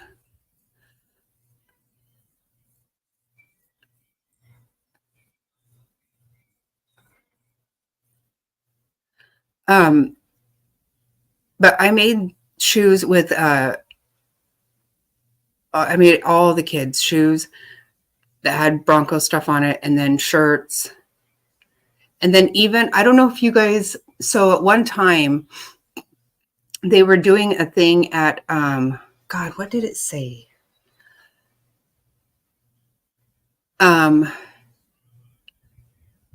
Victoria's Secret, we're doing this thing. It was like, it was just a black hoodie and the back said something. God, I can't remember. But it was something to do with NFL. I think it was to do with NFL. God, I guess I don't know. Anyway, my son's ex-girlfriend, she really wanted one. And they were like $100. We just went to Walmart and I got one for $12. And no, it said something that they don't normally say. That's what's weird. I can't believe I forgot. It's like, but all these words were like turned a certain way to where, you know, it looked like a big square. Anyway, for $12, we made her one. But you can do shit like that so easy. And you can find, this is a thing, like I found, I read like all these fucking blogs one time trying to figure out how to make a, to find out what font the Arizona Cardinals use. And they don't have one. It's a vector. It's just an image, right? They don't have an actual font. But I kept reading people talk about it in this thing. And someone said, if you use the Atlanta Falcons font, it looks exactly, it's the same thing as what Arizona has. Bang, there it is. Like Denver Broncos has their own font. So you can do some of this shit pretty easy. I couldn't sell that. You know, that's like licensed, you know, NFL shit. But I make it for my kids and stuff. And yes, I make pajamas every year for all the kids. I just get pajama pants and then I make a shirt. How many shirts I make this year, Queen? Fuck. A lot. And every time I say, like one time I said to Fred, I'm not going to do pajamas this year. I don't think the kids even want them. And right after that, Becca was like, I can't wait for my new pajamas. It's like, okay, I guess they do want them. But like one year I did, I bought some material and I had my sister make pajama pants for our oldest daughter for her whole family. And they're vegan. So I bought like a cow print pant or fabric. And my sister made pajama pants. And then I made a shirt with a cow on it that said, "Don't eat me, bro." Super, super cute.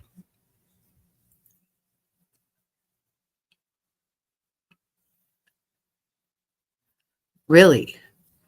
See, I spent fucking a long time, but I was still very proud of myself for coming up with that font.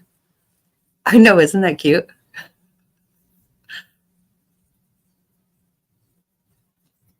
I wanted them to get their family picture done in it, but they didn't.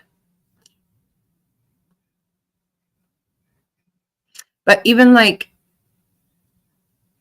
I bought ASU material, and then my sister made Ash and David pajama pants, and I put like the fork, the ASU fork, and it said "Fear the Fork," right?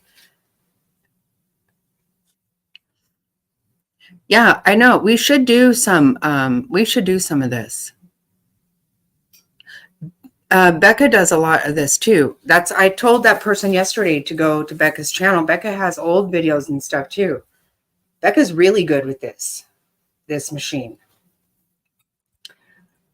So yeah, I had to go ahead and put that on the back. Of course I did. Of course, a horse as a horse, of course. Yeah, I think her and I talked about doing like a thing together. And you know what? Now that I have, everybody in here, hey, Gobby, guess what we found out? Tomorrow, the prosecution is going to rest. Yes. Man, I'm so excited about that. I want to say it again and again and again.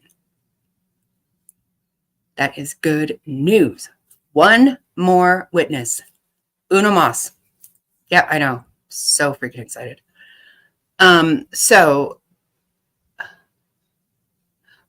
What I want to do when Becca does that live that she talked about for the anniversary of her daughter's surgery, you guys, I want us to make that really, really, like a really big deal. I'm going to try to get people together and get a lot of creators to send everybody over to her live. I really want that for her.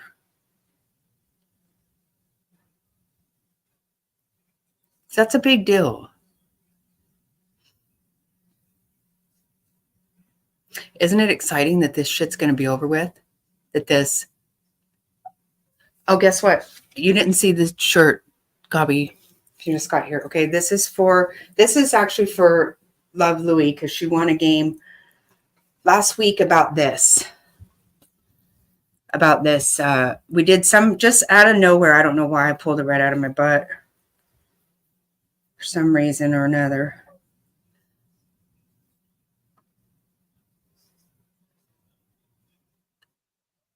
Right? Don't you think so? I really want to do that. It is a very big deal. And I really want to get a lot of support for that.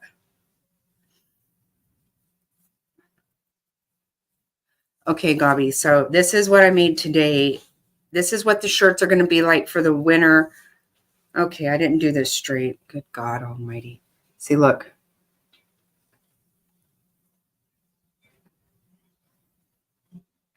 Because Chad looks like that crescent moon with a face. Like a slug. I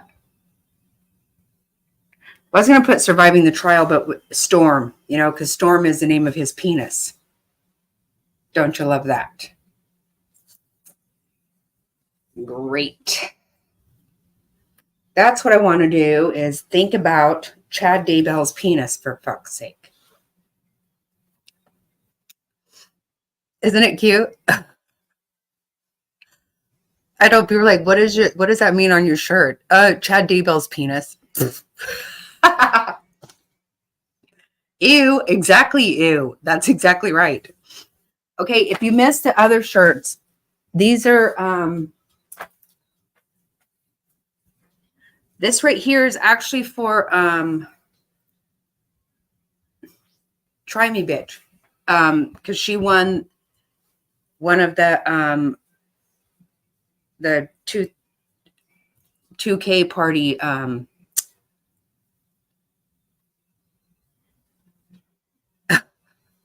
right. Like he even has one. Such a fucking pussy motherfucker. I hate him. I hate him. And prosecution is resting, tomorrow. Start the day tomorrow with a smile. Yep. Tomorrow. They have one more witness. See, so this is what, this is for Try Me Bitch. Okay, I'm making this all goofy. And then, you know, then of course the back. Gotta have the back.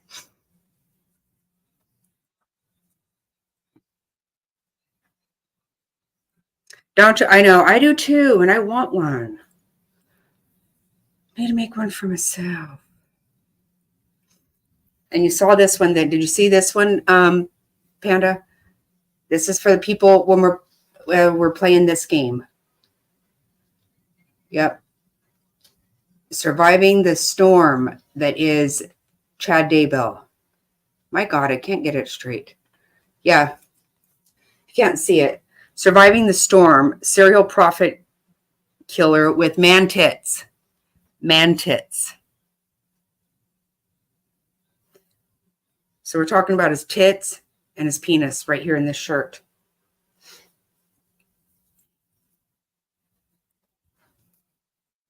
Because he's gross as shit. And I can't wait for him to get the death penalty. It's going to be so awesome. I need to find that out, you guys, real quick. China. You're right. Yeah. Oh my God. I'm telling you guys, I think it's a firing squad. I could be crazy. Do you know Mama's the Boss?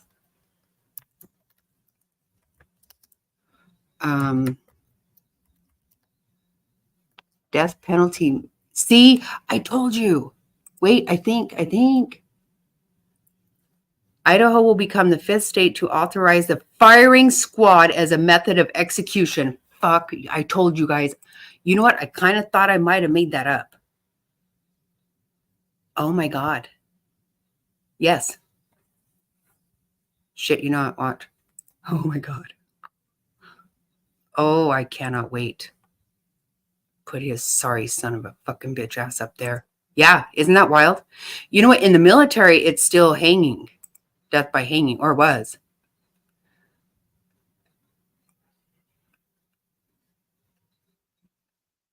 Oh my God. This is freaking awesome. Look at that.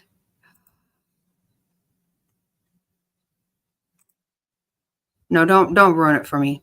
Don't ruin it for me, Mama's Boss. I didn't want to go any further with that. Oh, Lord.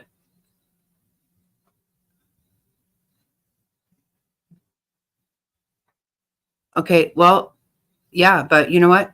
Didn't they say lethal injection is causing, people are dying or something, right? He's going to have to be talked out of that lethal injection because I want the firing squad on that motherfucker. Would that not be the coolest damn thing? Oh, I would make some shirts on that shit.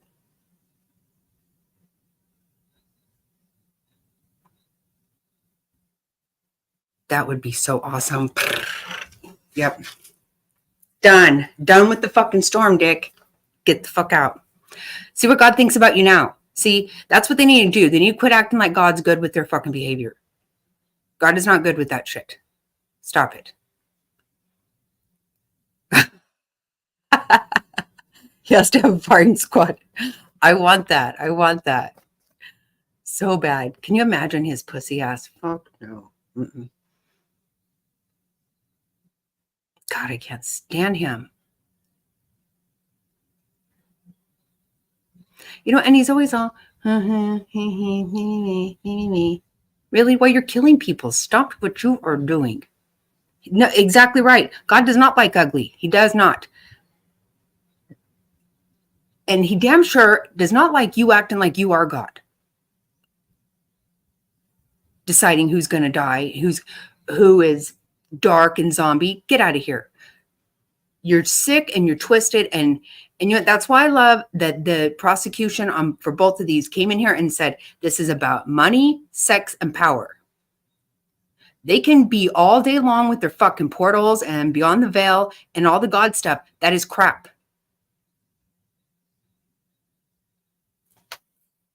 Like Peter Griffin. Oh my God, that's funny. Oh shit. Oh, Peter Griffin cracks me up. If he does get death penalty, it could take 20. That's the whole thing. I know. Oh my God, he does remind me of Peter Griffin. He does. Fucking douche. Oh my God, that's funny. No, I know. That's the thing that really gets irritating. They sit around for, I'm telling you guys, there is somebody still on death row in Arizona that my dad put there in the 70s. Why didn't he already just fucking die on his own, for fuck's sake? He actually got a whole new trial in the 80s, I remember.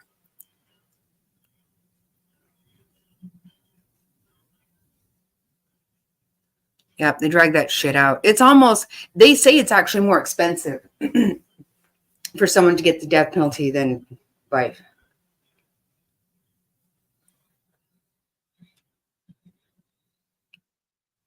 It does piss me off. Be done with it.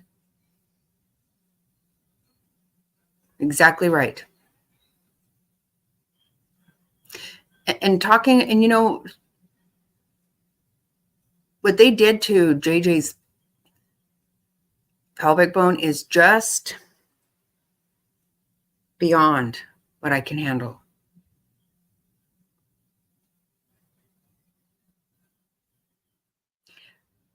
And then Alex went to Del Taco.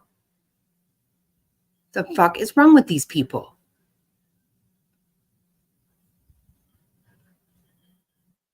Yeah, that just made me hungry. Oh God, I can't. So weird. Did you guys notice that they were showing every time that Alex went to eat, it was $8 and something cents? How did he work that out? Did he get a per diem from James and Elena?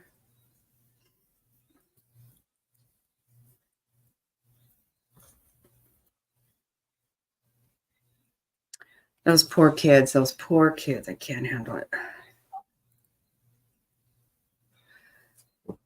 Okay, I got a whole bunch of stuff I got to do that I can't tell anybody about. I love the solo cup. I do. Lots of fun over here. Look at, I'm going to do something with these. I don't know what. I don't know. I'm going to put an actual penis on them. That's what I'm going to do. I'm going to put a penis nose.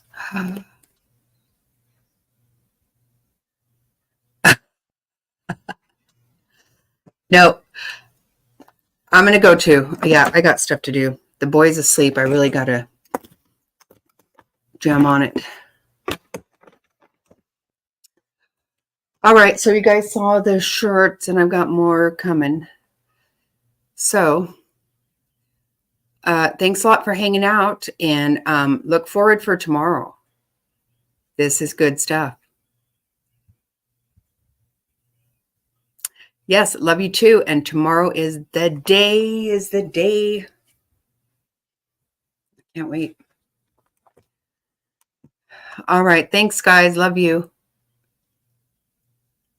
I know. Tomorrow is the day.